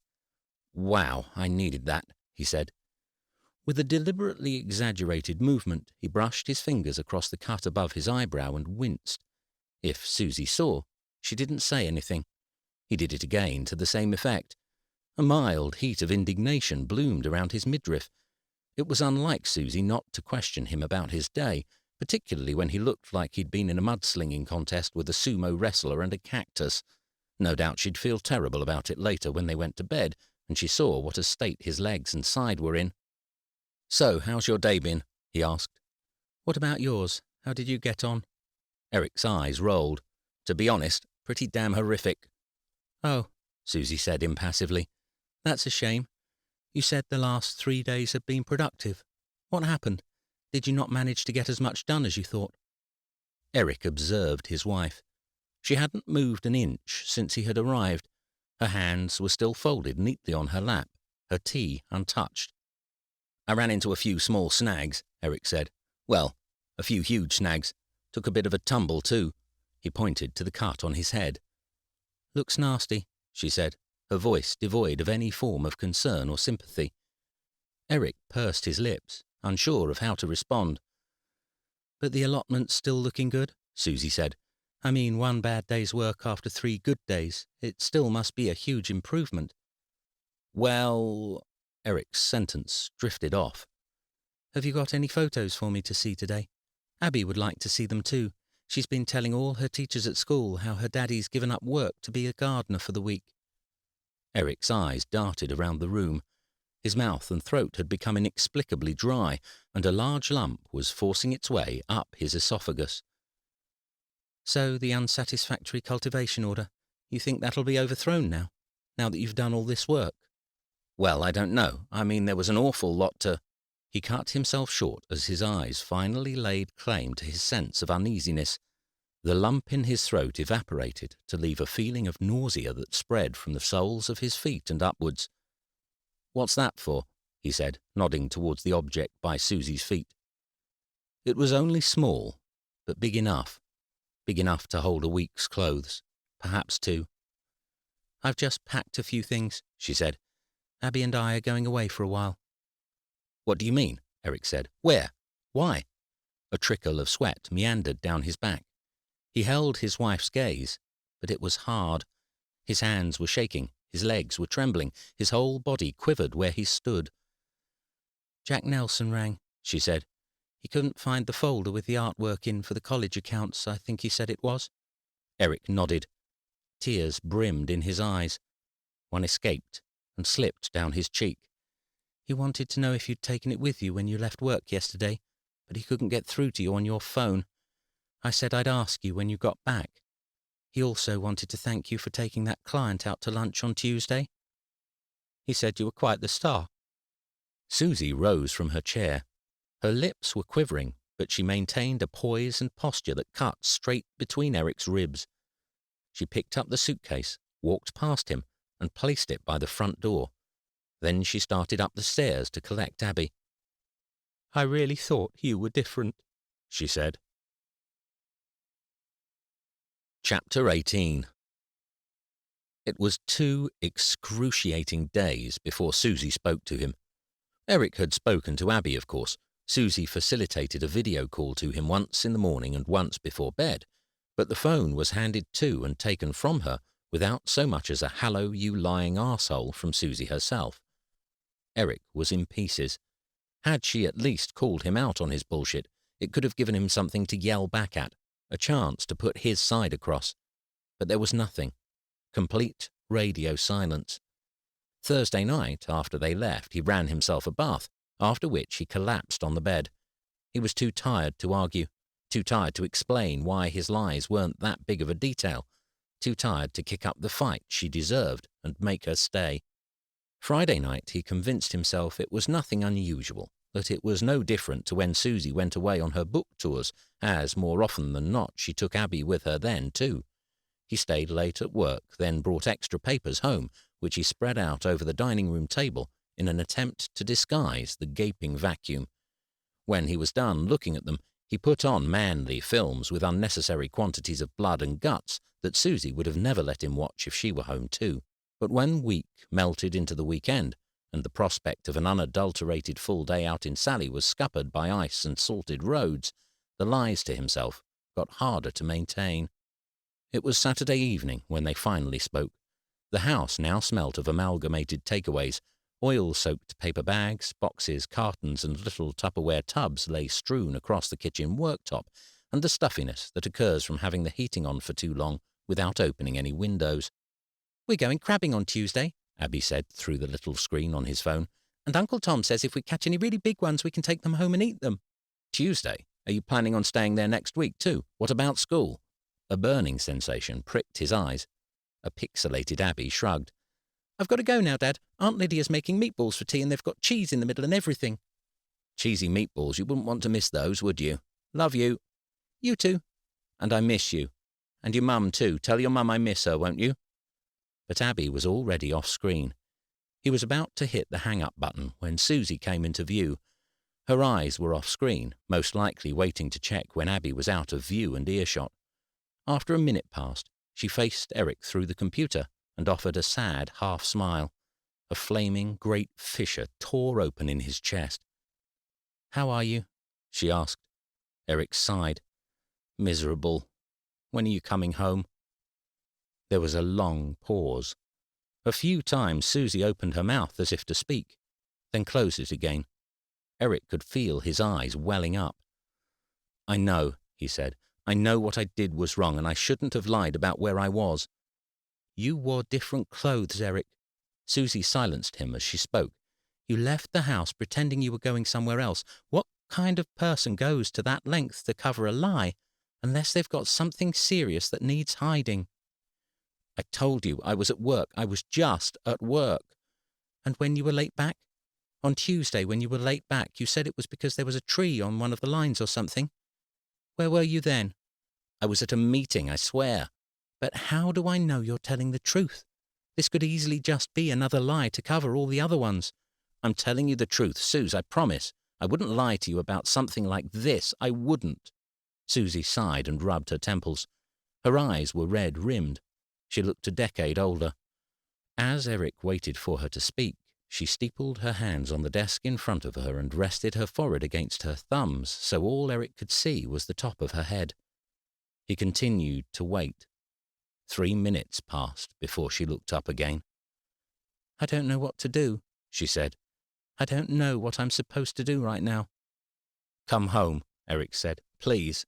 That's what you're supposed to do. Come home." She shook her head. "I've been through this, Eric. I've done a marriage where all I get is lies, I'm not doing that to myself again, and I'm certainly not doing it to Abby. This is not the same. Eric was waving his hands at the phone. I fucked up. I really fucked up, and I get that. I get why you're upset. I really do. And I know it's all my fault. But please, please don't do this. I will never lie to you again. I swear. I swear. In an elegant sweep, Susie wiped away the tears that slid down her cheek. Eric sniffed his back down his throat in a much less demure manner. Will you at least keep speaking to me? I can't stand it when we don't speak. Please, tomorrow night or whenever you want. Can we talk again? Susie's bottom lip disappeared under her top teeth. We'll see, she said, and Eric's stomach fell. Whenever he said we'll see to Abby, they all knew what it meant. Susie let him speak to her the next night. It was a somewhat strained conversation to start with. In the background, Eric could hear Abby and the boys shrieking as they ran up and down the stairs. Twice, Susie went off-screen to ask them to be quiet. The third time she told them, even Eric was scared. So, what are you going to do? Susie said. It had taken 30 minutes of tense small talk, but finally Eric reached a place where he felt he could tell her about the Burlham misdemeanor. By the end of the tale, there was even a small smile on her lips, although Eric was fairly certain it was revelling at his injuries and humiliation, as opposed to actual happiness. I don't know, he said. The owners were away last week, but apparently they get back this weekend. I guess I'll end up paying out. Do people have allotment insurance? Even if they do, I suspect digger-wielding maniac attacks aren't covered, she said. Eric smiled, and for the first time, it was reciprocated. A small glimmer of hope flickered. So, he said, any more ideas about when you're coming home? Susie's face immediately hardened. Don't push me on this, Eric, she said, stamping out his little glimmer. Right now, I don't even know if I am. But what about Abby, her school? You have to think about Abby. Then Susie gave him the glare that told him he definitely should have stopped at the smile. With his spirits newly dampened, Eric poured himself a gin only to open the fridge and find it entirely devoid of tonic. Bollocks, he said. There was no tonic in the pantry either, although, thanks to a spark of inspiration, Eric remembered that they'd shoved a few bottles of spirits and mixers in the cupboard under the stairs before Christmas, when the wine racks and surface tops could no longer handle the overspill. He was in luck. He clunked a couple of ice cubes into his glass and took a long, indulgent draw. With nothing on the television, Eric flicked up his laptop and perused the potential new client list Jack had sent around at the beginning of the week. There were some big names on there, a couple of education luminaries to boot. If Eric could land one more of those, it would really seal the deal should the restructure come about. After tidying up a few odds and ends in various documents, he returned to his emails. His inbox had gained 3 new additions since he'd last checked, and only one was work-related. He braced himself and clicked the first message, titled Garden Greenhouse. Eric scanned the message. It was short, curt, probably deservedly so, but reasonable in its requests. Allotment insurance was apparently a costly and rather futile experience, and as such the owner, a P. Hamilton, had requested Eric replace the destroyed greenhouse with a similar model. P. Hamilton had also included a link to a web page showing such a greenhouse on sale for £219. They had stipulated, however, that should Eric be considering any more excavator expeditions, then they would much prefer the toughened glass model, which would set Eric back a further £112.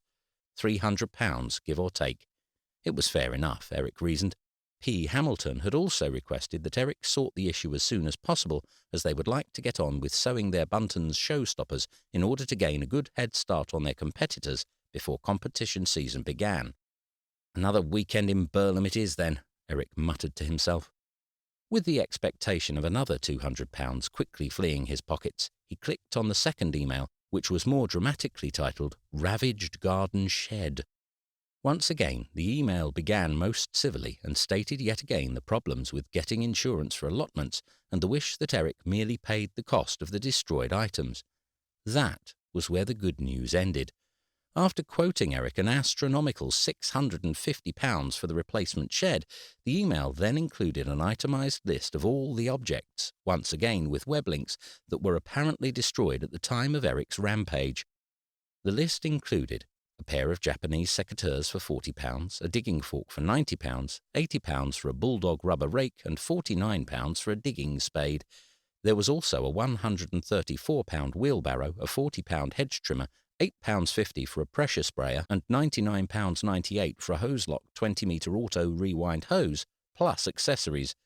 This did not include incidentals such as seed trays, bulbs, fertiliser and bug pellets, among other things, for which the writer requested an extra £250.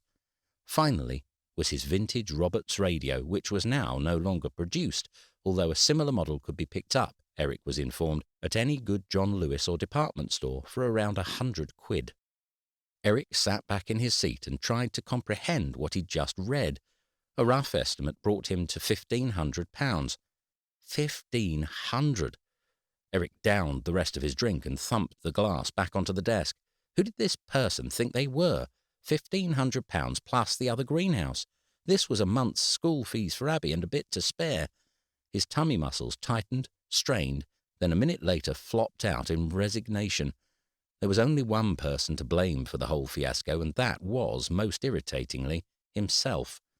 After refilling his gin with a double measure, he fired off 2 responsive emails, both agreeing to pay the stated cost, after which he downed the remainder of his drink and dug out the menu for the Indian around the corner. It was a pinging email that woke him in the morning. The house was hot, stiflingly so, and condensation ran in streams down the windows and puddled on the sills. Eric had never got the hang of the central heating timer, and adjusting it accordingly was one of Susie's jobs. As he'd gone to bed the night before, he'd switched up the thermostat in the hope of lessening the chill of an empty bed. It had definitely done that. His skin was clammy, and his hair stuck to the pillow in a way that only usually occurred in summer months or after nights of heavy drinking. He peeled himself out of the duvet and took a sip from the glass of water on his nightstand. 10 a.m., the clock read. Eric blinked and checked it again. He couldn't remember the last time he'd slept like that. Not that he felt refreshed. His phone pinged again and coaxed him over from the bed. He flicked on the screen, noting the little inbox icon at the bottom. 17 new messages had come through since he went to bed. Eric did his second double take of the morning. That number of emails on a Saturday night could only mean an absolute work catastrophe. Or news, important news. He gulped. Perhaps it was about the restructuring. Perhaps Jack had finally caved to Hartley and was giving it the go-ahead. With his heart racing, he clicked on the inbox icon. Chapter 19. It's ludicrous, that's what it is. Eric was on the computer speaking to Susie. Abby was outside at Lydia's, apparently catching newts in the pond, although he strongly suspected the only kind of life present in Tom and Lydia's pond was a particularly virulent strain of E. coli. The kitchen was in a marginally better state, with Eric having collected up all the used takeaway boxes that morning, although the sink was now filled with moulding teacups and a scent of fermenting milk. Listen to this one. He read off his phone as he spoke. Dear Mr. Sibley, blah, blah, blah. Wait a sec. Oh, here it is. Your haphazard driving last Thursday caused not only irrevocable damage to my perineal, I'm fairly sure she means perennials here, but anyway, it also near obliterated my prize-winning damson tree. I've estimated the cost of replacing this at £2,000. That sounds a bit steep. A bit steep? I was nowhere near her bloody damson tree, and I was most certainly not near her perineal. Haphazard driving, my driving was perfect. Until you crashed. Yes, but up until that point I didn't hit a thing, not one. Well, if you're sure. Eric's nostrils flared. Sure, of course I'm bloody sure. There are messages here saying that I ran over someone's compost heap. They want me to pay for replacement worms, and that I massacred their blackcurrant bushes. One says I deliberately beheaded his scarecrow. I mean, it's obscene. Half of them have threatened to sue me if I don't pay up within a month. Can they do that? Of course not. It's preposterous. Then perhaps you need to get a lawyer involved. And how much is that going to cost us? Eric huffed and slumped back onto the bed. Susie was lying on the sheep-scented batik quilt in her slobby clothes. They consisted of his old tracksuit bottoms and a vest top with a frayed hoodie over the top. If only he could hold her, nuzzle down into her shoulder, he might feel just a tiny bit better. Please come home, he said. I miss you. I need you. I'm a wreck without you. Susie leant away from the screen. "We'll talk about it later," she said. "I need to go now. I said I'd watch the kids." "Have a good day, then." "You too, and try not to stress about it. And don't respond while you're angry. I'm sure it'll sort itself out." "I hope you're right." "I usually am." Susie's more forgiving attitude made Eric feel a little more optimistic about the future, and taking her advice, he decided not to respond to any of the emails there and then. Instead, he chose to busy himself tidying. On the slim chance that Susie decided to come home without warning, a bathroom that smelt of 4-day-old underpants and a kitchen fridge that looked like it belonged to a bunch of excessively frivolous students may just be the things to send her away again. After tidying, he went upstairs and changed into his running gear. The rest of the day was going to be spent doing useful, productive things, Eric decided. After all, a clear head was what he needed to deal with the situation. Unfortunately, the next week did not allow him a clear head at all. Abby had apparently got involved in some scouting expedition with the boys, which Eric took as a sign to say they had no intention of returning home any time soon. At work, Jack had been called away on a family crisis, and one of the senior associate directors was stuck in the Maldives due to a volcanic ash cloud somewhere over Indonesia. Eric flitted from one telephone call to another, while Greg yo-yoed back and forth to different meetings with various VIPs. Wednesday already felt like Friday, and the thought of another 2 days like the 3 just passed made Eric's legs heavy with dread. It was Friday night before he finally got to address the issue of the allotments once again, having done an admirable job of ignoring the deluge of emails that had continued to flood his inbox since the beginning of the week. "I told them I'd see them all tomorrow morning," Eric said to Susie as he scooped a chopstick full of noodles into his mouth. It was gone 11, and the fact that Susie had stayed up late so that they could talk, he read as either extremely positive or else terrifyingly negative. "Are you going to manage that? To speak to them all, I mean," she said. "I thought there were loads of them." "There are, but I'm hoping most of them won't get their messages until it's too late. I only sent it 15 minutes ago." Susie didn't look convinced. "So what time are you going to meet them? And what are you going to tell them?" "Well, I've got to sort out this bloody greenhouse too, although I might wait until the rest of the stuff is done. I was going to get there about 10. "And you're going to tell them what?" Eric paused. He had had less time to dwell on the matter than he would have liked, but he had a vague idea. He puffed out his chest as he spoke. "I'm going to tell them that every incident will need to be verified by my lawyer, and should the incidents turn out to be bogus, not only will they be expected to reimburse my costs, but I will take legal action in reference to libel and slander. That should stop them." Susie frowned. "Is that a good idea?" "I don't see why not, and I can't think of a better one, can you?" She tilted her head in a half shake, half shrug. "It just seems very negative, that's all. You've already got this order for unsatisfactory cultivation. Now you want to upset them further by threatening to sue them." "They threatened to sue me first." Susie raised an eyebrow. "Well, that's a great response." Eric pondered the thought for a second. "I'm certain it's the best way, the only way," he said. "Well, there you go then." She smiled. It was only a small one, but it glinted in her eyes and sent Eric's stomach into butterflies. "What time are you planning on leaving then? Only Abby will want to speak to you in the morning, I suspect." Her nonchalant tone brought the sting of the separation sharply back to the forefront of his mind. "I don't know. I was planning on leaving about 9. "Okay, I'll make sure she calls you before then." "I love you," he said. "I know," Susie replied. Eric drove Sally to Burlham. It wasn't the most sensible idea, with bad weather pestering regions all around the coast, but for all he knew, Christian Eves was at the allotment ready to strip him of his keys and tear from him the last handhold to his family life. As such, Eric was determined to get in one last decent drive. Abby had been up at the crack of dawn, so Susie let her call him at just gone 7. Eric could feel the tears building behind his eyes as she rang off without so much as an "I miss you." They had only been gone a little over a week, yet it felt like she'd grown up months in that time. His heart ached and burned with the stupidity of it all. It was while brushing his teeth that Eric decided he'd go and see them the next day. Susie had said she wanted space, and he'd given her that, but now he wanted to talk. In person. Enough was enough. He wanted his family back. With a substantial amount of force, he spat the toothpaste into the sink, rinsed the bowl, then fetched his driving gloves from the back of his top drawer. Steering clear of the dual carriageways, Eric took every back road he could. He raced down the narrow, twisting, tree-lined lanes. He soared past the 15th century church of St. Mary the Virgin and drank in the lingering views of the river. His wheels hugged corners time and again, while his lungs bathed in the adrenaline of it all. This was living. This was what it was about.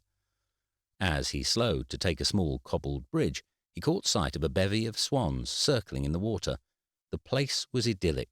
3 cottages sat on the riverside, one with a for sale sign out in front of it. Abby would love it here, Eric thought. She could fish in the river, climb trees. His chest tightened as he tried but failed to swallow the image back down.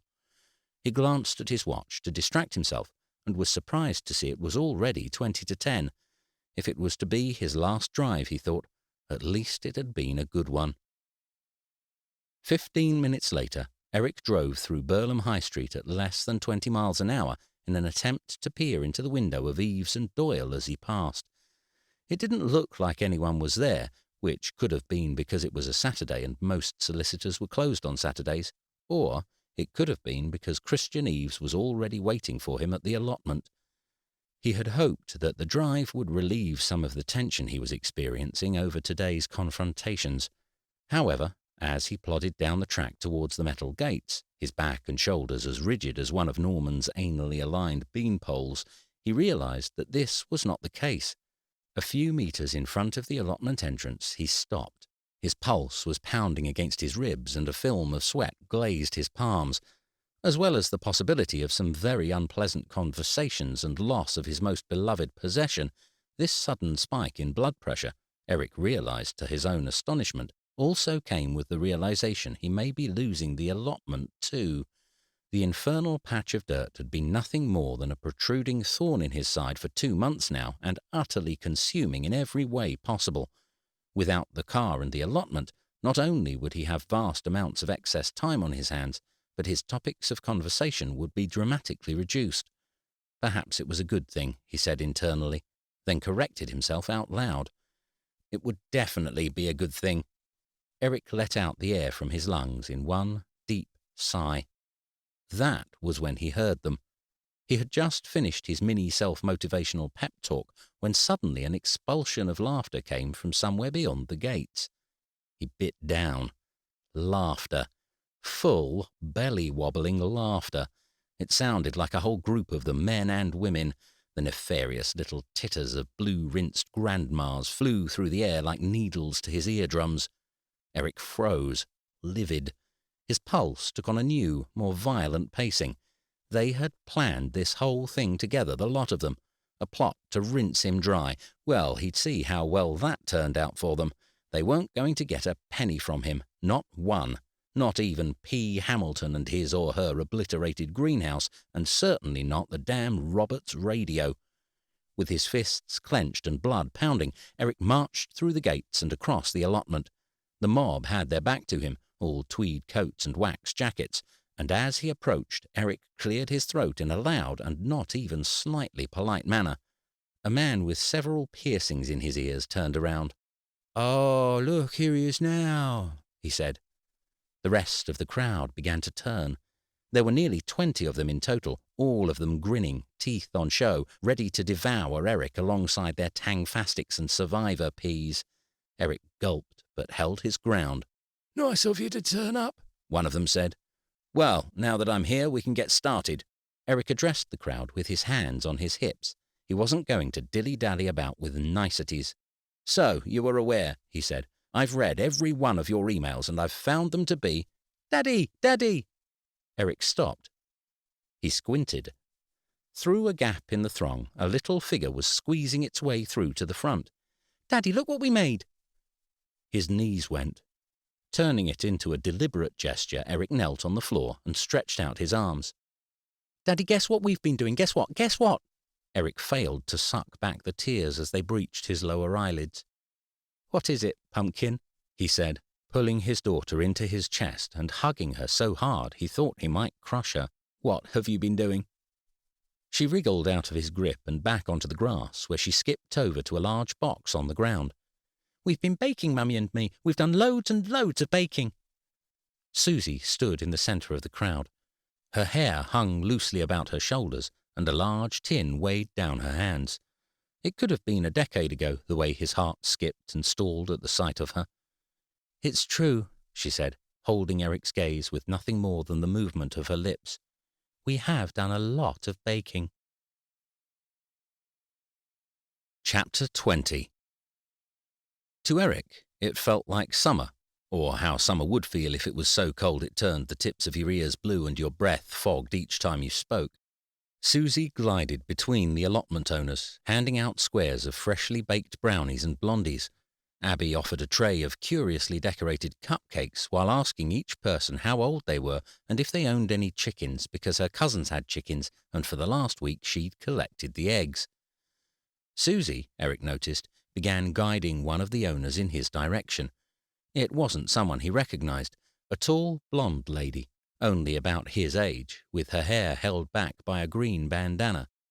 "Eric, this is Penelope Hamilton," Susie said, then added, "P. Hamilton," when Eric still drew a blank. "P. Hamilton. Oh, yes." Eric's eyes widened, his brain finally engaged. "Of course, P. Hamilton. Penelope, I'm so sorry. I mean, I can't describe how terrible I feel. Of course, your greenhouse. I will reimburse you immediately. Get the new one ordered today." Penelope gesticulated in a similar vein to the Queen. "Please call me Penny and don't fuss. It's not a problem. Accidents happen to the best of us. Your wonderful wife here was telling me what a tough time you've been having with it, running back and forth between here and London, and, of course, losing your father." "Well, I suppose it's been an interesting start to the year." "Well, anything I can do to help. And really, don't think twice about the digger incident. Water under the bridge already." Bewildered, Eric drifted from one person to the next and found the conversations eerily similar. Even Mrs. Maddock, with her damaged prize-winning damsons, was ardent to discuss her change of heart.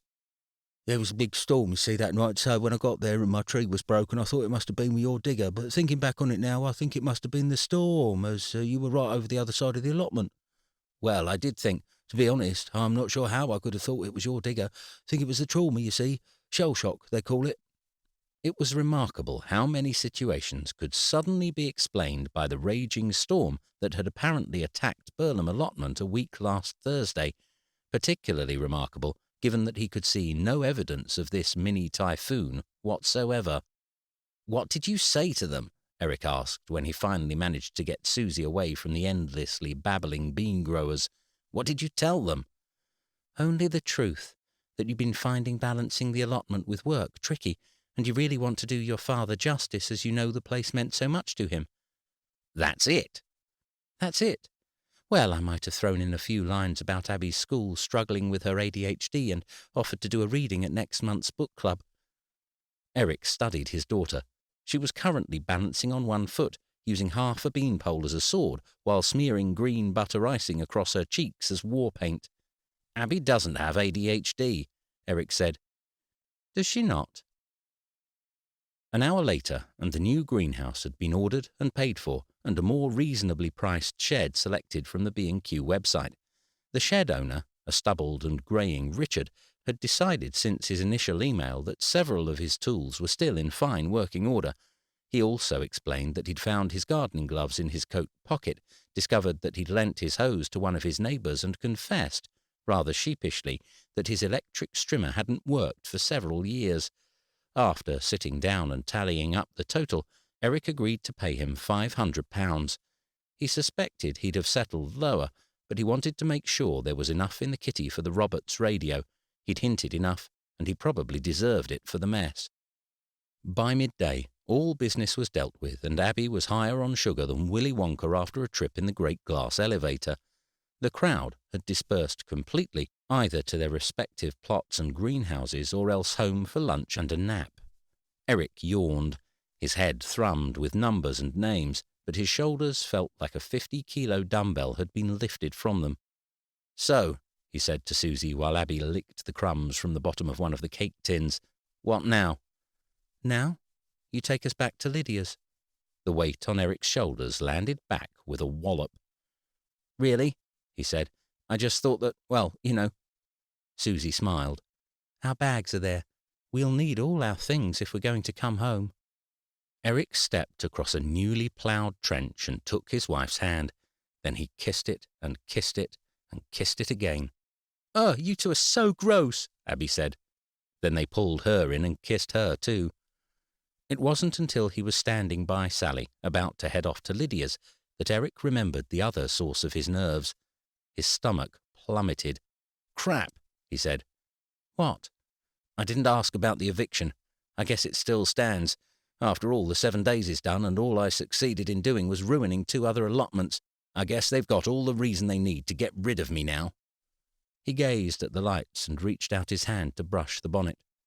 They had had some good memories together, Eric recalled. Great memories, like the first time his father let him get behind the wheel when his provisional license arrived. How many teenagers could say that the first car they ever got to drive was a limited edition Aston Martin DB4? Not many, he was sure of that.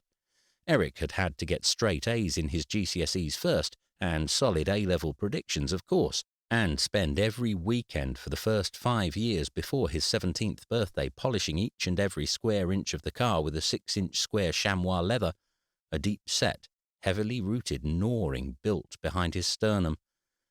"I was talking to Penny about that," Susie said, bringing Eric out of his daydream. "Penny?" "Penny. Penelope. P. Hamilton." "Oh, right. What did she say?" "Not much. She said she hadn't heard anything about it, but she wasn't a member of the committee." "Well, I'm sure she'll hear soon enough then," Eric said, and went back to basking in his eternal misery. Despite awaiting the inevitable loss of Sally, Eric skipped through the next week at work. He left early each morning after he'd brought Susie her cup of tea in bed and was out the door the minute the clock struck 5. Other people managed it. Even some of the senior associate directors managed it. It was all a matter of prioritizing, Eric told himself, and finally he was getting it right. During office hours he'd become beyond efficient. He stuck a tacky plastic mini whiteboard, the type you'd find in a primary school or displaying the daily specials in a cheap sandwich shop, on his back wall and crossed off his to-do list with a thick black line. He got coffee from the machine rather than heading out, and apart from the one working lunch he couldn't avoid, he ate at his desk or skipped lunch altogether. 3 times that week they cooked at home as a family, which they hadn't done since he started earning enough not to break into a cold sweat at the cost of a takeaway. He helped Abby with her homework on Tudor clothes, and while it was a topic he knew absolutely zero about, he was still more effective at scouring the internet than Abby, and therefore maintained the important parental position of omnipotence. It was a great week until the email came through from Cynthia. Fortunately, the email had come through on the Friday night, giving Eric only one evening to mull and muse before they drove down together in the Audi on Saturday morning. David Bowie's greatest hits blared out of the speakers as they battled the morning rain. "This music's so old," Abby said, crinkling up her nose in disgust as her father bellowed out the chorus to Life on Mars. "Yes, it is," Eric said, "and it stood the test of time." He continued with his singing at double the volume. "You're so annoying," Abby huffed, digging out her iPad and plugging in her headphones. Susie smiled and took Eric's hand. "We don't mind coming with you," she said, "if you want an extra pair of hands or some moral support." "It's fine," Eric said. "I'd rather you weren't there, to be honest. I'm not sure how this works, or why we have to meet at the shed. I expect I'm not allowed on the property anymore or something ridiculous like that." A knot tightened around his kidneys.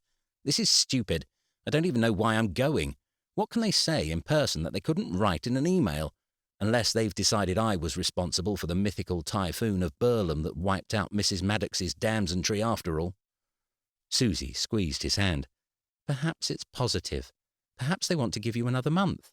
"I doubt that." "Well, either way, we're only a train ride away if you need us. Or I'm sure Tom could drop us down. Just let me know. We'll be there if you want." As they turned the corner and drew up outside his in-laws' house, Eric squeezed his wife's hand back. "Thank you," he said. Eric didn't get out of the car. He was going to, briefly. Then he caught sight of Lydia's glare and her look of daggers aimed directly at him. Susie may have forgiven him over the lying incident, but it was clear he had a long way to go with her sister. Last time Eric upset Lydia, he ended up being given a crocheted toilet roll doll every Christmas for 3 years, complete with an almost new roll of toilet paper. Nuances had never been part of Lydia's toolbox. Griff motioned to the back room as soon as he saw him. "They're already waiting for you," he said. "Do you want me to bring you a wimpy get-through or a bacon sandwich?" Eric shook his head. "Just a black coffee," he said. His stomach never coped well with nerves, and for some reason he was incredibly nervous. The shed was filled with its normal aromas of pig fat and coffee, but the walls and hallways felt exceptionally dark and narrow. As Eric made his way through to the back room, he paused, one foot resting at the bottom of the tiny staircase, the other at the top. The back room. Despite frequenting the shed several times in the last few weeks, he'd not been back to the back room since his meeting there with Christian Eves. Eric thought back to the letter, now stuffed somewhere in a box with old postcards and passport photos. What was it he said about misgivings and deluded ideas of success? Eric shook his head clear and focused on the situation. Then he stretched his neck until it clicked and marched forwards into the back room. With the chairs arranged in one big circle and many of the places already taken, Eric felt as though he'd walked into the world's oddest AA meeting. There were several familiar faces, including Janice, Cynthia and Rich, as well as several unknowns, many of a similar or younger age to himself. The committee was a big one, yet they all had one thing in common. Regardless of their age, race or choice of breakfast beverage, all the members fell silent when Eric entered. "Eric, please, come sit down, sit down. Have you ordered some food? Would you like anything? They do a lovely black pudding." Cynthia ushered him forwards through the chairs. "I'm fine, thanks," Eric said. "I've already ordered a coffee." "Great, well, sit down then. We're almost ready to get started." Eric hovered awkwardly in the centre of the circle. There were 3 seats free, one on either side of Janice and one next to a face he didn't recognize. After a moment's hesitation, he took the one next to the unknown and quickly quashed his twang of guilt. Today wasn't a day for small talk. There was another moment's fuss when Hank, an exceptionally stocky pensioner with a Sailor Jerry tattoo, a limp and a 3-legged whippet, entered. He politely motioned to his leg when Janice pointed out the available seats beside her, then a moment later caught Eric's eye and winked. After Hank had settled himself against the window ledge, another, longer silence fell between the group. Eric watched as eyes darted between one another. Along with knowing glares and disgruntled tuts, Eric was surprised by how many people he didn't recognize. There was what appeared to be a young married couple with an overly hairy toddler playing with cars around their feet, and several people a generation or 2 older, most of whom possessed hair of a silvery grey pigmentation. A few people coughed, some genuinely, others as a more obvious evidence of boredom. "Well," a man Eric thought was called Peter was the first to speak. "what are we going to do? Just sit round here in silence until he turns up?" "If he turns up." "He has to turn up. He's the chairman and he's never missed a meeting before." "He's never done a lot of things before." All eyes, Eric's included, fell on Cynthia. She straightened her back. "What, you think I have some control over him? A likely chance." There was a moment's pause until someone said, "So what are we going to do then?" The conversation descended into a mass of noise, through which every person was attempting to make their point heard. Eric's head went from one side to another, trying to make sense of the situation until a loud wolf whistle cut clean through them all. Still leaning on the window, Hank raised his hands. "Look," he said, "is the consensus going to change whether he's here or not?" A resounding no was emitted from the mass of shaking heads. "Right then, in that case I say we get on with this. No point keeping us all here for no reason. Agreed?" There were more grumbles, though this time the resounding sound of a yes came out from the fog. "He'd be pissed," someone said.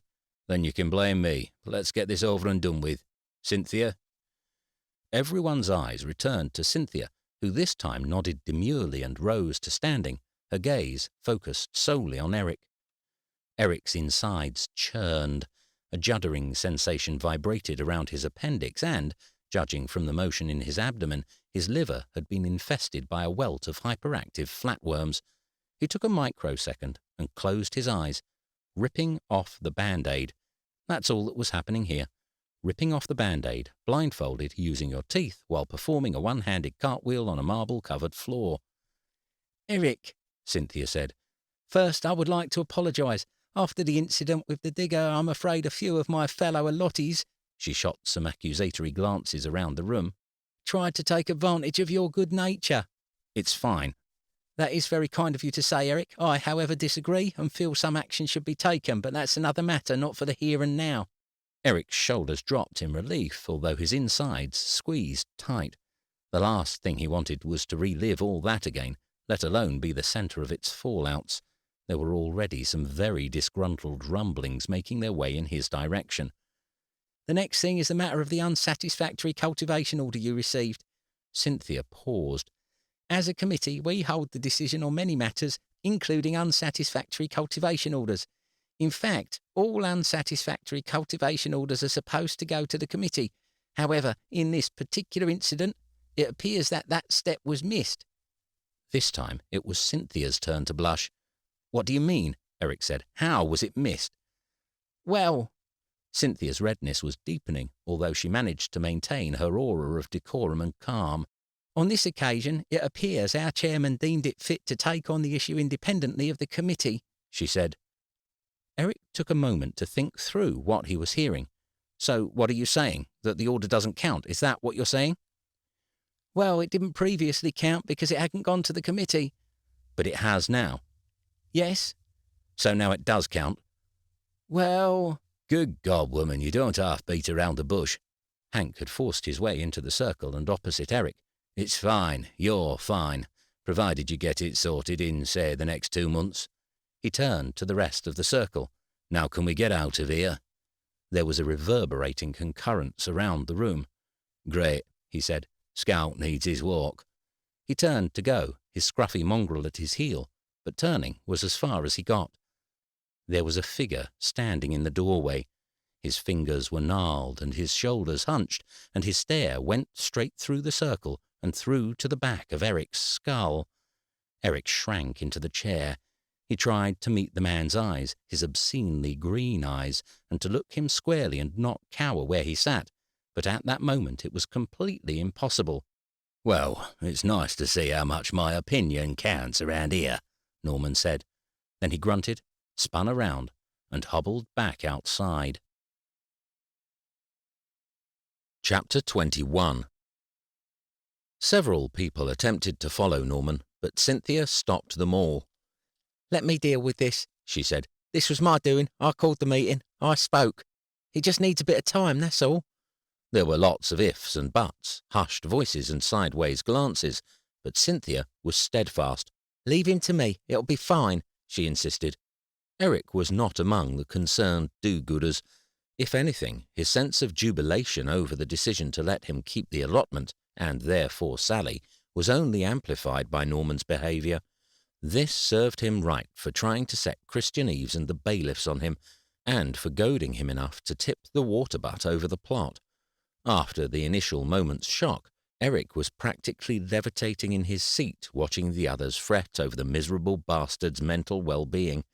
It was a couple of minutes before he managed to grab Cynthia's attention and gesticulated his farewell. She offered a smile and a nod as he left. Eric skipped his way to the allotment, and it was only when he reached the corner of Columbia Avenue that he remembered to call Susie and tell her the news. That's fantastic, she said, as long as you're happy. You know what? I am. I'm glad I get to keep Sally at least. And, strangely, the allotment. Poor Norman, though. It sounds like a horrid mess. He abused his position on the committee, Eric said. If I were the other members, I'd want him off. You don't know all the details. I'm sure he had his reasons. I know enough. There was a brief silence in the conversation. Well, he said, I'm just hopping over to the plot, making sure he hasn't drenched the ground with engine oil before I get there. Play nice. Not a chance, Eric said, and very much meant it. As such, it was a stomach-plummeting disappointment to discover that Norman wasn't at the allotment. Gloating was an almost impossible task unless the person you were aiming to aggravate was within visual or auditory range. Still, there would be plenty of time to bask in his triumph later. Now that the longevity of Eric's relationship with the small patch of ground had been determined, he wanted to get the remainder of the groundwork done. As long as he could get it to the point where the only maintenance required was to pull up a few straggling weeds each week, his part of the deal should prove easy to hold up, half an hour a weekend at most. Unfortunately, with less than a third currently clear and weeds the size of birch trees occupying the remainder, it was going to take a little work to get there. He picked up his fork and got started. Monday arrived, and it was its normal, hectic self. It hit like a 10-ton bull elephant and dragged Eric along with it, regardless of how much he wanted to curl up under the duvet and hide. Susie had an event with her publishing house in Glasgow, which meant Eric had to pick up Abby from school at 4. Under normal circumstances, and with his new ultra-efficient routine, it would have been fine. Only things at work weren't exactly normal. The problem with having a boss like Jack Nelson, who even at the tensest times appeared so calm you'd think he'd just spent a week in a Japanese onsen listening to the entire Norah Jones back catalogue, was that seeing him even slightly flustered was, to put it mildly, troublesome.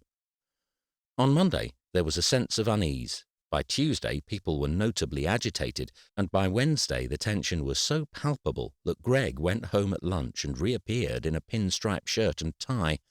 Fingers tapped at keyboards with extra force, and simple questions were met with snappy retorts.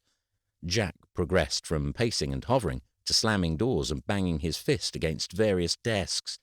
After 35 minutes of marching in and out of his office, traipsing in and around various cubicles and barking orders at unsuspecting interns, he appeared at Eric's door. Eric's windpipe constricted. "Do you mind if I—" Jack said as he poked his head into the room. No, not at all," Eric said. "Come in, sit down." In a dirge-like walk, Jack crossed the office, then hovered, hands on the back of a chair, opposite Eric. It was a solid 2 minutes before he pulled out said chair and actually sat down. Eric, with his hand having adopted an unexpected quiver, abandoned the email he was writing and focused his full attention on his boss. He swallowed hard. If anything, the extra lines nested around the corners of Jack's eyes and forehead added to the debonair spirit he carried so well. A touch of Clint Eastwood, perhaps, an older George Clooney. Jack scratched his temple, then his eyebrow, then finally lifted his gaze to meet Eric's. "Eric," Jack said, "you've been at this firm a long time. A very long time."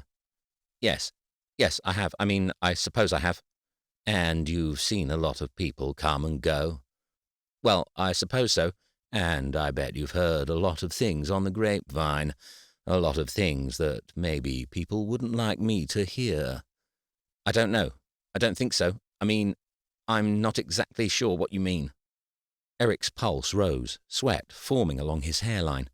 He really didn't know what Jack meant, and he definitely didn't know where the conversation was about to head, but it was looking less and less likely that Jack had come in to award him the company's very first Employee of the Month award. Jack leant back on the seat.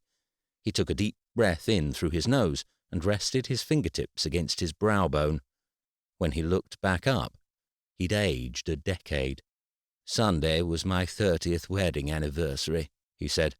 30 years of marriage to the same wonderful woman." "Oh, congratulations," Eric said. "And I forgot it." "Oh, yep," Jack nodded. 30 years of marriage, and I forgot it." "Well—" The word came out of Eric in a long, drawn-out gust, expelling the tension that he'd been holding in his lungs since Jack's arrival. "I'm sure if you do something nice. Buy her a nice present, perhaps. Does she like jewellery?" Jack shook his head. "Used that one up. Harry Winston, Bulgari, Cartier.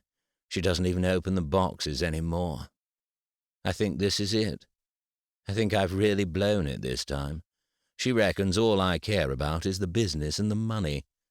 "What about a trip together, then?" Eric grinned as he tried to keep the mood jovial. "Somewhere special, exclusive, romantic?" Jack's head shook again. "Tried that last year. Took her to Necker. She barely even cracked a smile." "Necker?" "Little island, Richard Branson and all that. Nice, but what's another beach holiday when she already spends half the year at some resort or another? Eric scratched his head. It was clear from this point that Jack had not come in to discuss any matter of impending business doom, yet it was also becoming apparent that he was not planning on leaving until he'd figured some solution. Another email pinged on Eric's screen. The to-do list was mounting, and there was no way of staying late with Abby to sort out.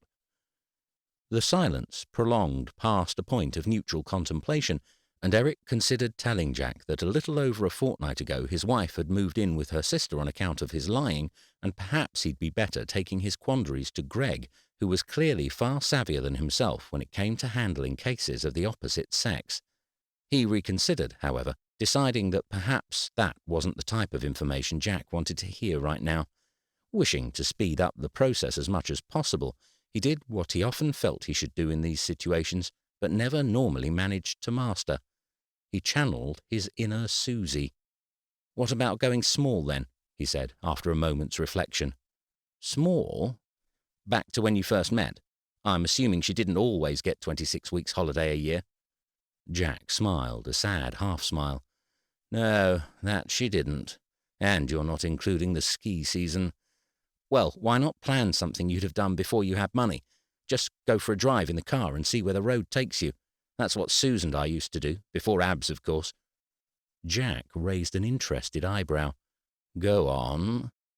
"You could go to the cinema, or watch a movie at home with a takeaway." Eric scoured his head for other ideas. "What about you take a class together, like a dance class or a cookery class?"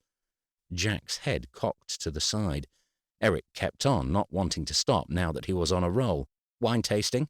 I hear there are lots of wine tasting courses, and brewery ones too. Or you could go on a picnic, take the train down to the coast, book in at some cheap B&B.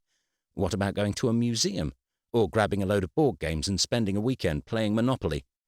He paused and noted Jack's somewhat bewildered expression.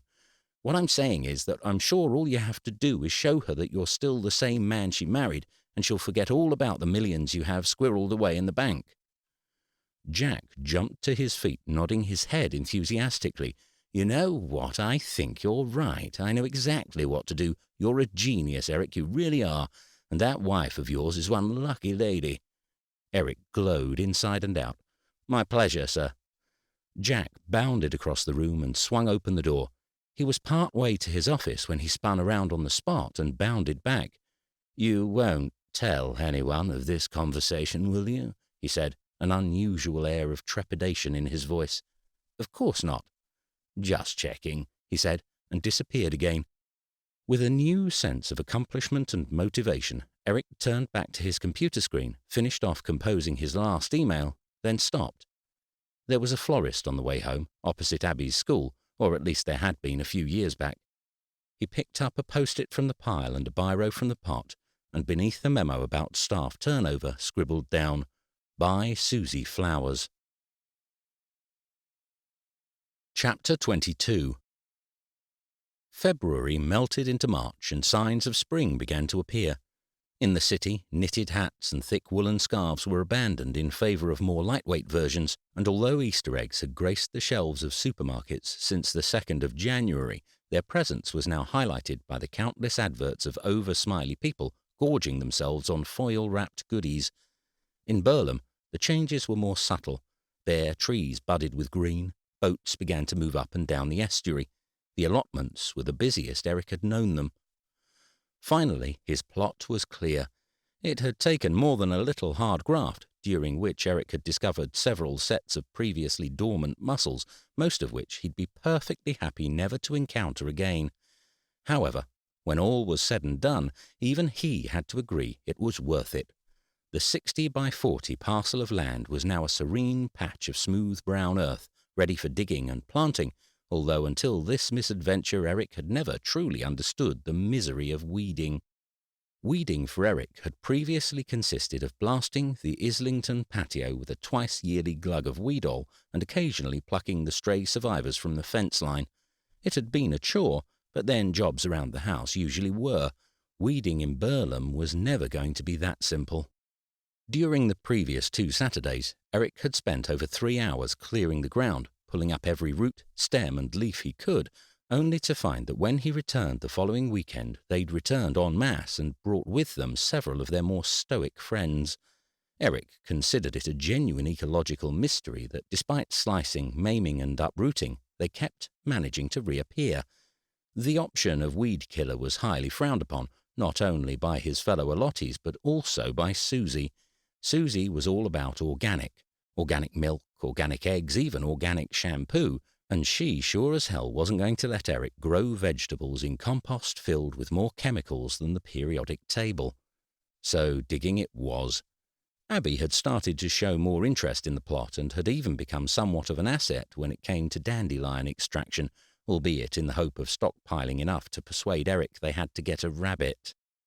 One corner of the plot which proved particularly stubborn when it came to weeds was the patch where the old greenhouse had stood. In a burst of inspiration, Eric decided an easy way to rectify this was to put another one in its place. He also purchased, with a sizable discount given the greenhouse, a small shed. By the end of March, Sunday mornings had developed into an unnerving routine involving traipsing around garden centres and pining over the excessively expensive accessories one apparently required to grow a batch of carrots. It was Sunday evening, and Eric was lying in bed. Susie had been out for over an hour beside him. The pages of her book lay crumpled between her face and the pillows as a soft semi-snore buzzed from between her lips. The scent of fresh earth clung to her hair, evidence of their family day at the plot. "Gotcha!" Eric shouted. "What? What is it?" Susie jerked awake and flicked on her light. "What's wrong?" "Raised beds." Eric waved his book at her. "What?" "I can do raised beds. We can make them out of old timber, line them, fill them with compost, and boom! Then the rest of the earth we can pave over and nuke with enough weed killer to flatten the Amazon." "I'm sorry." Susie rubbed her eyes and stretched before she relocated her crumpled book to the side table. "Are you talking about the allotment?" "Of course. What did you think I was talking about?" "What time is it?" "I don't know. 11:30 maybe?" Eric glanced at the clock beside him. 12:40 then. What does it matter?" "You're right, it doesn't," Susie groaned, switched the light back off, and buried her head back into the pillows. "So?" Eric insisted. "What do you think?" "About the fact it's 20-1. "About the raised beds." Susie muttered something almost certainly uncomplimentary about raised beds into her pillow and drifted back off to sleep. Still, it was such a good idea that the next morning and afternoon it remained lodged at the forefront of Eric's mind. During the marketing team's meeting, his thoughts were fixated on what type of wood he would use and where, of course, he could source it. During his working lunch with Greg, he was wondering whether the leftover crusts from his thin pan goat's cheese and artichoke heart pizza would make for good compost. On the way home, he struck gold.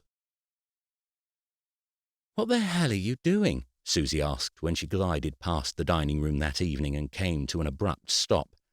Eric was crouched down on the floor among nails, hammers, and various off-cut planks.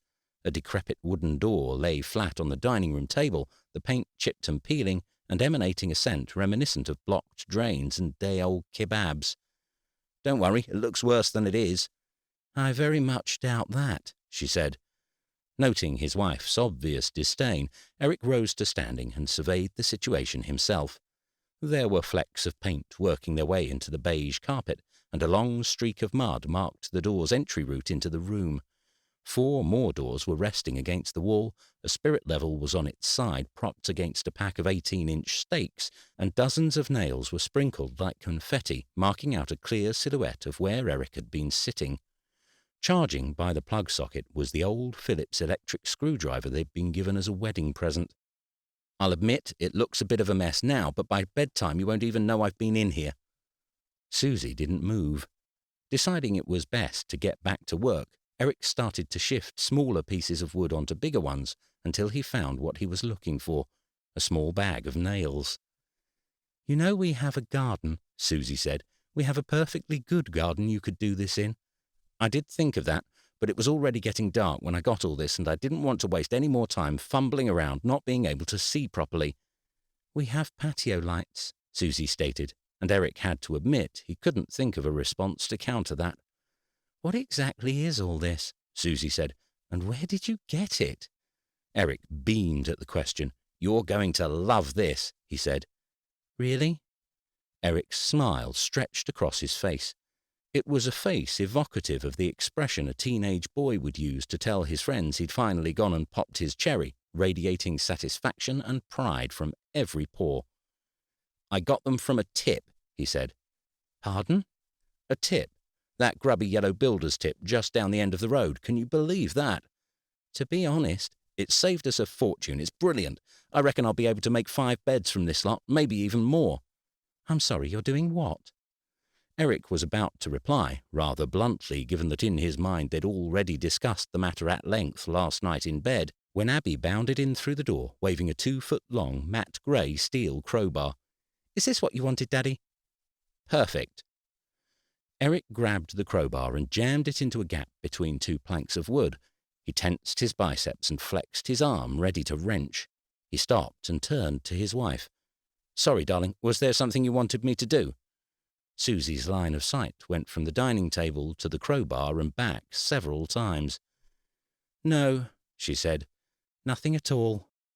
Despite Susie's concerns, Eric deemed the dining room a most suitable location for the separating and sorting of the wood and timber, although even he couldn't deny it wasn't ideal for building the actual beds.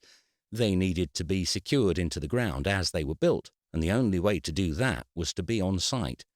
After a brief discussion with Susie, he decided to book a room at the Sailboat for the following Saturday night. I know it was a bit chintzy, Eric said, but even if we stay at your sister's, it'll be 10 before we're down there, and then we'll have already lost half the day. Besides, I looked on their website and it says they have family rooms, so at least we won't be so cramped. Susie agreed. You'll have to take Abby for a couple of hours on Sunday, though. I need a bit of time in the morning to get some work done, or I'm going to miss these deadlines. That's not a problem. I've got the perfect job.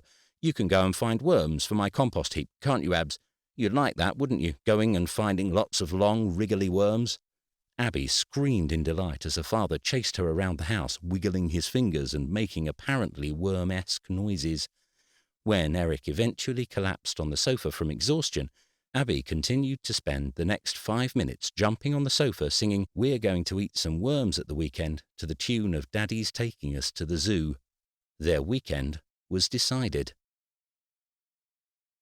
While the old Phillips screwdriver had served them well in their 12 years of marriage, if Eric's memory served him right, it had hung at least 14 photo frames in that time, he decided he needed something with a bit more oomph for the amount of drilling and screwing he'd planned for the weekend. So, en route to Burlham, he detoured into Chelmsford and Lewis at Tools for You. You have to be kidding, Lewis said when he saw him. You know you've lost your deposit on everything you've hired from us so far. Which is why you should be even more grateful for my custom. You have insurance. You're raking it in. Besides, I'm not hiring anything today. No? No, my wife is. Lewis rolled his eyes. And I guess she doesn't need instructions on how to use these tools either, he said. That'd be like cheating, Eric replied and waited for him to fetch the power tools. It was amazing the difference a month and a few good days of weather could make. Late Saturday morning, the allotment bustled with activity, and even Janice was too busy raking parallel lines in her topsoil to look up and announce Eric and the family's arrival. Either that, or he was now too commonplace to be worthy of her high-level greetings.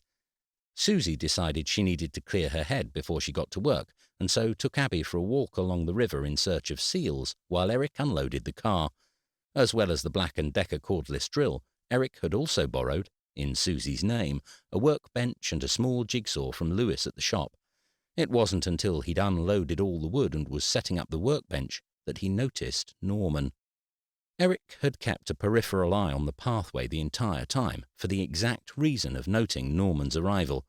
As such, he was unsure how he'd slipped past without his notice.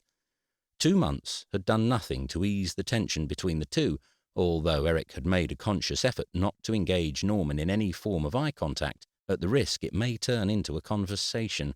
Thus far the plan appeared to have worked.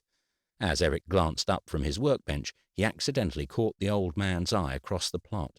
His stomach dropped. He was left with no option other than to offer a quick, obligatory nod. "Still here, then," he said to Eric in a gravelly, lung-crackling growl. "Not going anywhere, I'm afraid." "We'll see," Norman said, then hobbled back into his shed to return several minutes later with a trowel and a cup of tea in hand. It was slower work than Eric had anticipated and more physically demanding, but by the time Susie called to ask if he wanted to meet them for lunch, he had one planter fully built and lined and another 4 with pilot holes drilled, ready to be assembled. "I noticed the little cinema in town has opened up again," Eric said to Susie as he chewed on his crab roll. "I don't suppose they've got anything good on, but I thought we could take a look." "That sounds like a great idea," Susie said. Abby was too busy feeding her roll to the seagulls to reply. Once lunch had been devoured, it was back to the allotment. Eric finished off one more of the planters before packing everything up and locking it in his shed. It was a cold evening, but a gentle cold, the type that made you feel grateful you had a nice warm coat and thick socks, but didn't turn your fingers to ice or cause you to sprint for the radiator as soon as you got inside. The weeds had sprouted yet again, and he spent a scant half-hour plucking what he could. It was only a half-hearted effort, and more for appearance's sake than anything else.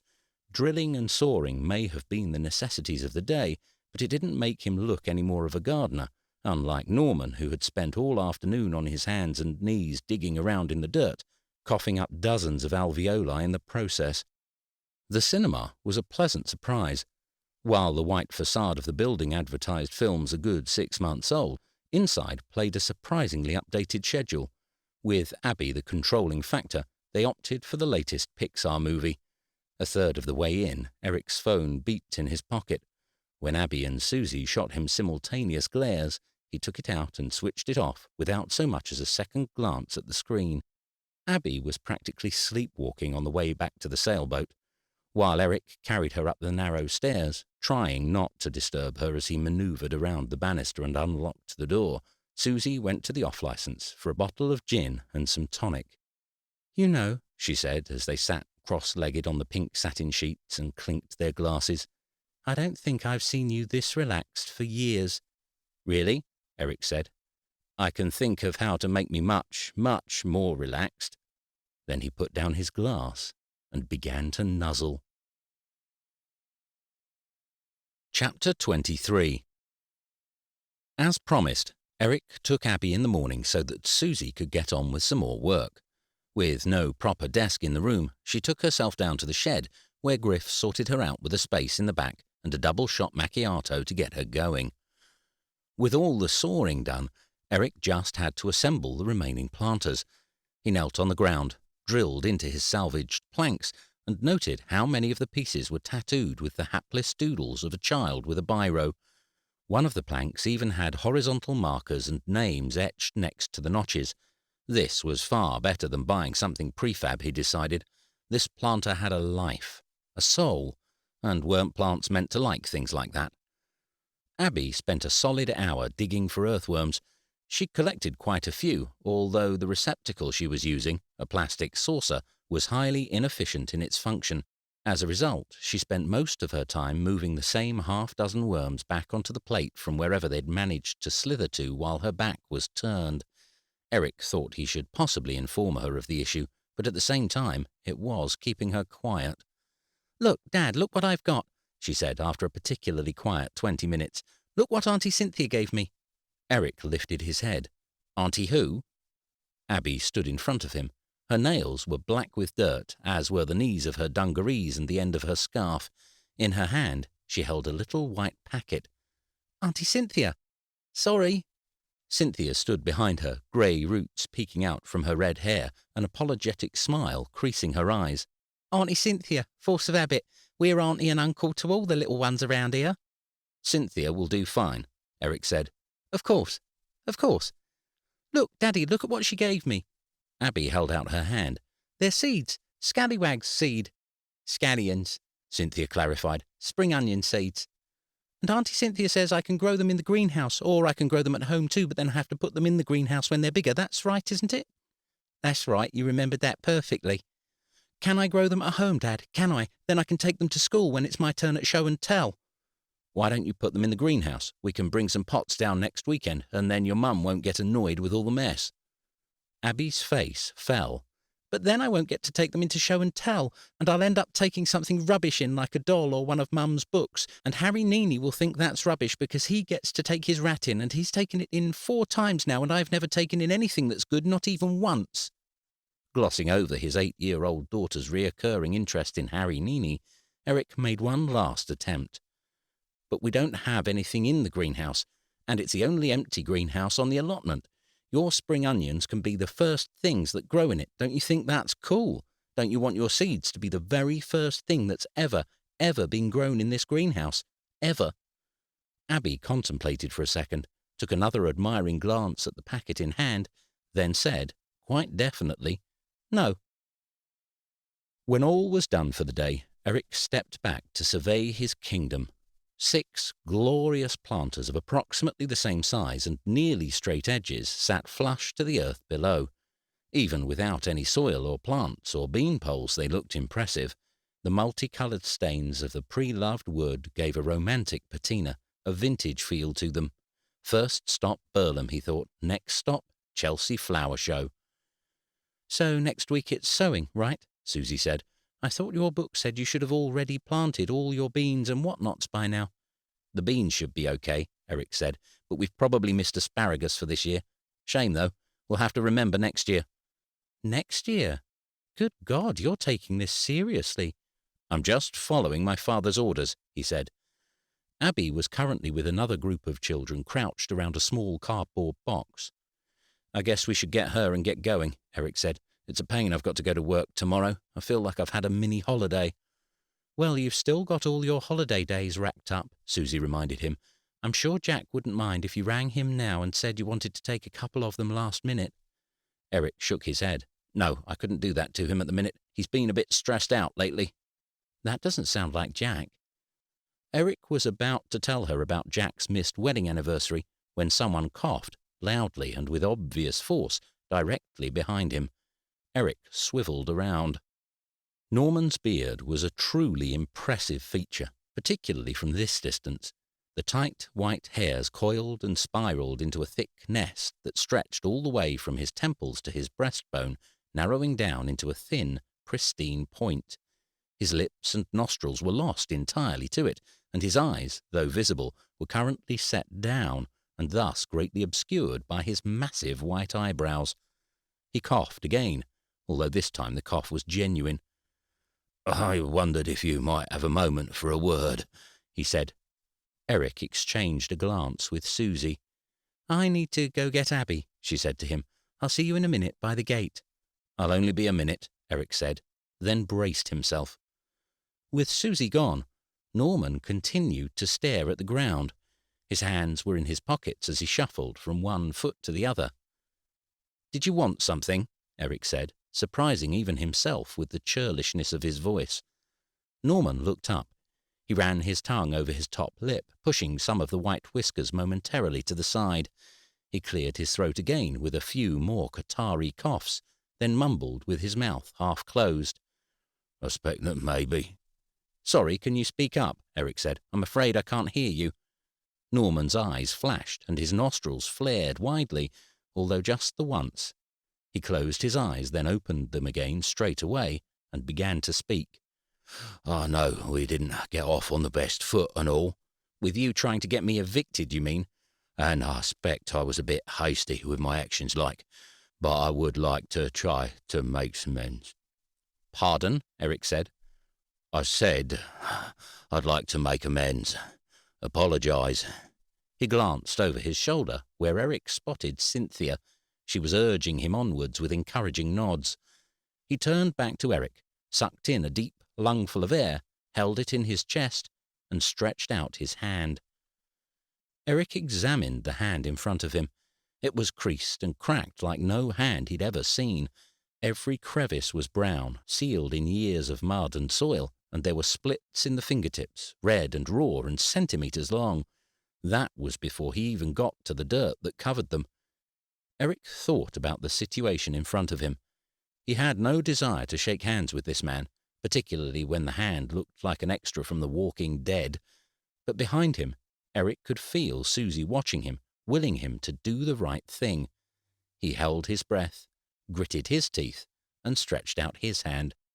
They had barely touched fingertips when Norman withdrew his hand and plunged it back into his pocket. "I got you something. For your greenhouse, like. Can't be having a greenhouse like that all new with nothing in. Someone'll steal it, or smash it. Need to be growing something in it." He pulled out a small packet of seeds, not dissimilar to the ones that Cynthia had given Abby earlier in the day. "Dutch coriander," he said. "Start it off at home, I would. Too delicate, with the weather being what it's like at the minute. One frost even in your greenhouse would see it off." "Oh," Eric said, unsure of what else he could say. "Be best to bring it down here start of April, when they're nicely sprouted. Then you can put it in your greenhouse. You'll have some lovely plants." "Well, I don't know what—" "Don't eat it raw, though. Not like that other stuff, no. You bring it down here come April, and I'll tell you the best way to get cooking it." Eric took the packet and tipped a few of the seeds onto his palm.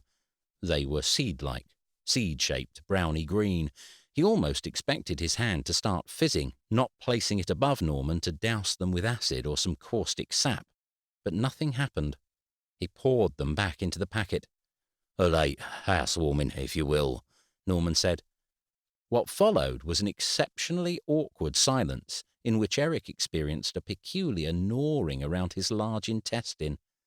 His mouth grew dry and his Adam's apple swelled. Norman waited, eyes wide and feet rooted to the spot. No way, Eric thought to himself, not a chance. But Norman wasn't budging. Eric's palms grew sweaty. There had to be another way, there had to. But there wasn't. There was only one thing Eric could do, and he hated himself for it. If only Susie wasn't watching. If only he could just walk away. Swallowing hard, Eric took a deep breath and said it as fast as he could. "Thank you," he mumbled at his feet. "What was that?" "I said thank you." Norman smirked. "I shall get some compost and seed trays and plant them next week," Eric added for good measure. Norman shook his head. "I've got plenty of compost in my shed, and trays, mind. Why don't you plant them now? It'll only take 2 minutes." "Well, I need to get Abby home." Norman huffed away his excuses. "She can help you. Besides, Cynthia's got a few seed trays she wanted to give her for those spring onions. Couple of weeks, and you'll have a full herb garden up here." "Well—" 2 minutes. Let me get you those trays." Then he added, "I can tell you all about the mole fiasco while we're at it." It took less than 5 minutes to get all the seeds potted, and when they left to head back to London, they had 4 plastic containers of Dutch coriander and spring onions ready to sit on their kitchen windowsill. "Well, that was lovely," Susie said. "Give it a few weeks and you two will be thick as thieves." "I sincerely doubt that," Eric said. Chapter 24. The first thing Eric had felt was an icy blast as the covers were whipped off the bed, exposing his semi-naked body to the air. Next had come the vigorous shaking of the shoulders and the ear-splitting shriek. "Daddy, Dad, Dad, Daddy, Daddy, Daddy, Dad, Dad, are you up? Are you awake? Are you awake yet?" "I am now." "It's today, Daddy, it's Tuesday." "Really? Are you sure? I thought it was Monday. It's Monday, isn't it, Mummy?" Susie rolled over and curled herself up into the remainder of the duvet. "You know what? I think you're right. I think it's Monday." "It's not. It's Tuesday," Abby yelled. "And you promised you'd come. You're still coming, aren't you, Dad?" Eric leant over the side of the mattress and hoisted Abby up onto the bed. "Of course I'm coming. I promised, didn't I?" April had arrived with its stereotypical showers and less typical frost, and as such, Eric's lovingly crafted planters remained sparsely populated with compost, old newspaper and earthworms, but as yet no vegetation. However, his greenhouse was faring a little better.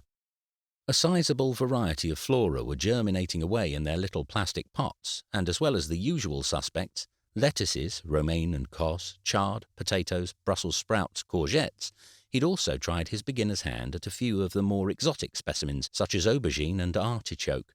His expectations were low, impressively so, although with every week that passed, something that could have been akin to anticipation bubbled away inside.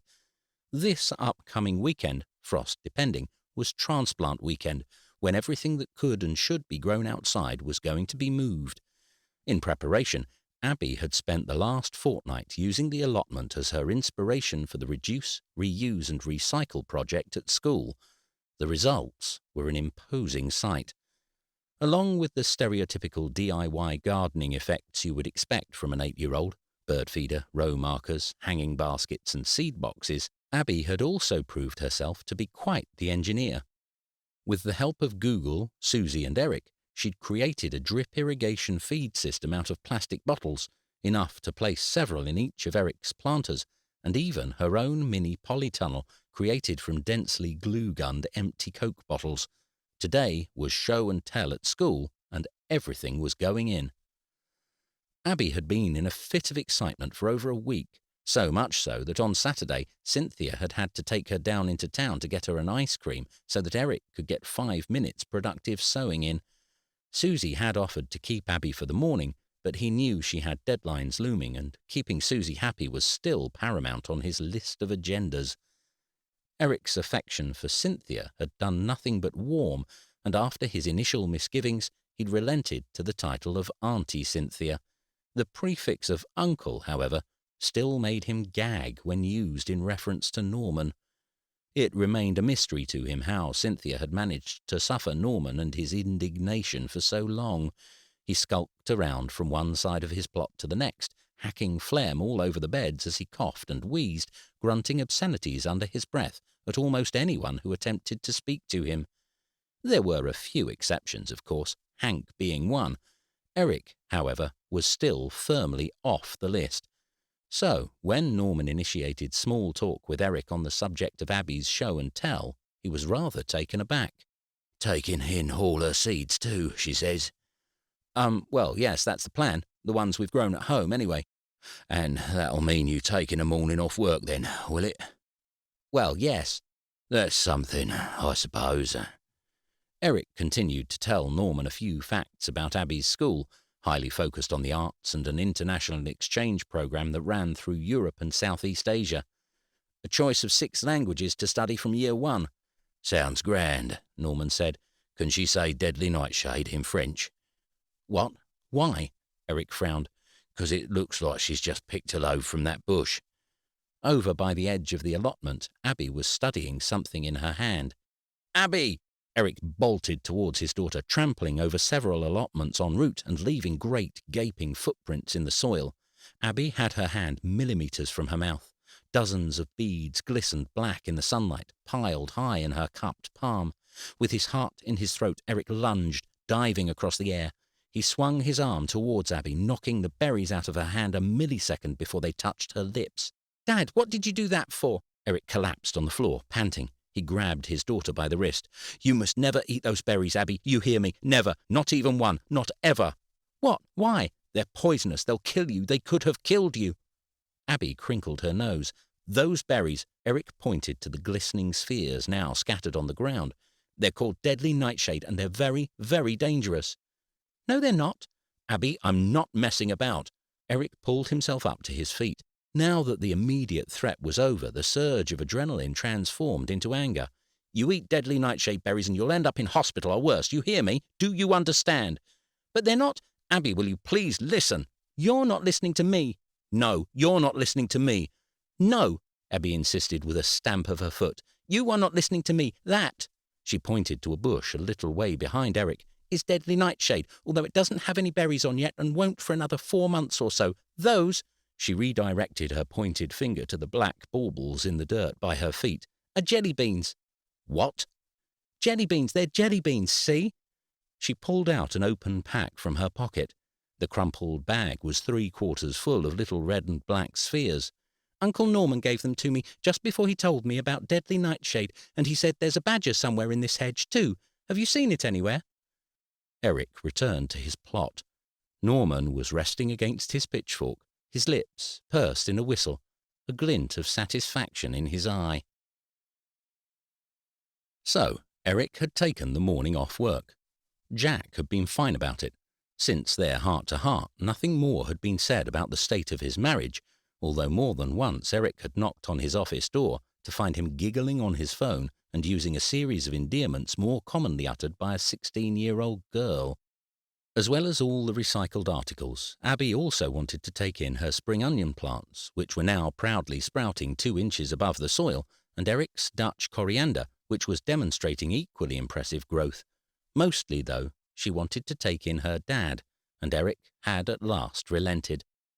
Eric wasn't sure when he'd last stepped past the reception of Abby's school. Mamma Mia had taken place in the auditorium, and he'd missed the Easter parade a few weeks before due to a meeting. Despite Susie's insistence that this parade was an important educational milestone for their daughter, it seemed to Eric more of a trident display of parents' arts and crafts ability as opposed to anything to do with the actual children. As such, he suffered no remorse whatsoever for missing that one. As for parents' evenings, he'd told himself that he'd start to go when they actually mattered, GCSEs and above. Before then, there was nothing a teacher could tell him in a 7-minute meeting, cramped on a tiny child's chair in a room that smelt of poster paint, that couldn't be expressed more succinctly in a nice written report. Show and Tell took place in the Key Stage 1 library.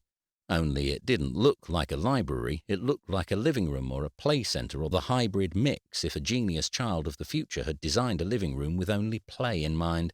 Rainbow beanbags were scattered across the floor, while sizable TV screens glowed with animated versions of Grimm's fairy tales and Julia Donaldson's stories.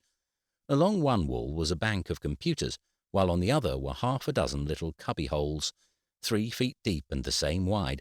Each of the cubbyholes was padded with cushions, set with dim lights and a curtain, and also fitted with a television, iPod, and a set of headphones. There was a water fountain, a snack desk, and a little plastic box labelled Ideas. It was definitely not a library. It was Google HQ in the making. In fact, the only thing that really gave away the scholarly nature of the place was the perfectly procured aroma of pencil sharpenings and the rather voluptuous lady behind the desk who wore her thick-rimmed glasses on a chain around her neck. Bang on 10, Abby's class arrived. 6 other children were doing show and tell that day, and 4 of them had at least one parent there. They, like Eric, had clearly been dragged under duress, although, unlike Eric, they did not have such an active role in the performance aspect. Instead, they viewed their child's presentation through the screen of their iPhones while attempting to reply to messages as subtly as possible and make sure they didn't miss the correct time to applaud. While Eric in no way considered himself unbiased, the other children's contributions could be considered, at best, dismal. There was one vaguely decent attempt in which a boy with a straight fringe and sticky out ears had recycled an old shoebox to form an elastic band guitar. The neck was made from toilet rolls, and he'd even cut out some little cardboard pegs to stick on the end for authentic value. It looked good in the sense that it looked like a pile of absolute crap that an 8-year-old would make as an extended task that meant their teacher avoided any actual marking for a week. Eric was quickly reminded why he hated these types of things. With the shoebox guitar the highlight, the rest of the offerings failed to hit anywhere near the mark. There was another shoebox, this time marketed as a reusable tissue box. From the clapping and applause the child received, it appeared to Eric that the rest of the audience had failed to grasp the fundamental flaw with the design, being that tissues did, in fact, come in their own box. There was a pencil case made from a toilet roll with one end cardboarded over and no evidence of decoration, and a Coke bottle rocket imaginatively embellished with fins and blasters that could apparently fly, only the child's parents wouldn't let him bring in the pump to prove this. Then it was Abby's turn. Eric's pulse ratcheted up a knot as Abby took to the front of the class.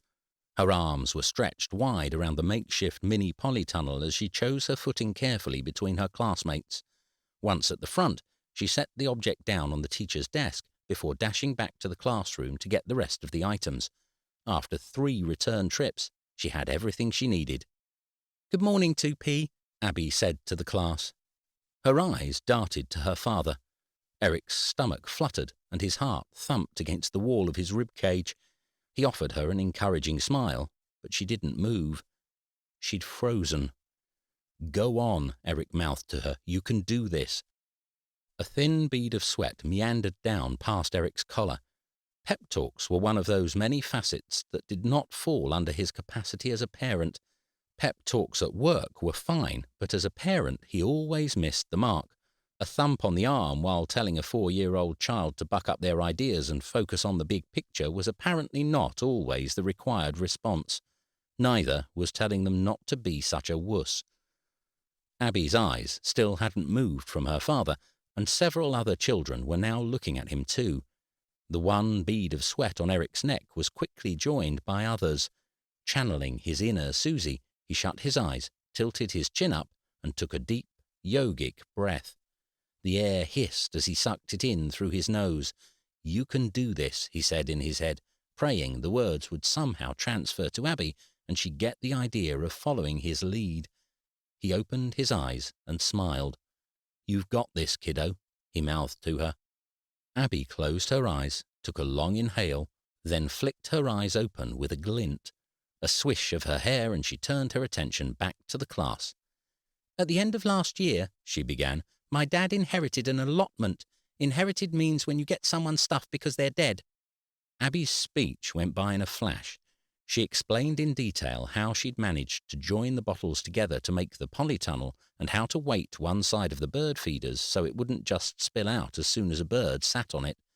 She described how the irrigation system meant you could get the water right to the roots of the plants, which was where it needed to be if the plants were going to grow, and when one child asked for a demonstration, she had no difficulty instructing her teacher to go and fetch the necessary water and an empty plastic bucket.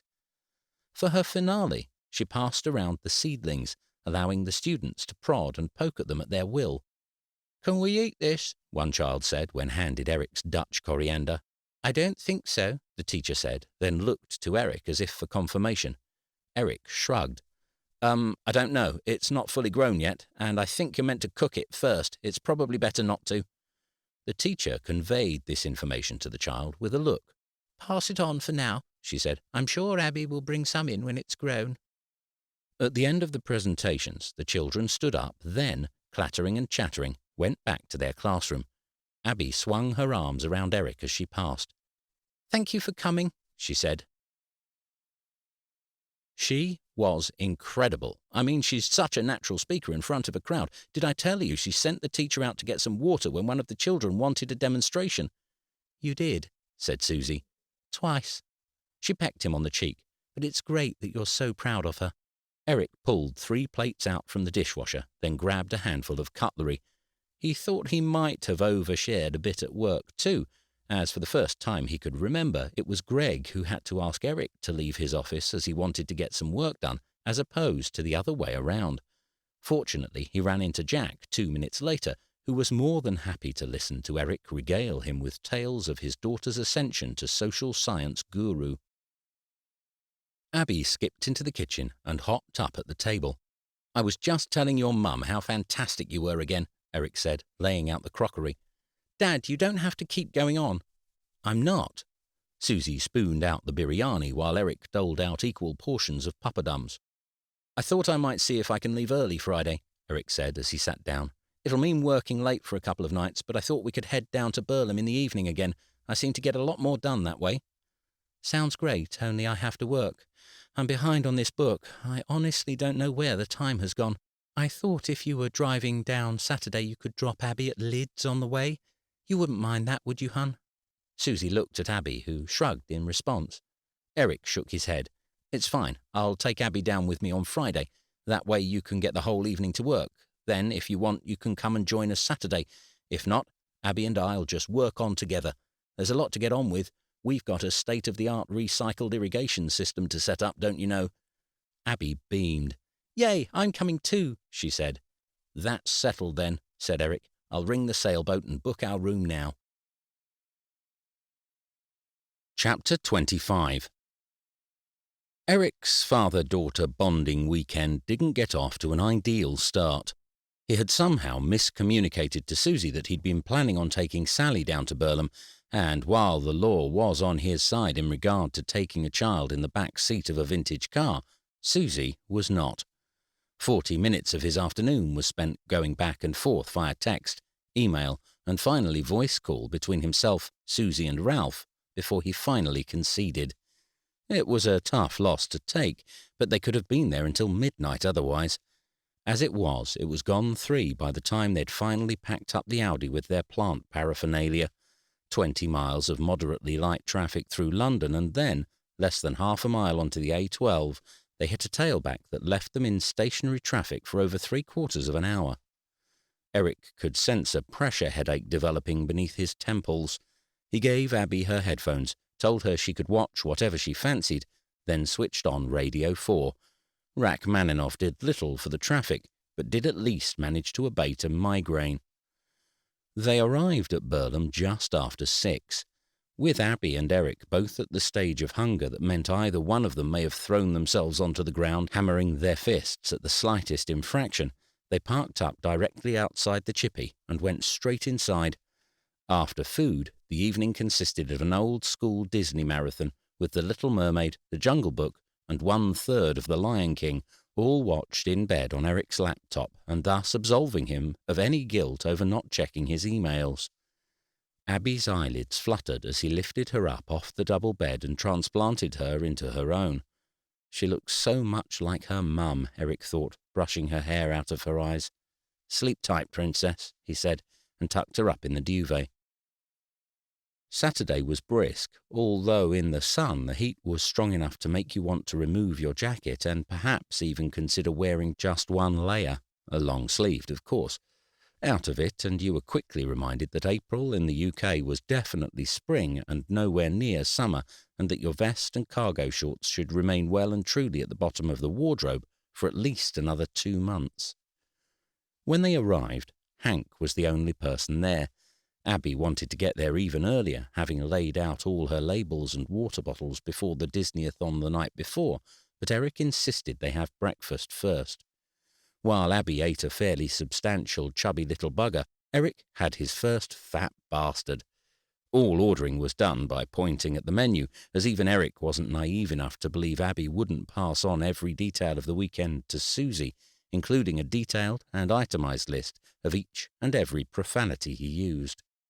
At the allotment, Eric tipped bag after bag of garden store compost into his planters, packing it down lightly onto the bin bags and newspaper as he prepared to transfer the bulk of his seedlings from the greenhouse. In recent weeks, he'd come across the idea of companion planting. It was an appealing concept that involved planting different combinations of fruit and vegetables together in order to deter pests from one another and help maintain an organic crop without the use of pesticides. Susie was all for it, and while Eric wasn't against it, the only issue was the amount of time he'd spent figuring out the logistics of the arrangements within his 6x4 raised beds. Potatoes, for example, were compatible with several vegetables, including lettuce, beans, and cabbage, but combative if planted with tomatoes, whereas onions were ideal planting partners for carrots, beetroot, and strawberries. The effects were far less desirable when placed next to peas and beans. Radishes apparently deterred cucumber beetles, while tomato leaves could repel the insects that munched their way through cabbages. But did he really want to plant his radishes next to his cucumbers, or would they be better next to spinach, which they insulated against bugs, or lettuce, which would apparently make the radishes a delicious entity in their own right, as opposed to an unelected buffer against the harsh insect world that awaits all homegrown, chemical-free vegetables? Eric had studiously worked out places for most of his items, although a few he intended on leaving in the greenhouse until they'd gained a little more growth. For no other reason than sentimentality, he also felt it only fair to give the spring onions and Dutch coriander seedlings a little time to acclimatize in the greenhouse before thrusting them out into the British climate after spending several weeks in a cosy London kitchen. With the plants spread out in their proposed positions, all that was needed was for Eric to pick up his trowel and dig the first little trench. "Auntie Cynthia, Uncle Norman!" Abby bounded across the allotment, brandishing her irrigation system as she went. The couple walked hand in hand through the rows. Eric did a double take. He had always thought of Cynthia as a rather youthful pensioner, but from this distance she looked decidedly old. Her shoulders slumped and her gait dragged as a heavy bag weighed her down on one side. Still, she shook off the years and smiled enthusiastically when she saw Abby bounding towards her. "You're down here early," Cynthia said. She dropped the bag by her own shed before ambling over towards his. The scent of Dettol and blackberries shrouded the air around her. Abby and I came down last night. An important day today. Lots to do. My, yes. And this must be your watering invention, Cynthia said to Abby. Goodness me, it looks very technical. While Cynthia crouched down to listen to Abby's tales of her school presentation and a detailed scientific explanation of how to use a compass to pierce holes in a Coke bottle, Norman cast his eyes over the allotment. "So, you've started planting at last," Norman said. "Just about to," Eric said. As he spoke, the muscles in his neck turned taut, and a strange yet familiar sensation whirled its way through his abdomen. He held his breath and waited. While the majority of Eric's functioning sense cells wanted nothing more than to tell Norman that he could keep whatever opinions he had about Eric's current horticultural layout to himself, the other part of Eric was in conflict. Seeing his seedlings sprout up through the soil over the last 3 weeks had been something akin to when Eric discovered he was going to be a father. He hadn't felt a great need to celebrate each shoot with a bottle of Moet, and had been much more candid about the exact processes involved than when Abby had asked him how babies were made only 4 weeks back. But still, he'd done a simple act and created life. He was a miracle maker. The fruits of his labours were burgeoning around, and all he could do was watch and wait in wonder. And yet, until that life was fully grown and slapped up on a plate in front of him, the sentiment had been slightly different in regard to Abby, obviously. A nervous trepidation simmered constantly away in his belly. He'd found himself with a less than hospitable gut these last 2 nights, and was well aware as to the root of the cause. The last thing he needed was the male midwife of the vegetable patch coming over to tell him that he'd failed as a plant parent before his seedlings were even out of their pots. "Overpaid for that compost," Norman said, and nudged one of the 75-litre bags with his toe. Eric decided to take a step back, bite his tongue, and await the verdict. Norman's eyes scrutinized the freshly composted beds. The hair above his top lip wobbled as he exhaled in heavy grunts. He looked first at the potatoes with their flat, rounded bract, then the lettuce, then the tomatoes. In fact, Eric was certain Norman had examined every single specimen before his gaze finally settled on the greenhouse. He took several strides between the beds, slid the glass door open, then stepped inside. Eric followed, a nervous twitch running down the side of his left leg.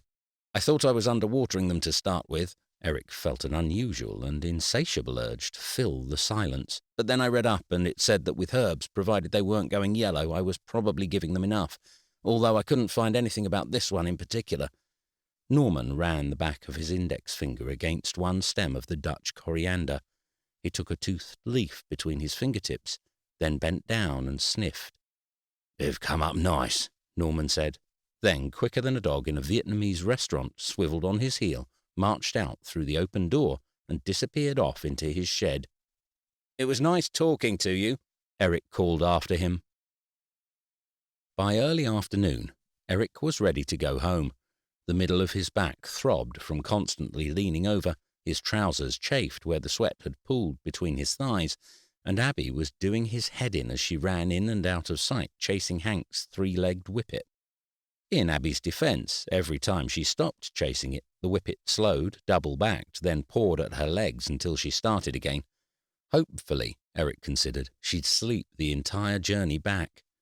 Deciding it would be stupid to stop when there was only one planter left to fill, he began to sow his carrot seeds.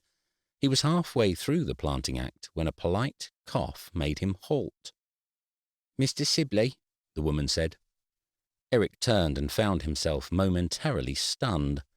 The voice had come from a petite lady with bright blue eyes, narrow lips, and a fair brushing of bronzer swiped across her brow. With her stature and complexion, and some favourable lighting, she could have easily passed for early 20s, though Eric suspected that she was a decade or so older.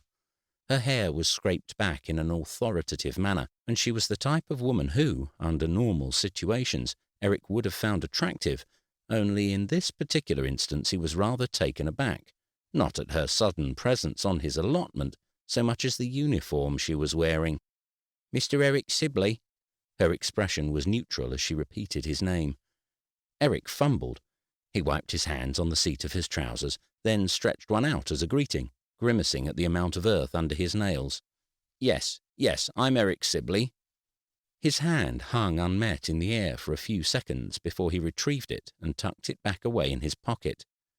How can I be of help? If it's gardening tips you're after, I suspect you've come to the wrong place. I'm a first-timer, I'm afraid. Mr. Eric Sibley, the attractive police officer said, I am arresting you for possession of illegal substances with intent to distribute. Chapter 26.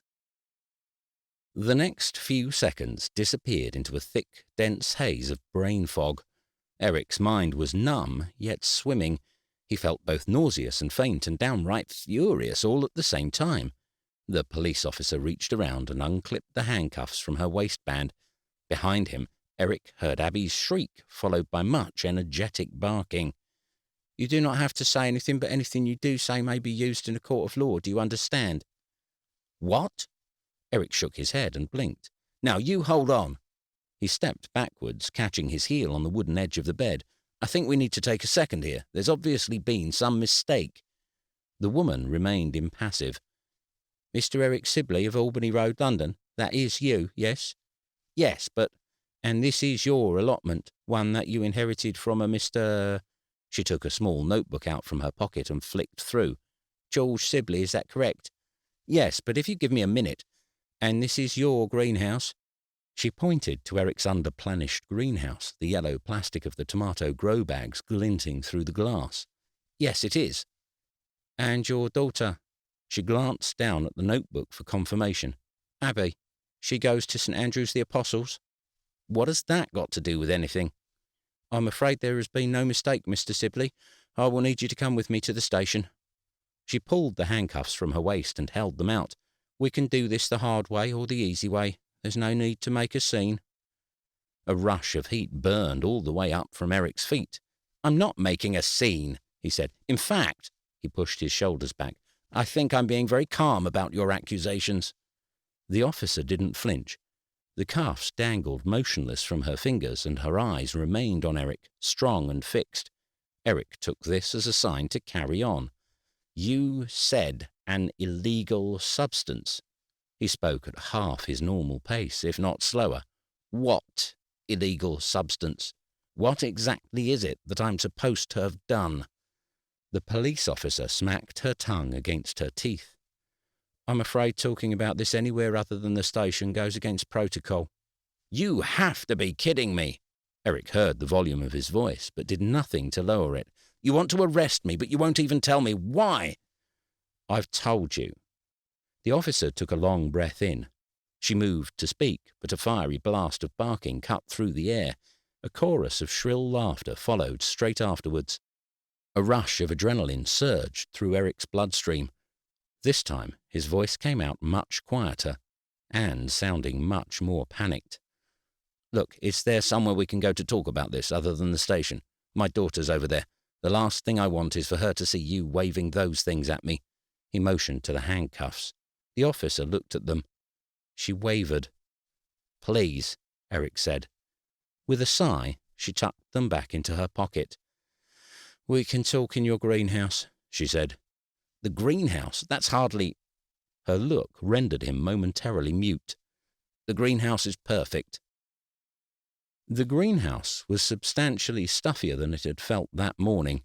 The police officer was wearing a perfume, something fruity and strong that added to the humidity and, combined with the growing tightness in his throat, made it increasingly more difficult for Eric to think straight. He moved himself to the far end of the shed, trying to find an angle from which he could view Abby without being too conspicuous. Mr. Sibley, the officer was back on task. Am I correct in thinking that all the plants on this allotment are owned by you and have been grown by you? Yes, of course. The ones inside this greenhouse as well as outside? Yes. Well, except the spring onions. My daughter Abby, she's grown those. Excellent. And could you please tell me what this is that you're growing here? What will these plants be when they're fully grown? She pointed to the yellow plastic grow bags that lined one inside edge of the house. A dozen seedlings averaged 4 leaves each. 2 small, jagged inner leaves and 2 large, smoother ones that extended a centimetre or so farther. "They're tomatoes," Eric said. "This end bag here has Gardener's Delight. These here are cherry, and the ones on the end are meant to be San Marzano, although, to be honest, I think I may have a few cherry ones in. I let Abby help, and she wasn't very good at—" The officer lifted her hand to silence him. "Good, thank you. And these?" She redirected her pointed finger to the first shelf. "They're my daughter's spring onions," Eric said. "She'll be planting them outside next week, only she wanted to do it herself, and she's been a bit preoccupied today.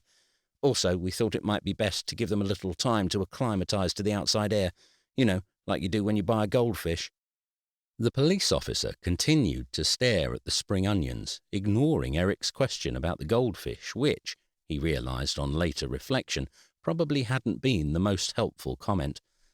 After a second more of staring at the various pots and plants, the officer reached into her pocket and pulled out her phone. Eric felt the tightness loosen in his gut. Clearly she was messaging in that this had all been some horrid mistake. A few minutes of her apologising and he could be back to his radishes. He would need to plant fast, though, as the clouds had adopted a decidedly purple tint. "Mr. Sibley?" The officer looked up from her phone. "Do you recognise this plant?" She tilted the screen towards him. A small image took the centre of her phone. Eric leant in. The plant in question was a seedling of vague familiarity, but combined with the ever-increasing temperature and cadaverous odour that he'd just noticed emanating from his underarms, Eric was having a hard time focusing. "To be honest, I'm probably the last person to ask about something like this.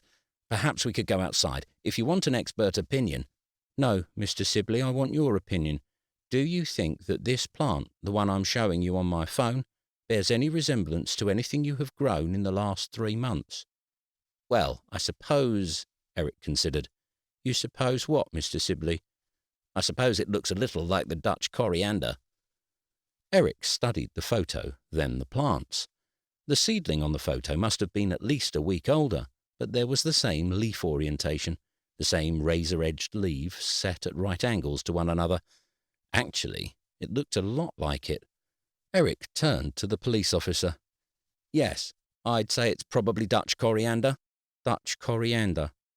"This one here, behind you." In an attempt to conceal his ripening body odour, Eric pinned his arms to his side as he squeezed back into the tomatoes and gave the officer space to turn around. With one prodding forefinger, she inspected the coriander, then her phone, then back again. After one final glance, she reached into her pocket and withdrew her handcuffs. "Mr. Sibley," she said, "you have openly confessed to growing the Class B drug marijuana in a public space. I have no choice but to bring you down to the station immediately.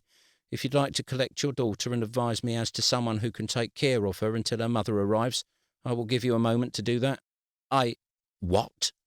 "I can assure you I will talk to the judge personally. Clearly what we're dealing with here is a heavy case of drug addiction." "A what?" "Reckless behaviour, obliviousness to the truth, an obvious lack of self-hygiene, neglect of children." "She's playing with a dog." "They're signs, Mr. Sibley. I've seen it all too often. Men in powerful jobs, thinking it's just a way to relax. It starts as a casual thing, just a spliff to take the edge off the day. Then you can't sleep without it. Then, before you know it, you're skipping work to try to deal your shoddy product to 8-year-old students at your daughter's overpriced private school and spending the weekend turning your dead father's allotment into a crack den." "What?" Eric was standing in a tomato plant, but he couldn't feel it. He couldn't feel anything. His mouth was arid, his chest in a vice, and the only part of his nervous system that appeared to be working were his sweat glands. Even his eyes were having difficulty making sense of the situation. Marijuana? How? This made no sense.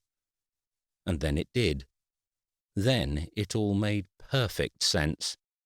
He barged past the police officer, pushing her to the side against his ornamental marigolds, and out through the door, sprinting across to the next allotment. "You!" The tip of Eric's finger was barely an inch from Norman's wheezing chest. "You did this." "Pardon?" Norman stepped back from his runner beans. His long beard had a splattering of compost in it, darkening the white hair. He stretched himself up to standing, met Eric's gaze for less than a second, then turned back to his plants. "This is the man." Eric flayed his arms wildly. "He gave me the seeds. Dutch coriander, that's what he said. Dutch coriander. This is the man you should be arresting." The police officer ambled across the grass, her handcuffs swinging wistfully from her waistband. "Well, aren't you going to do something?" Eric insisted. "Take him down to the police station. He's the one who did this. He's the one you need to arrest." Eric fought the urge to hurl himself across the allotment, grab the handcuffs, and do the bloody job for her. As she reached the corner of the allotment, she stopped, tucked her phone away, and began to retie her hair. "What are you doing?" Eric said. "Arrest him! Arrest him!" "You need to calm down," Norman said. "Calm down, I'll give you calm down." Then to the officer, "Why aren't you doing something?" The police officer's eyes glinted. The corner of her lips quivered, and one eyebrow tilted up at an angle. She looked from Eric to Norman and back again. "You're right," she said. "He is highly strung." "What? Who is? What are you talking about?" But the officer wasn't talking to Eric. She wasn't even looking at him. She was looking past him and the rows of runner beans to the scruffy-haired geriatric with a smile cracked so wide across his face his jaw could have been dislocated. "Maggie, my treasure, you did an old man proud."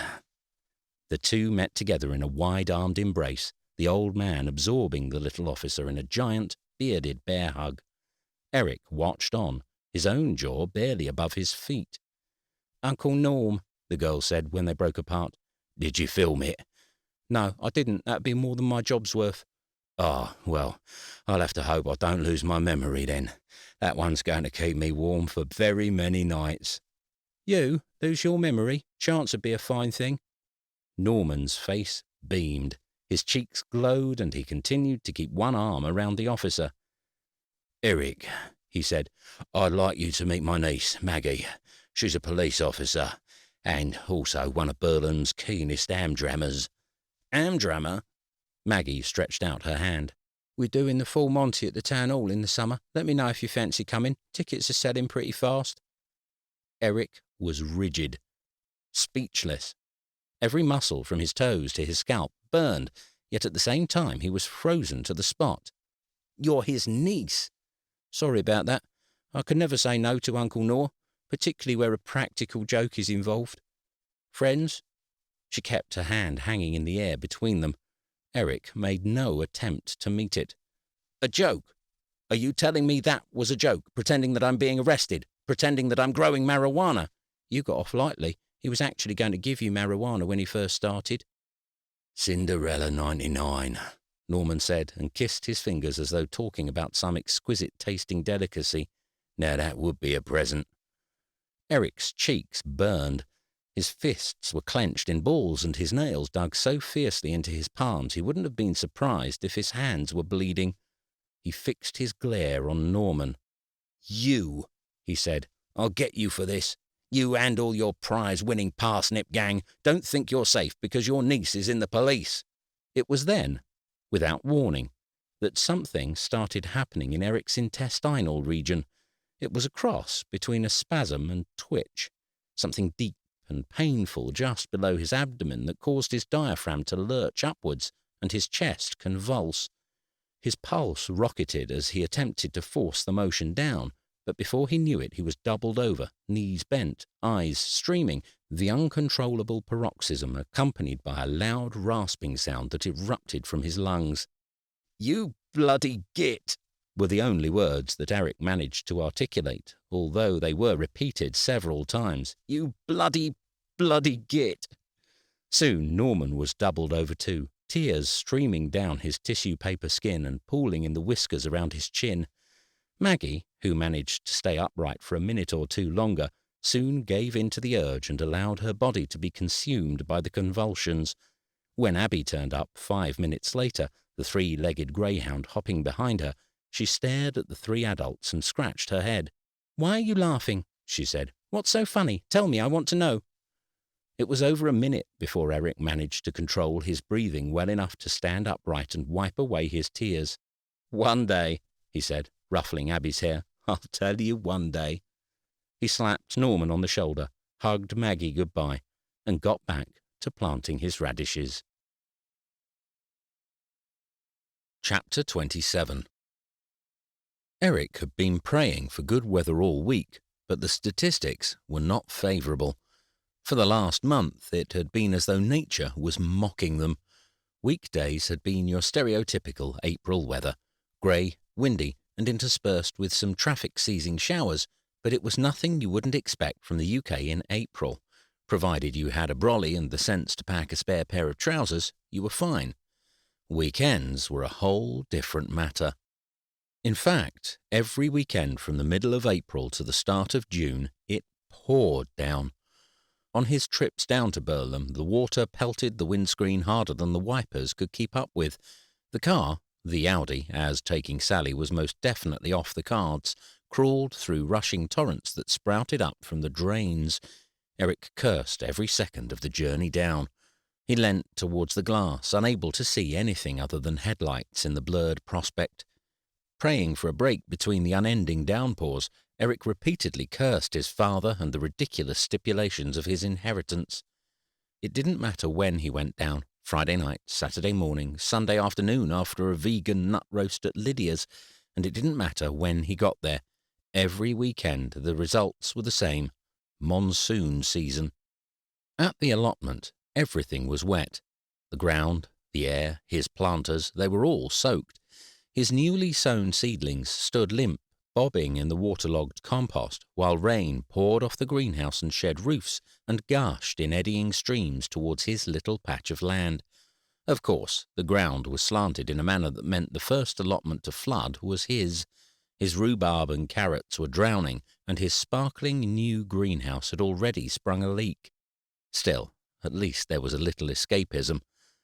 Without a doubt, Norman's shed was the last place that Eric had expected to find equanimity, particularly with Norman there for company, but there it was. In the weeks since the incident with the Dutch coriander, the two had struck up a firm friendship. The foundations of this friendship, although still a little shallow on the ground, were built primarily on talk of old cars, vegetable growth, and Cynthia's homemade shortbread. If Eric arrived first, he'd do what he could in his hunter wellies and a Barber jacket, squelching around in the mud until his fingers reached a state of prunage usually associated with Susie and the bath. At that point, he would disappear into his greenhouse and prune the surplus leaves from his tomato plants until he spotted Norman hobbling up the path. After that, it was a case of waiting to see which dried out first, the conversation or the weather. Eric wasn't allowed in the shed, but the veranda was more than big enough for the foldable deck chairs and cups of steaming tea. Some days the men had extra company: Hank, Cynthia, a few other names Eric couldn't remember, but mostly it was just the two of them. Their conversation was generally light, although once or twice Eric used it as a chance to unburden some of his work stress over plans of a merger and rumours of job cuts. Norman tended to ignore Eric's rants, or else divert the conversation back to the weather and how this was nothing compared to '68.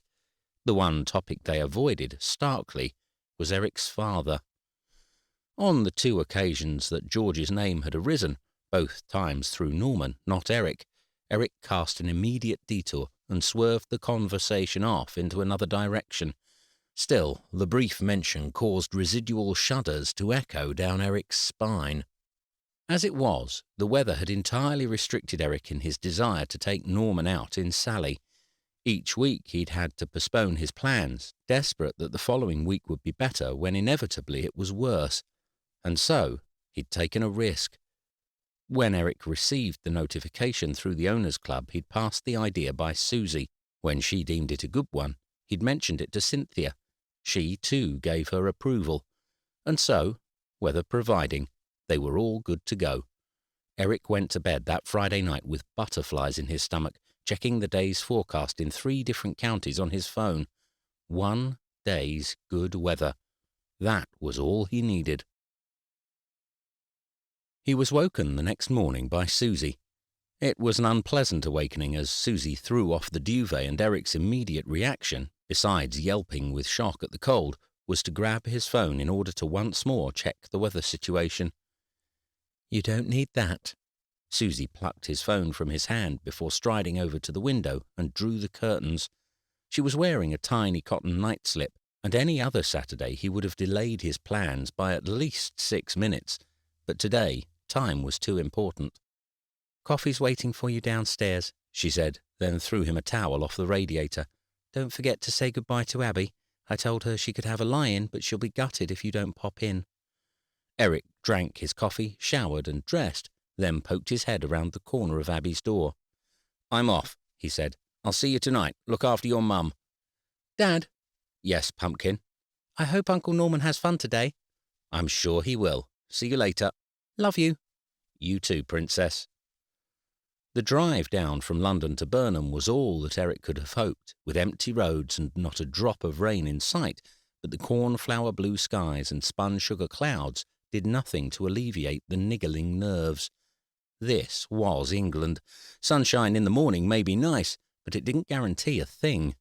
Eric had informed Cynthia of their early start at the beginning of the week, and she'd suggested he swing by the house and collect him, saving them all a journey to the allotment. Norman and Cynthia lived on the outskirts of Burlham, where the big houses dominated, but before the new builds started. Eric cruised around the bends and past the Welcome to Burlham sign, then signalled left down towards the quay. His stomach churned. It was over a year since he last took this turn. New cars graced the driveways, and many of the hedgerows were higher than he remembered, but other than that, everything was the same. The wych elms, the cedar cladding, the oversized windows and red brick chimneys. It was the same as last year, same as the year before, and every year Eric could remember from his childhood. He slowed to park up outside Norman's front gate, hesitated, then kept going for another 50 yards until he reached the last house on the road. It was impossible to ignore the glaring green for sale sign with its deliberately askew sold placard nailed over the top. Eric climbed out of Sally and took a step towards it. The grass in the front garden had all gone to seed, and the windows were veiled in ochre dust. Through the glass he could make out the shadows of the curtains, though there were no longer the rows of photograph frames sat on the ledge, there from his mother's time. He wondered first how much the house had gone for, and second, who it had gone to. The who it was gone to question lingered longer in his mind. A family, probably. A well-off one. The type where both parents work and the kids are brought up by a nanny. Perhaps a family trying to escape the rat race of city life. Perhaps they'd come into their own inheritance lately, and that was how they managed to afford it. Behind him, the elms rustled in the breeze. Eric came back to the moment, turned around, got into Sally, and headed back up to Norman and Cynthia's. Cynthia answered in her slippers. A pink cardigan was draped over her shoulders and a pastel-flowered button blouse. For a second, Eric thought he may have had the wrong house, and it was only then he realised he'd never seen Cynthia without her sturdy green wax jacket and a pair of wellies. She frowned, equally confused for a moment, before shaking her head clear. "Oh, I'm sorry, I completely forgot. Oh dear, it's today, isn't it? Oh, what a nuisance." "Is he ready? We've got quite a journey on us. If we can get going now, we can hopefully avoid the traffic." Cynthia bit down on her bottom lip. Eric waited. "To be honest," she said, "today's not too good. I'm so sorry. Had I remembered, I would have called you, saved you the journey." "Is everything okay?" "Oh, yes, fine. Just his cough. Had him up a lot of the night, you see. It's so nice of you to offer to do this, but I'm not sure he's up to—" "Symph, who's at the door?" Norman's holler barked through from the back of the house. "If it's those bloody internet—" No, don't worry, it's only Eric." "Eric?" Then after a pause, "What does he want?" Eric was about to offer a reply when Norman shuffled out into the hallway. His home attire consisted of plaid flannel pyjama bottoms and a long blue vest that made him almost unrecognisable from Eric's gardening mentor. He walked with a hand against the wall, scuffing his feet against the carpet as he coughed and spluttered. Eric's toes fidgeted in his shoes. This wasn't quite what he'd expected. "Sorry to drop in on you," Eric said. "Cynthia said you weren't feeling great." "Nothing wrong with me, bar being nagged constantly," Norman grunted. "Well, I should probably head back anyway. Susie could do with having me at home. Abby seems to be developing her teenage genes 5 years early." Norman grunted towards Eric, then peered his head around him. His eyes widened. Is that what I think it is? With an implausible change of pace, Norman pushed his way past Eric, out the front door and across the drive. Both Cynthia and Eric did a double take, and by the time they'd reached him, Norman was standing barefoot on the pavement in his pyjamas, cheek flat against Sally's bonnet, pawing at the metalwork with his hand. She gets more beautiful every time I see her, he said. Norman, what are you doing? You'll catch your death. At least go and put some slippers on. Norman turned to Eric, tactlessly ignoring his wife. Are we going for a spin? Give me 5 minutes for a cuppa, and I'll be good to go. After he finished speaking, he promptly broke into a coughing fit that saw flecks of saliva fly out onto the windscreen. Well, I'm not sure. Oh, don't worry about this. He attempted to wipe the spittle away with the bottom of his vest. Had this cough for the last 30 years. It's not killed me yet. Eric turned to Cynthia. Outside the house, and without the guise of her jacket, she shrunk to a person of Lilliputian proportions. Eric imagined her next to Janice, together in a small house built into the stump of a tree. She looked from her husband to the car, a heavy sigh built between her lips. Since when have I been able to stop you doing something? She said. But you need to take it easy, mind. Rest. And none of that junk food either. I'm making you both a salad sandwich to take while you get dressed. While Norman showered and dressed, Eric sat at the breakfast bar watching as Cynthia buttered slices of bread and filled them with homegrown produce. It must have been a beautiful house once, and it still was to some degree. It certainly kept with the same fastidious sense of order that Eric had come to associate with Norman. But it was tired. The kitchen was in need of a refit, with its faded lino flooring and veneer edging peeling back from the corner of the cupboards, and from what he saw, the rest of the house was in a similar state. Smells of homemade jams and piccalilli abounded around him, while through the window a view stretched all the way down to the river. Eric sipped at his cup of tea as Cynthia worked. It was peculiarly weak. "How long have you been here?" Eric asked. 47 years, Cynthia said proudly. "Wow." Bought it off the plot. We probably should have moved at some point, got smaller, moved closer to town, something like that. But when you're young, you don't think about being old. And when you're old, you don't have the energy to do those type of things. Still, 47 years, that's impressive. She folded aluminium foil around the sandwiches. There aren't very many of us originals around here anymore. Until a few years ago, we were still going strong. Then, one by one, it's nursing homes and retirement villages. Of course, we've been to a fair few funerals too. "I can't imagine you and Norman setting into a retirement village just yet," Eric said. "No," Cynthia smiled. "Neither can I." Her gaze drifted off, and Eric was thinking of some way to break the silence when Norman's voice boomed through. "Well then, are we getting on the road or not?" Norman stood in the doorway to the kitchen. His shaggy beard had been brushed straight, along with his mane of hair, which was lying flush to his head, glistening with water in perfectly combed lanes. He had on a tweed jacket, which hung well in the arm, but a little loose around the middle, and carried a matching tweed flat cap in his hand. Eric stood up and straightened his own collar, feeling decidedly underdressed. "I guess we should be getting on then." He kissed Cynthia goodbye, then turned to Norman. "I'll be right behind you," Norman said.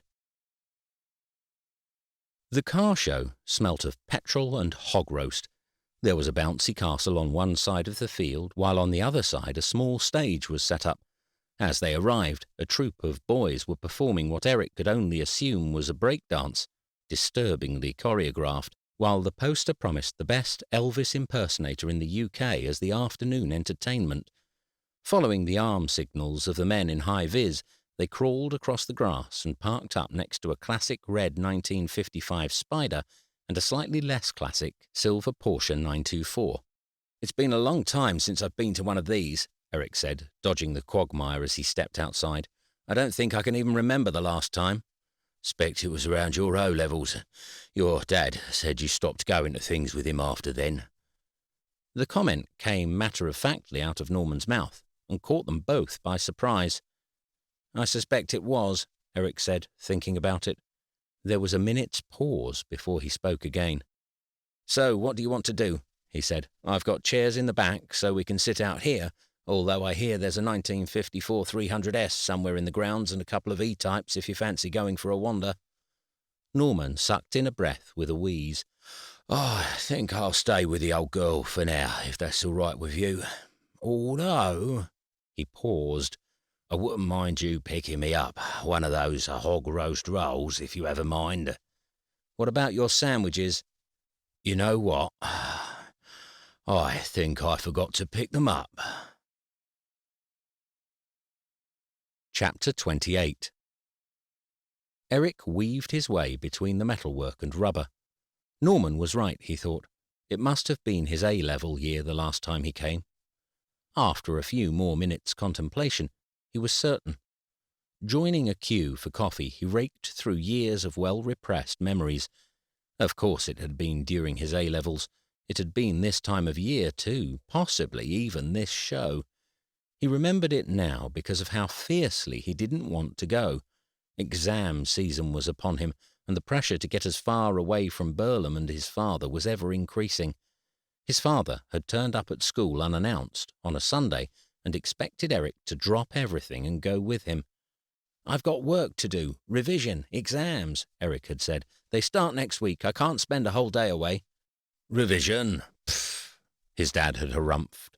"With soft subjects like you're doing, they're not going to get you anywhere. Anyway, I've told your housemaster you're coming, so you're coming." Eric had taken his books with him and spent the whole time sitting outside the car.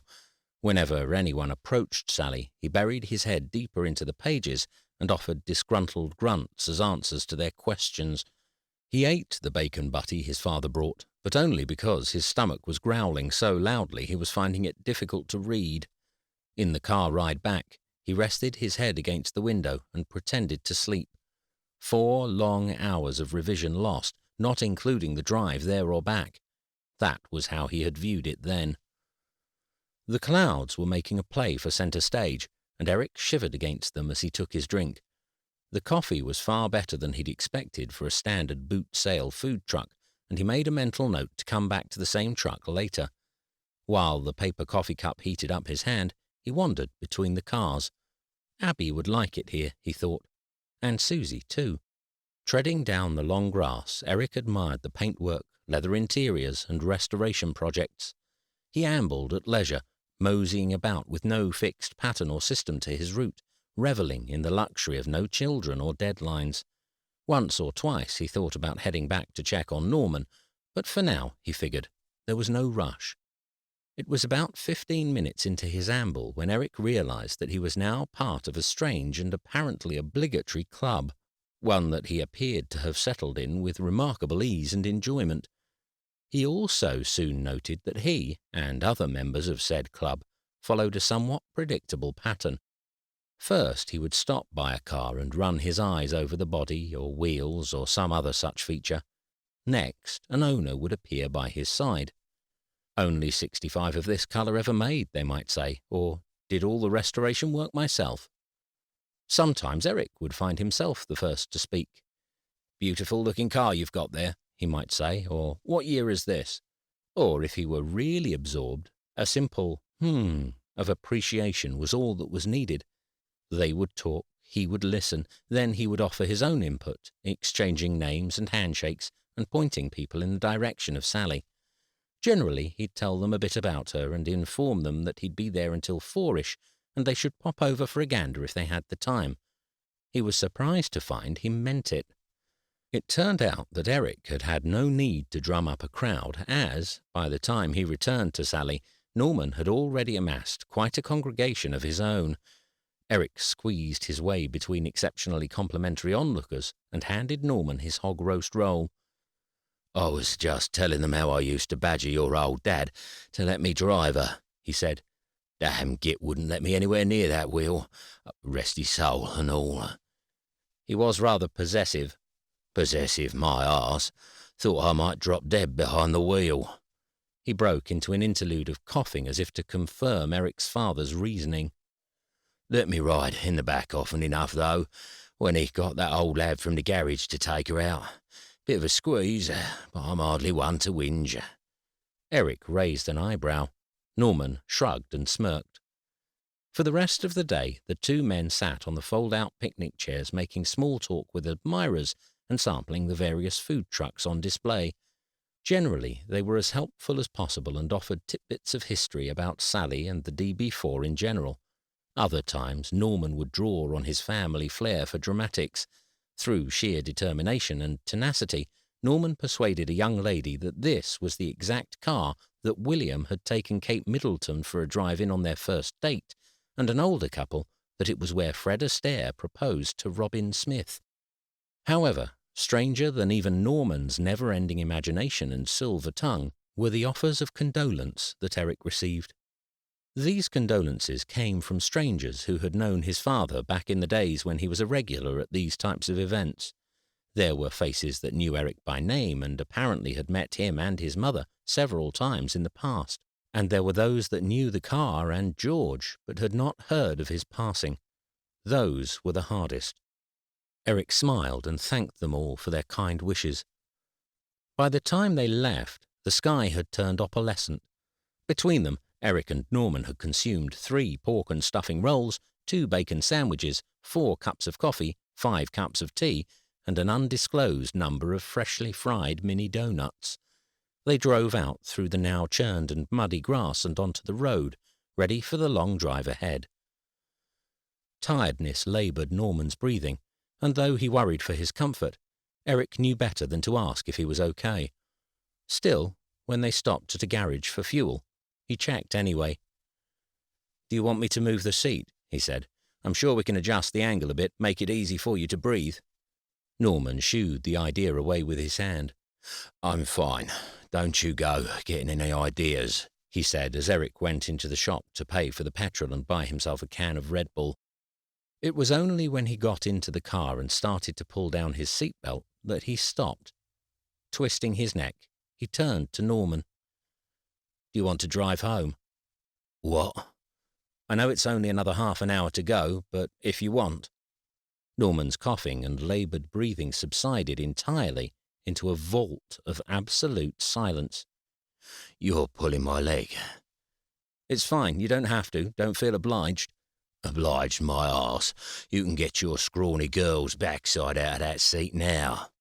Norman flicked his seatbelt off and was standing outside the driver's door before Eric had even managed to get his feet out of the footwell. "I guess that's a yes then."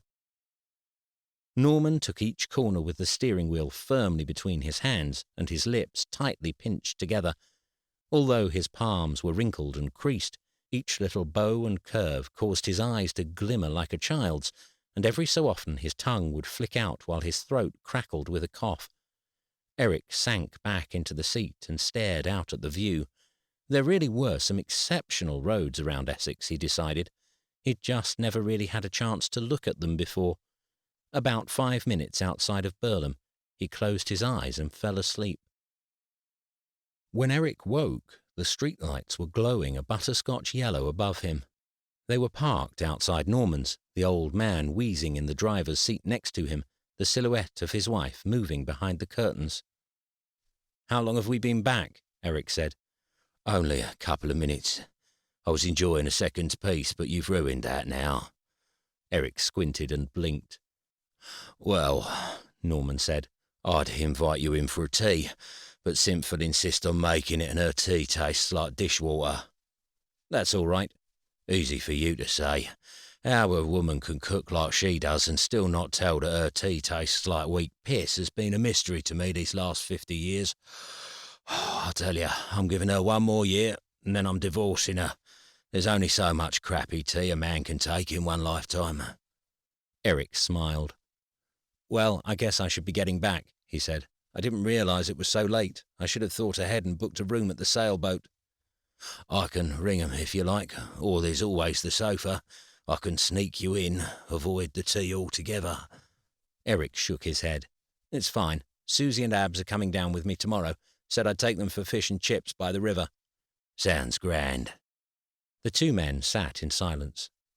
After 2 minutes had passed and Norman had not so much as flexed a finger, Eric coughed as subtly as he could manage.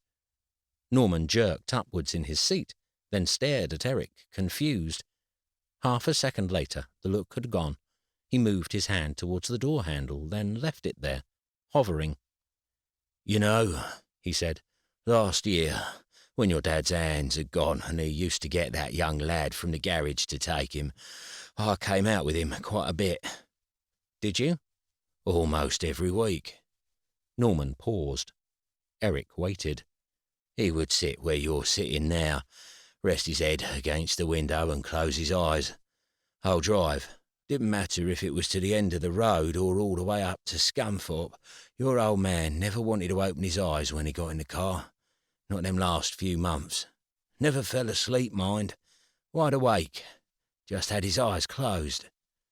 "I suppose he was tired," Eric said, "and he liked to listen to the engine. He always liked to listen to the engine." Norman sniffed in a manner that made it clear he disagreed. "No, that's not why he did it. It was you. You were the reason." "Me? Why?" Norman pushed his head back so as to view Eric from the widest angle possible. "If his eyes were closed," Norman said, "it was easier to imagine you were still sitting next to him." Chapter 29. Even if Eric could have made it down during the week, he doubted he could have kept up with the pace of his harvesting. July arrived, and overnight his beetroot, lettuce, and mange tout had sprung out of nowhere. He already had such copious numbers of radishes and courgettes that he'd started taking bag loads into work and leaving them in a basket by the reception to let people help themselves. His tomatoes were out of control, his rhubarb had gone into overdrive, and if he had to have one more meal garnished with Abby's home-grown organic spring onions, he was likely to drive to the nearest garden centre, douse their entire spring onion seed selection in lighter fuel, and toss a burning match very deliberately in its direction. The last weekend of the month was Abby's 9th birthday. This year she'd opted out of the idea of a traditional party in some horrific hall with an extortionately priced entertainer in exchange for a picnic down at the allotment with Eric, their newly extended green-fingered family, and her cousins. The news was both a financial and mental relief to Susie and Eric, who in their 9 short years as parents seemed to have suffered enough princess, pirate, superhero, farmyard, and soft play birthday parties to last them a lifetime. It was particularly good news for Susie, who last year had stayed up until gone midnight trying to construct the perfect princess castle cake. With its phallic towers jutting out at all sorts of ungainly angles, one could have been forgiven for thinking it belonged at a very different type of party. Abby was pleased with it, though. This year Lydia had offered to make the cake, so there was no baking to be done on Susie's part at all. Cynthia had said she'd bring a quiche and sandwiches, and Janice was going to provide scones and jam. Eric whipped past Waitrose on his way down and picked up a couple of packs of mini Scotch eggs, cheese, and some crusty bread, and by lunchtime they had their picnic blankets spread out under the sun and were well on their way into their second glass of Hank's sloe gin. If I'm honest, Tom said, topping up his glass and ignoring Lydia's disapproving glare, I'm a bit jealous of this. "Why?" Eric said. "You've got exactly the same at home, better, and you don't have a 3-hour round trip every week just to go and get a punnet of cherry tomatoes." That's the part I'm jealous of. You can hardly pretend you've spent all day out digging the ground when your wife's been watching you sitting in your deck chair listening to Radio 4 from the kitchen window all day.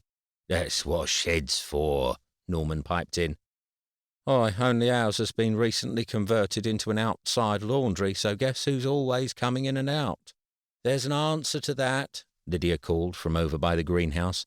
"Clean your own dirty underpants." The banter and chatter went back and forth through midday and beyond. After cake and candles, the children continued to chase Hank's dog, Scout, around, and the adults discussed the various benefits of home-grown produce over the shop-bought equivalent.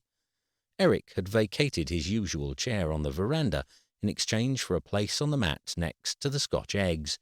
He glanced across at his wife and caught her eye. "I love you," he mouthed. "You too," she mouthed back. He leant back onto the rug and smelt the fresh evening air drifting in. On a normal Sunday, he'd be thinking about heading off at this time. Tomorrow he'd be back at work, and today would seem like months ago. For now, though, he wanted to stay in the moment, the here and now with his family. In the distance, he could hear Hank telling the children how Scout had come to lose his leg while displaying his own mechanical appendage. The children oohed and ahed and asked the type of inappropriate questions that only children could come up with. Maybe they could look at buying a little place down here for the holidays, Eric thought. There was a static caravan site down by the marina. The places weren't exactly state-of-the-art, and some of the folk looked like they were the result of one too many dalliances with some close relations, but the caravans would be more than suitable for weekends and school holidays. Then again, they could always get a second mortgage if Susie preferred. Not for a lot, but probably enough for something small. Perhaps he'd talk to her about it later. After all, she'd always liked Burlham too. At 5, the children had hit their limit. Sugar lows struck. Lydia and Tom took their 2 home after Hugo locked his younger brother in a greenhouse and told him it was an anti-oxygen tank and that he only had 4 minutes to get out before he suffocated to death. Half an hour later, and Abby was curled up on the picnic blanket, one arm draped across Scout, the other clutching the personalized trowel she'd been given for her birthday by Janice. Susie was talking to Hank about the difficulties of having a dog in the city, while Eric and Cynthia picked up the remaining few paper plates and cups that had not made it into the rubbish bags earlier. "You go," Eric said. "I can do this." "Nonsense," Cynthia said.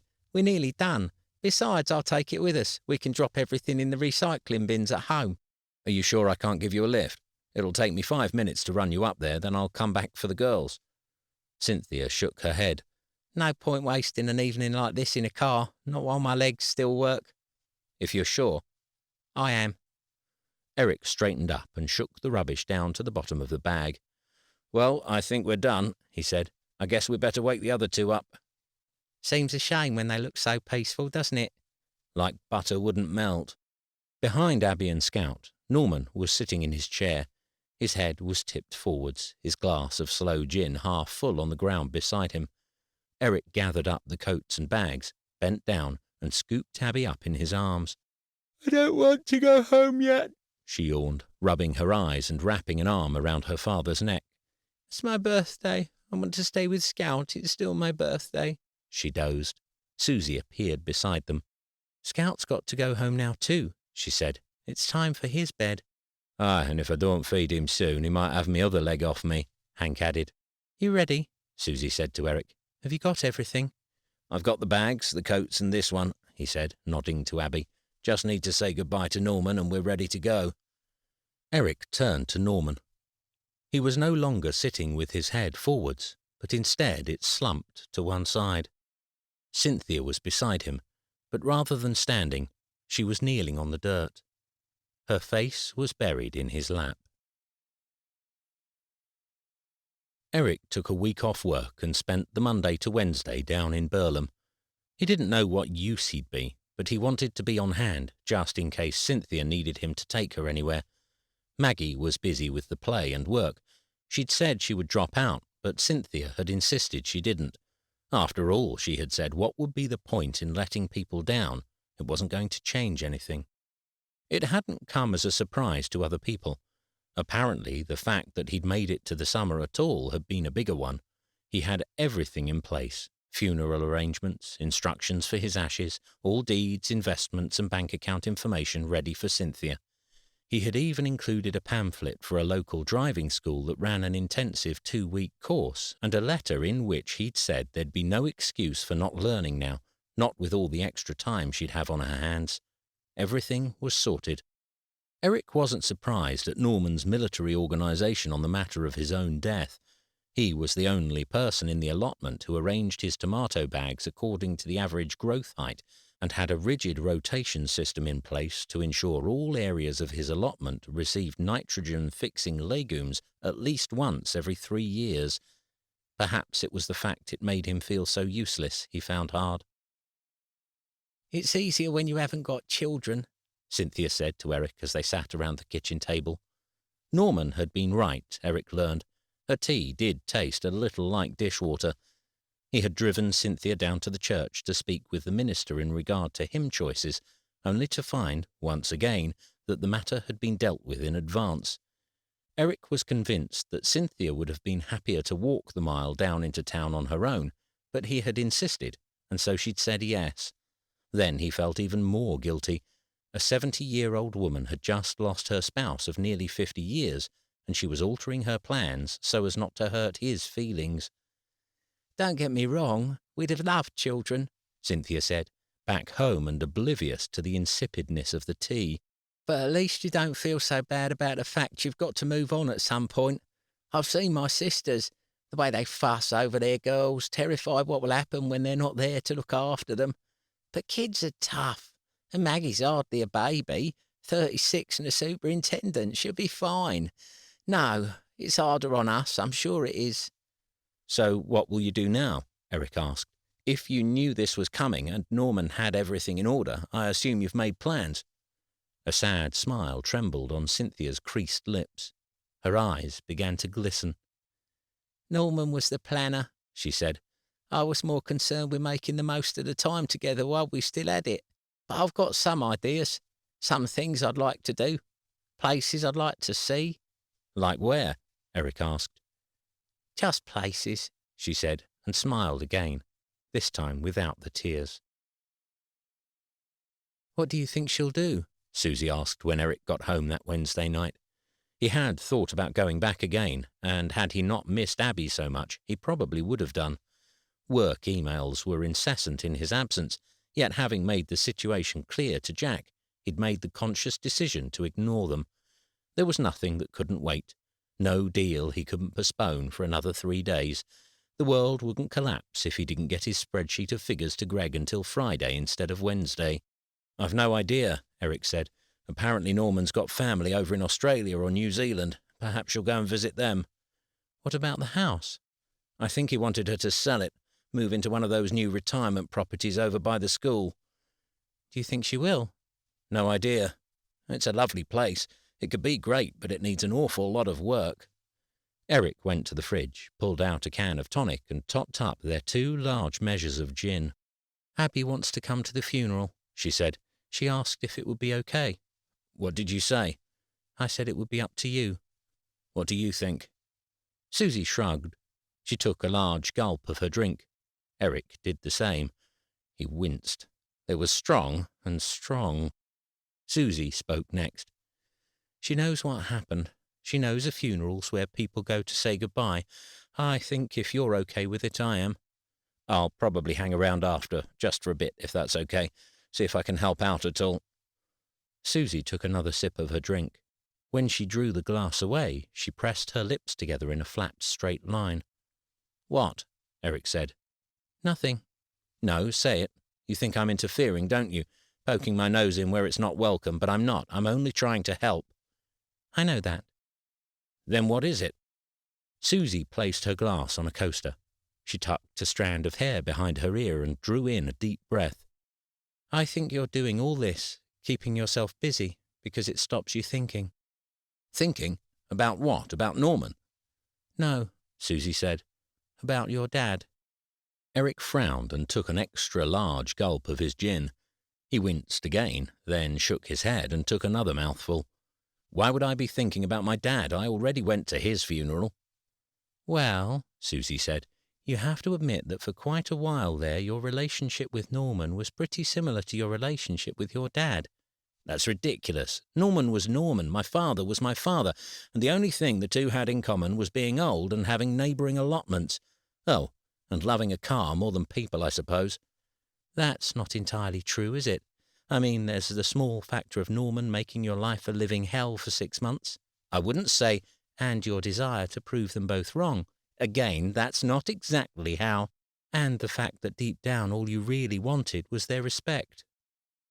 Eric didn't reply. He exhaled in a huff through his nostrils. "I'm a grown man, Susan," he said. "I know that, Eric. But as far as I can see, the one major difference between Norman and your father is with Norman, you got the time to work through your issues." Eric went to take another swig of his drink, only to find his glass empty. He reached over and grabbed the bottle. "I guess you've got all that psychobabble nonsense from a book or something," he said, and was kind of grateful when she didn't reply. Chapter 30. The funeral was on the Thursday of the following week. Eric, Susie and Abby had all gone down the night before, having reserved their room at the sailboat in advance. To try to make dinner a less sombre affair, they bought their fish and chips and headed down to the river, but after 10 minutes of dive-bombing seagulls and an unseasonable chill to the air, they abandoned the idea and took them back up to the hotel room. Eric dumped their wrappers in the bin by the door, and as a result, they arrived at the church the next morning with a subtle yet distinct bouquet of vinegar in their wake. The church was already 3/4 full when Eric, Susie and Abby arrived. All the pews were occupied, though the number of occupants varied from as many as 10 to as few as 4. Eric shuffled in with his eyes down and cursed himself for bringing Abby. Funerals made him feel funny. He hadn't been to that many. Perhaps that was the issue. When you're approaching 40 and the only funerals you'd attended were your parents' and grandparents', they take on an even weightier prospect. No child should attend a funeral, not even if they ask, he decided. Eric glanced at his side. Abby had chosen her outfit herself, a knee-length navy brocade dress and a dark woolen cardigan. On the plus side, Eric thought, if she did take a turn for the worse, he could always insist that he be the one to take her out for some air. Susie would understand. Keeping his eyes down, Eric led his family down the aisle, apologizing as they slipped into a pew 2 rows from the back. "Are you sure you don't want to go nearer the front?" Susie asked. "It's not a rock concert," Eric replied. "Besides, that's where the family are." Forgetting his eyes down in church's rule, Eric glanced towards the altar. As if sensing the moment, Cynthia turned around from the front and caught his eye. Eric did a double take. She was a far cry from the figure he usually saw at the allotment and the old lady he'd seen that morning at her house. For starters, she looked at least a decade younger. Her hair was loose around her shoulders, now dyed a glistening champagne blonde, and from the look of it, freshly permed. More striking still was that rather than donning the traditional black attire expected of the widow in these events, Cynthia had opted for a sunflower yellow dress, complete with a patterned blue shawl and hat, both of which were adorned with fresh tulips. Had he not been certain of the date, time, and persons in attendance, Eric may well have found himself thinking he'd gate-crashed a wedding, or perhaps Abby's Easter parade. It was a few moments later that Eric realized Cynthia was not the only one in what he'd have considered inappropriate attire. The immediate family appeared to have coordinated to ensure that every colour of the spectrum was covered, while elsewhere floral patterns and paisleys, men in bow ties and boaters, and women with fascinators, cardigans, and enough fresh flowers to have their own stand at the Chelsea Flower Show graced the pews. The flowers on the altar were not lilies like at his mother's funeral, but massive bouquets of sweet peas, peonies, astrantia, and cow parsley. Eric turned to Susie, who also appeared to have noticed their error. "I think we may be a little underdressed," she said. The dress code wasn't the only surprise of the service. There were speeches, many that Eric considered extremely inappropriate, a slideshow of Norman's most revered practical jokes, and the only song sung by the congregation was a karaoke version of Lou Reed's Perfect Day. Eric's lungs quivered. This Norman, the Norman that people had come to pay their respects to, had been so much more than the man Eric had come to know. He had been quick-witted and fashionable, first to laugh at himself and the first to help others. He had been a teacher and a student, but also a son, an uncle, and a husband. He had, if these speeches rang true, always been the last to get a drink in, but the first to pick up the tab at the end of the night. Most of all, though, he'd been a family man. The last surprise came as the casket disappeared. It was a slight click that started it, then a short riff that, although Eric must have heard 1,000 times in his life, took him a full 10 seconds to place. By the third chorus, every member of the congregation was on their feet, swinging their hips and lip-syncing to the Jam's Going Underground. Tears streamed down people's cheeks, with Eric unsure whether the cause was grief or the downright ridiculousness of the situation. As they left the church, Abby was holding her parents' hands, swinging between them as she continued to whistle the tune. "That was great," she said. "Can we go to another funeral tomorrow?" Eric didn't stay long at the wake. Despite the drizzle, people were already spilling up the stairs and out into the backyard. There were lots of how long did you know him and where did you meet him, and Eric wasn't really in the mood for talking about the allotment or his father's death, or anybody's death for that matter. He spotted Cynthia and made a beeline for her. "I'll be back down at the weekend," he said, clasping her hand. "Just let me know if there's anything I can do before then." "You've done too much already," Cynthia said, "and I'm sorry I didn't mention Norman's magical, not melancholy dress code to you. I thought you'd already know." "It's no problem. I'll see you on Sunday at the allotment then." Cynthia paused. Her bottom lip twitched slightly, then her eyes did a quick scan of the room. Deciding the coast was clear, she moved in next to Eric and whispered in his ear. "Not a bloody chance. They're a bunch of obsessives, a lot of them, more concerned with the straightness of their cucumbers than anything else. Present company excluded, of course." Eric laughed. "But I'll see you soon," he said. "Of course you will." It was only by chance that Eric saw the email that night. He had switched off his phone before the service, then forgotten about it, only remembering when he climbed into bed and went to set his alarm. He sat upright, pulling the duvet up and over his chest. "Well, this is it. Jack's announced the meeting's tomorrow. Hartley's coming in too. All directors at 9, team debriefs after that, all other meetings to be postponed." "What do you think it's about?" Susie folded the corner on her book and put it back on the nightstand. "It's the restructuring, it has to be." "So what will happen next? You don't think Jack will let you go?" Eric put down his own book and switched off the bedside lamp. "What will be, he said. "No point worrying about it now." He only hoped that the lack of light and the fact he was facing away from his wife may have been enough to convince her he wasn't lying straight through his teeth. Chapter 31. Everywhere Eric looked, people were huddled in little groups, whispering to one another. Eyes darted frantically around the room, all making sure that nobody was in possession of a tiny snippet of information that they did not yet have. It was a scorching day. Shirt collars clamped around the men's necks. Most of them had loosened their ties. Several had removed them altogether. The women fared little better in the tailored dresses and shirts, although Eric did spy one or two who had sensibly opted for something looser and a little more aerated. He was infinitely envious. "Perfect fucking timing." Greg was sitting on Eric's desk, chewing on the end of Eric's favourite ballpoint. He stopped, studied it for a second, then moved to place the pen back in Eric's pot. "It's fine," Eric said. "You keep it." "Sweet," Greg said, pocketing the pen. A split second later, he pulled a new pen out of the pot and was chewing on that. "I asked Emily to move in with me last night," he said, with a look of gloom. "You did what? The intern? I didn't even know you were dating." "Well, we weren't, and then we were, and then it turns out I actually quite like her. Anyway, it won't matter. She's hardly going to want to stay with me if I don't have a job." "It won't come to that." "It might." Eric stayed silent. He didn't want to offer too much false optimism. He barely had enough for himself as it was. At 8:55, Eric and the other directors huddled into the boardroom, each one adhering to their own individualized tics. While Greg was busy gnawing his way through an expensive-looking fountain pen, one of the senior associate directors was unabashedly chewing his nails and spitting out the offcuts. There was also shoe-tapping, lip-picking, and hand-wringing to add to the mix. Eric realized his own foible was to stare intently at every other person in order to pick out their idiosyncrasies while avoiding any admission of his.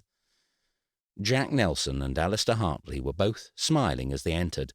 Jack, who was wearing a bottle green suit, took his laptop over to the screen and made eye contact with each person in the room. Hartley sat down and got his phone out. "So," Jack began, "let me start by saying thank you for your patience. But I'm not going to beat around the bush. Let's get down to the reason we're all here." The meeting was a first in that every senior and associate director remained absolutely silent until they were certain Jack had finished speaking. The nail-biting had stopped, as had the pen-chewing and the people-judging. No one knew where to move or look, and certainly not what to say. I know you will all have a lot to discuss, Jack said, and I shall catch up with all of you later. For now, I'll let you think over what we've just said. With that, they left. It was Greg who was the first to speak, finally breaking the minute-long silence that had engulfed them. "Did anybody manage to follow that?" he said. "I think it means we're screwed," said one of the associate directors. "Not all of us," someone else chipped in. Just some of us are screwed." Eric kept his thoughts to himself as he too tried to decipher exactly what they'd all been told. Yes, there was to be a restructuring. Yes, there were to be job cuts. Yes, they were to be part of the process. No, even though they were directors, it did not mean they were safe. Yes, they would answer all their questions. No, they wouldn't do that now. Yes, every situation would be viewed in a personal, case-by-case scenario. No, they couldn't discuss that with them now either. Yes, there would be one-on-one meetings. No, the order that these meetings happened wouldn't mean anything. Yes, they would be required to fire people. Yes, it would probably get unpleasant. Yes, this was all extremely necessary in order to bring the business forwards. Eric's insides churned. 15 years at Hartley and Nelson, and he'd fired exactly 4 members of staff, and each one had been deserved. The thought of calling someone into an office to tell them that he was stripping them of their entire financial security was enough to make him nauseous. Then again, perhaps he was already out the door. Perhaps Nelson and Hartley had already deemed him unstable, and he'd be one of the first to pack his bag, collect whatever little bundle of redundancy they deemed him worthy of, and trundle off down the treacherous road of unemployment. Fortunately, it wasn't too long a wait to find out. The meetings for the directors was to start after lunch. While the majority of the possibly condemned huddled together in the communal area for moral support, Eric waited at his desk, blinds drawn down. His stomach was in a bad enough state already. The last thing he wanted to do was drive himself mad seeing who had been called in first and second, how long they took, or how ruffled they looked when they reappeared. At 5 p.m., when he still hadn't been summoned, Eric messaged Susie to tell her that he'd be late home. She replied to wish him luck. He then messaged her again at 7 to apologize and wish Abby a good night, and yet again at 8 to tell her not to wait if she wanted to eat without him. Susie replied to all the messages and said she'd wait for him to get home before she ate. She then sent another message immediately afterwards to say that she'd order food early, though, as the delivery time at the Sichuan could be hellish on a Friday night. When his phone buzzed for the 3rd time, Eric almost ignored it until he glanced at the screen and saw Jack's name flashing up behind the glass. "Come in when you're ready," it read. There was little that could rival the view from Jack's office. As 9 o'clock approached and the summer sun sank low into the horizon, Eric stepped into the room and drank in the scene. Through the windows, the sun clipped the roof tiles and cast them in a cloud of berry pinks and indigo. Below them, the Thames glinted and reflected every colour it was offered. It was a perfect scene, peaceful, serene, intelligent. But for some reason, while gazing at the plush white carpet and aged leather desk, Eric transported himself back to the little office of Christian Eves. This was it, the furthest away from Burlham that any man could get. And it wasn't just the furniture or the carpet or the view. Jack's office smelt successful. It smelt of polish and wood, and the air had a minty, almost caustic tang that was impossibly far removed from the sea-blighted offerings of the East Coast. This office was everything Eric had dreamed of, and from where he stood, he felt a very long way away. "Why don't you sit down?" Hartley said. Eric turned to Jack, who offered one sombre nod. "That's crazy," Susie said, chewing on a spring roll. "Insane. I mean, not that I doubted you, but wow. Really wow." Eric chewed on his chow mein. It was after 10 when he got home, and Susie had reheated the noodles for him in the microwave. They tasted okay, but the texture had altered to something resembling polystyrene foam tubes. He munched the mouthful the best he could, then swallowed. "Education is where they want to focus, apparently. Schools, colleges, universities. Apparently they want to slim down and specialise. So, Director for Education. How does that feel? Susie said. Bizarre, Eric admitted. Jack wants me over in Norwich next week, then Glasgow and Birmingham over the weekend. Not exactly sure how I'm going to manage that. You'll find a way if it's what you want to do. I know, said Eric. Chapter 32. At first, Eric thought Greg was the reason he couldn't sleep. Despite sending him 3 messages asking how his meeting had gone, he'd heard nothing. He's probably out celebrating, Susie groaned. That's what people do at this hour. Celebrate or sleep. Maybe, Eric said. While Susie shuffled about under the covers, Eric's mind continued to race. Maybe I'll just give him a quick call, he said, and climbed out of bed. It took 2 gin and tonics and several episodes of QI for Eric to decide not to call Greg. Calling someone at 3 a.m, even if you did have their best intentions at heart, was not something a man like Eric did. 45 minutes later, he was staring at the ceiling, wondering how he'd never noticed all the cobwebs up there before and whether it would be a good time to try to get them. 2 hours later, he gave up trying to sleep. Susie was out cold next to him, offering scarcely a murmur as he switched on the bathroom light and grabbed his unwashed jeans from the laundry basket. He wrote 2 notes, one for Susie, one for Abby, pinned them to the fridge door, and got a cab round to Ralph's. Given that it was barely dawn, Eric hadn't expected a response when he texted Ralph to inform him he was taking Sally for a drive. In truth, he only sent the message so Ralph didn't freak out when he woke up to find the garage empty. As such, he was surprised to find his former housemate standing outside the front door, a wide-awake baby bouncing on his hip while tugging at his newly formed beard. 9 months sleep regression, apparently, Ralph said. Before that, it was the 6-month and the 4-month one before that. When's he not in a bloody sleep regression? That's what I want to know. Eric tickled the baby under the chin. It gurgled happily. I won't be gone long. Perhaps if I get back early enough, we can go for a spin. That'd be great, Ralph said. First time I'll have had a nap in the last 7 years. I'll try my best, Eric said. If anything, the journey muddied Eric's thoughts further as opposed to clearing them the way he'd hoped. It was only when he started the engine and checked the side mirrors he remembered that the last time he'd driven Sally, Norman had been in the passenger seat. Together they twisted through the lanes around the back of Burlham, discussing their possible entrance for the autumn show, while ridiculing Eric's disastrous attempt at making tomato chutney. It had been a short spin, less than 15 minutes. Eric had been in a rush, but Norman had been in a grump all afternoon, whinging over the weeds and cursing the insects, all the while whining about how it was too hot and too hard and too everything.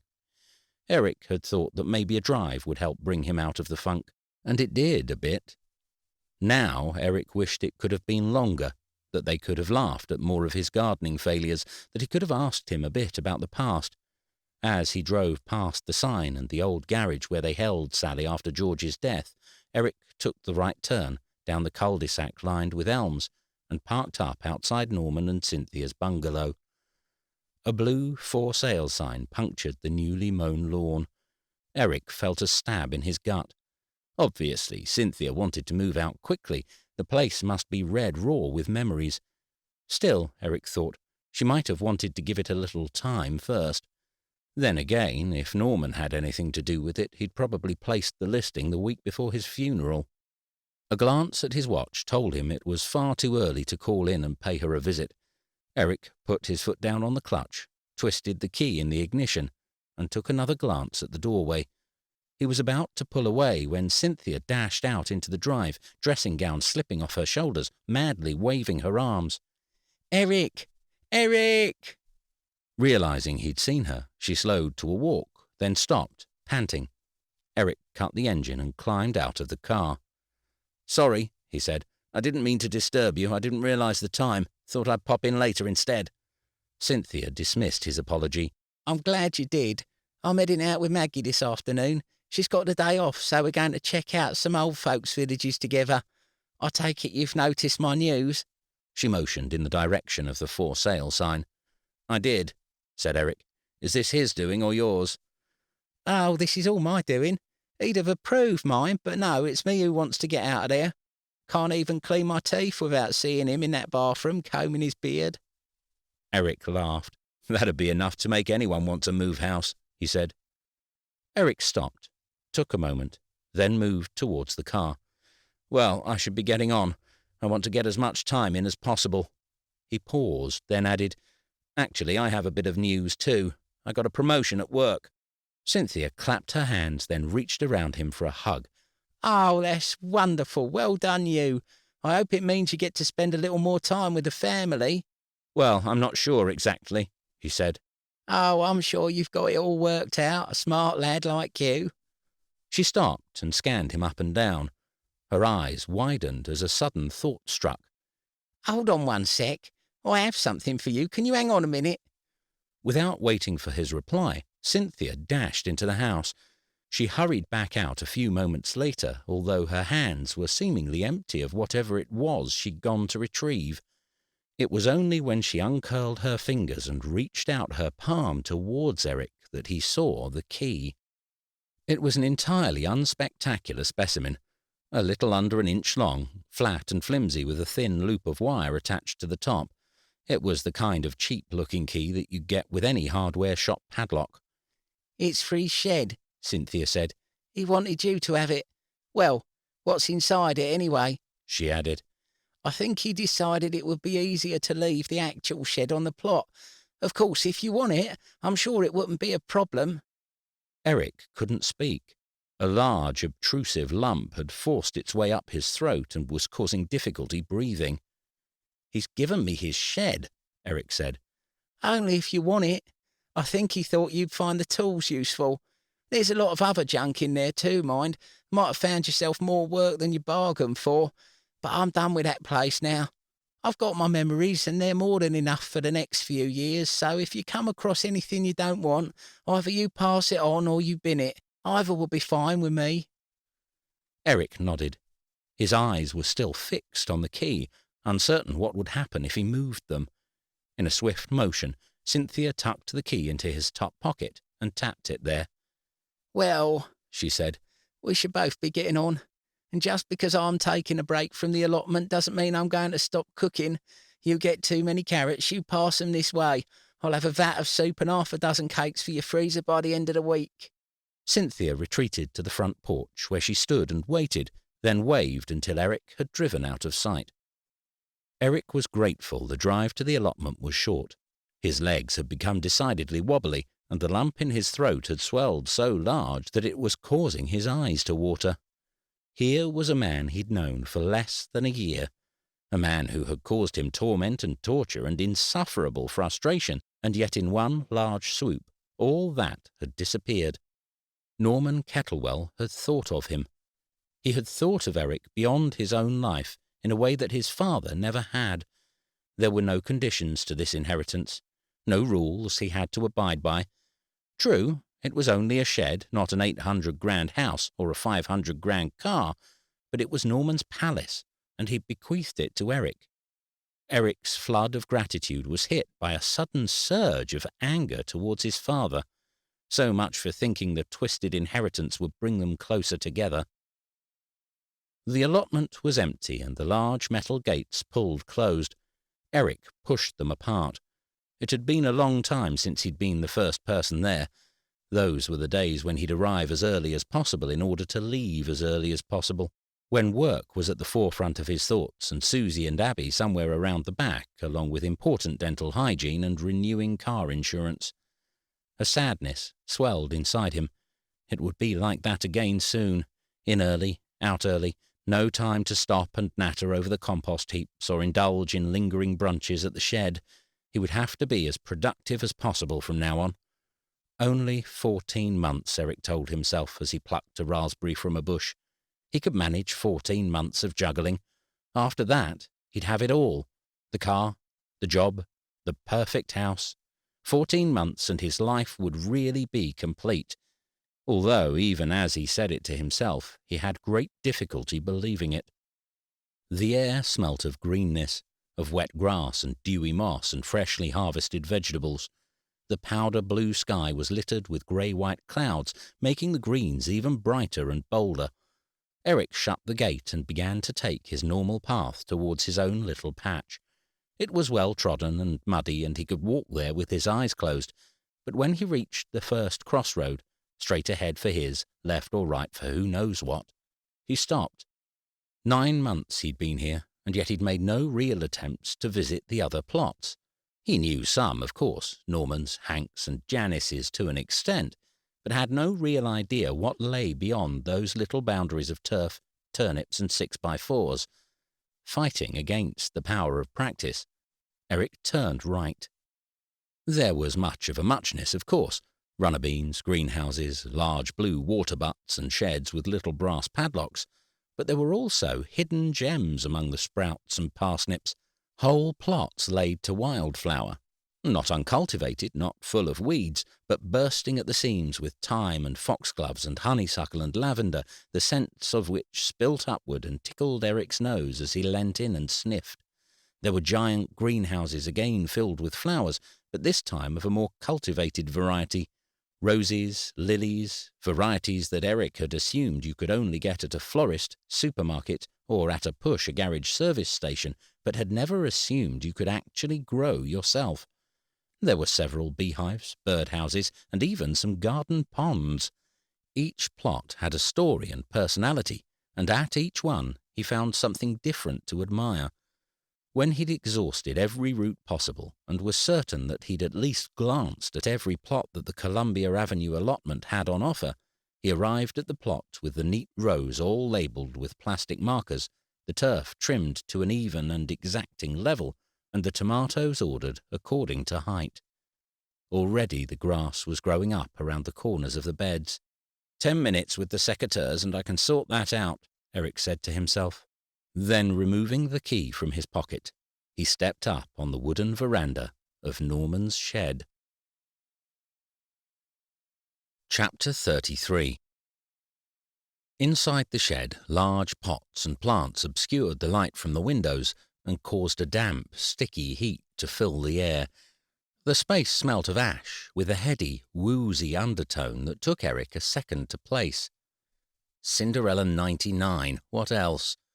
He lifted his eyes up to the roof and said, "If this is some kind of elaborate plan to get me arrested again, I'm going to use your ashes in a punching bag." Eric strained around until his eyes found the light switch. Hoping that Norman was as particular about his electrical skills as he was the rest of his allotment, Eric flipped his switch. A millisecond later he stood in the light, squinting, but thankfully not electrocuted. On the wall nearest the door were Norman's tools. Each one hung on its own specific nail, the outline drawn onto the wood behind it, indicating the exact angle from which it should be hung. Below the window was the plant life. Most of them were seedlings, but a few plants were more substantial. Eric ran his fingers between them. They were familiar, but nothing more than that. He'd need a couple more years at this before he could tell what plant was what from a 2.5-inch sprout. In the corner sat a small kettle, while a half-sized fridge buzzed rhythmically below it. Inside was a blue and yellow cake tin. Eric picked it up, flinched against the cold, and shook it. When it rattled, he opened it to find half a loaf of Cynthia's carrot and walnut cake, green spores of mould beginning to flourish on the surface. The last side of the shed was more like something you'd find in an office than a gardener's retreat, and Eric needed to take a step back to view it in its entirety. The desk featured a set of shelves loaded with pictures and frames and 4 drawers set beneath them.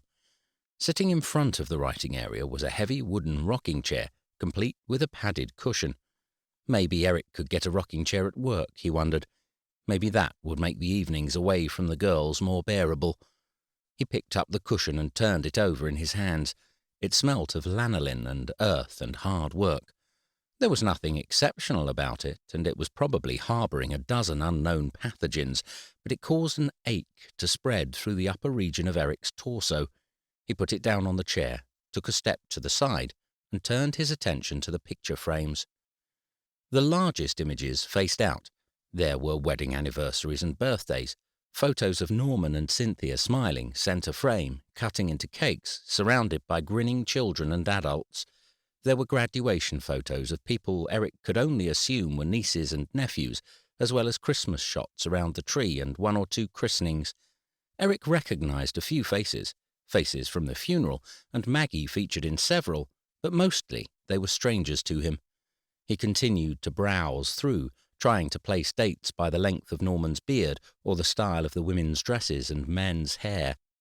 Behind these images were stacks of cards, certificates. Mostly they came from the village show, but there were a few with National written in bold letters in the title. Best in show, second place, highly commended, carrots, coslettuces, kohlrabi, cabbages, largest onion, 3 salad vegetables on a dinner plate. It appeared that every item in Norman's harvests had at some point been placed and prized, and not just him. Cynthia was there too. Her carrot and walnut cake appeared numerous times, as did her elderflower wine and her pickled shallots. Eric glanced at the dates. 2005, 1990, 1984.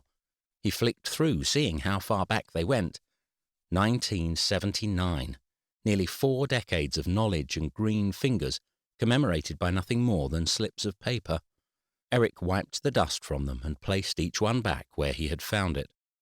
The top drawer of the desk was filled with nails and screw plugs, but in the second one Eric found more photos. He blew them clean, causing a billow of dust to fog up the air in front of him. The papers they were printed on were no bigger than postcards, and the sepia tones had faded with time. On many the edges had been bent and torn, and little speckles of dirt veiled the image like a veneer. Eric turned the top print towards the light. The picture had been taken on a seafront, with a pier behind and a carousel off to the right.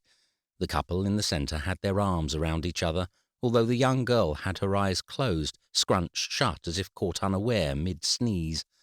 He put the photo to the back of the pile and began to work his way through the rest. There were hundreds of monochromatic and tea-stained images. Some had stuck together with damp, many faded so much they were indecipherable, but still there were countless left for Eric to look through and muse upon. Mostly they were images of Norman and Cynthia, a young Norman and strikingly beautiful Cynthia, both with long hair, thin waistlines and wrinkled faces that lifted out of the paper with their smiles. There were animal shots, a black and white cat lying on a window ledge beneath a hanging basket, a shaggy furred dog with its tongue hanging out and a patterned bandana around his neck. One by one he worked through the pile, absorbing everything he could, until the image of Norman and Cynthia at the carousel reappeared at the top. There were only 2 more drawers left. In one was a toolbox, rusted, grey, and locked with another cheap little padlock. Eric gave it a light shake, and a jangle rang out from within, no doubt more nails and screw plugs. He opened the last drawer. The photo inside was face up, but stuck at a jaunty angle which made it impossible to see what was on it until Eric had pulled it all the way out. The layer of dust on the frame was thin, and the glass itself mottled with fingerprints as though it had been looked at recently. Twisting it towards the light caused his heart to lurch. Eric had seen the photo once before, all those months ago. Even so, it caused the tears to prick behind his eyes. The photo was taken in front of the town hall with the clock tower clock clipped off the top. It consisted of 3 rows of people, several holding certificates, several more holding fruits, vegetables and flowers, all arranged underneath a dated banner decorated with drawings of fruits and veg. Eric ran his eyes along the back row. Hank stood at the side, his right leg out of view, but Scout's tail just made it into the shot. Next to him stood Penelope Hamilton from the excavator incident. Moving to the middle row, Janice, Cynthia, and another lady who was holding the most impressive spray of flowers stood in the centre between another dozen faces. Norman was on the front row, sitting on a chair. Several certificates were propped up against his feet and a few more on his lap, their corresponding prize winners next to them. However, for the first time since Eric had entered the shed, Norman was not the focus of Eric's attention. Guilt struck behind Eric's sternum. It was solid and fast and caused his lungs to constrict and eyes to water. Still, he didn't change his gaze. His father was laughing, the flat cap on his head pulled firmly down. Eric had not once seen his father wear a flat cap, yet there it was. From the date on the banner, Eric knew this was the last show he could have done. September, only a month before he died. Eric stared at the image of his father. Had he really looked that old? Not that Eric ever remembered. Perhaps it was because he was sitting down. People always look older when they're seated, Eric convinced himself. It's the way their posture slumps. His cheeks had hollowed, too, sunken in and sallow. His hands were crossed on his lap, his fingers and wrists bent at strange-looking angles. So it wasn't just talk. His hands really did go. Trying to ignore the intensifying heat building between his eyes, Eric took the photo and placed it flat on the writing desk. He would keep it, he decided. Abby would like to keep it. Glancing back down, he saw that once more the photo was refusing to lie flat. Assuming it was some problem with the frame, he turned it over to check the back. Something stiffened behind Eric's belly button. His stomach twisted and churned while his eyes were locked on a small white envelope stuck with masking tape to the back of the frame. The name Eric was scribbled across the front. Gently, Eric peeled the tape away and ripped open the envelope. Inside, he found a small metal key. The smell of soil and thickness of dust had become too much for Eric, and he carried the toolbox outside and onto the front of the veranda. He lowered himself into one of the chairs, only to realize almost instantly that it was Norman's chair he'd sat in. He jumped up, wiped it down, and moved across to his usual place. Eric's hands were back to shaking as he pinched the padlock between his fingers and racked his brain for what could be inside. Seeds, he thought, then dismissed the idea. Why would anyone keep his seeds under lock and key? Eric's pulse answered.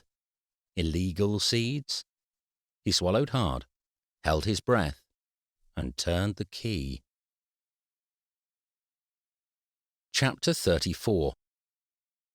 It had been 10 years since Eric and Susie had last shared a spliff, and he was certain it must have been more exciting back then.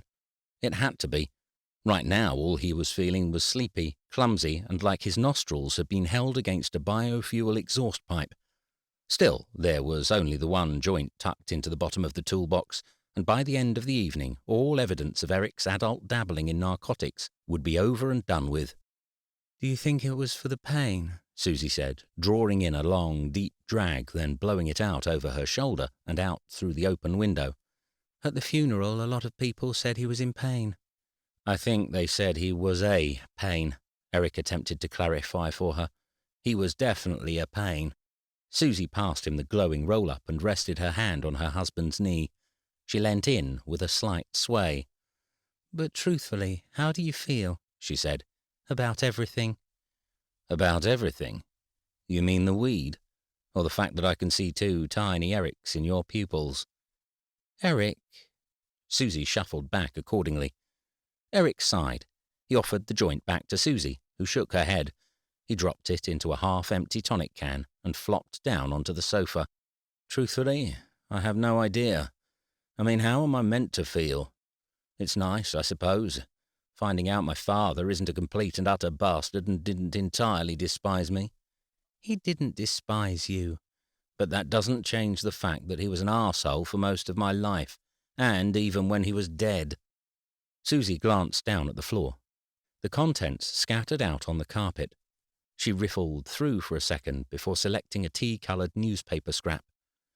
Local students perform outstanding charity concert, she read. You didn't tell me about doing this, she said, reading down the column to find Eric's name. He shrugged. It wasn't anything big. It was just a local thing. I can't even remember what it was for. Probably an old people's home or something. It says here it was for the lifeboat rescue. That would make sense. And your dad obviously thought it was a big deal. He wouldn't have kept it otherwise. Well, he seems to have kept everything else. The contents of the toolbox were a walk through Eric's childhood. There was his hospital bracelet, impossibly small and written in the type of curved handwriting that transcended modern-day penmanship, along with a photo of the 3 of them, standing on the hospital steps. Baby Eric's eyes were invisible in his full-throttle wail, and had there been colours to the image, Eric suspected his face would have glowed in phosphorescent purple.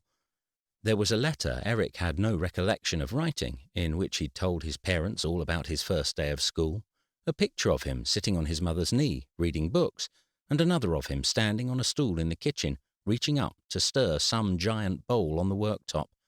There were several other photos too, half a dozen of them out in the garden, and various ones involving birthday candles, but most of the photos had a running theme. Eric could map his age from toddler to teen, sitting behind the rim of Sally's polished steering wheel. Unlike the others in the photo, she had not aged a day, but in each one Eric's face glowed as he gripped the wood and gazed out of the windscreen, grinning. Sometimes his father was beside him, other times he was on his own. There were photos in the summer, a seascape and seagulls drifting in the background behind them. There was Eric in his school uniform with his tie hanging loose and his hair sticking out at wayward angles.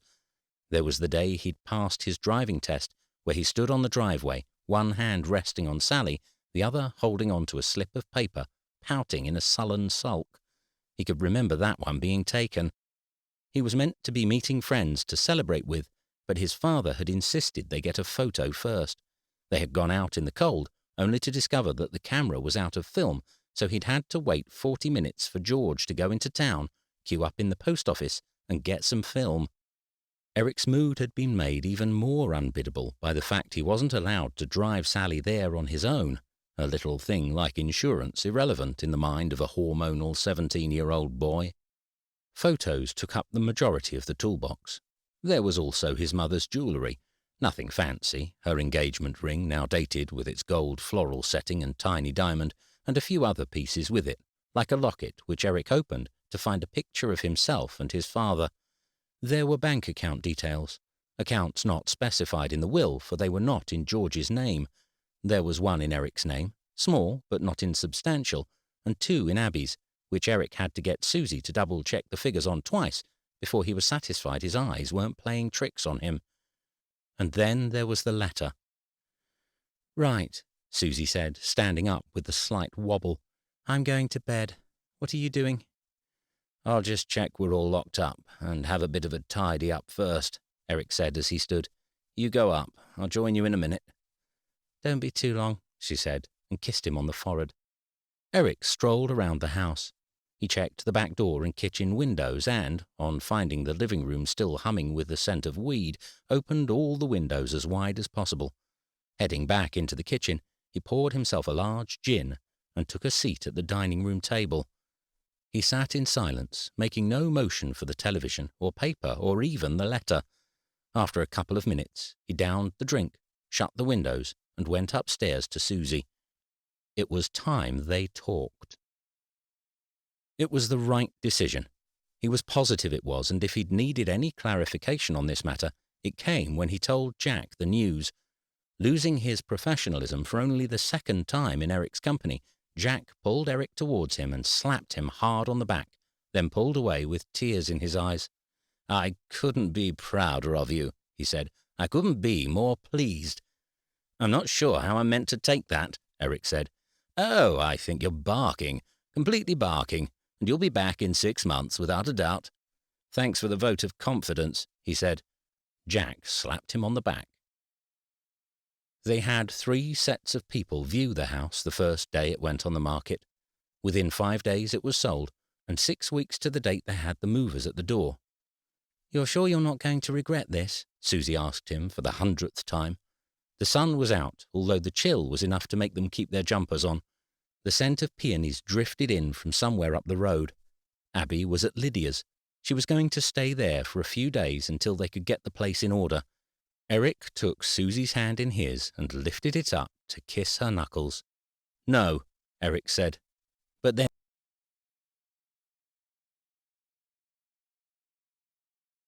This has been Peas, Carrots and an Aston Martin, the Peas and Carrots series, Book 1, written by Hannah Lynn, narrated by Rafe Beckley. Don't forget to subscribe to get the latest updates on new audiobooks.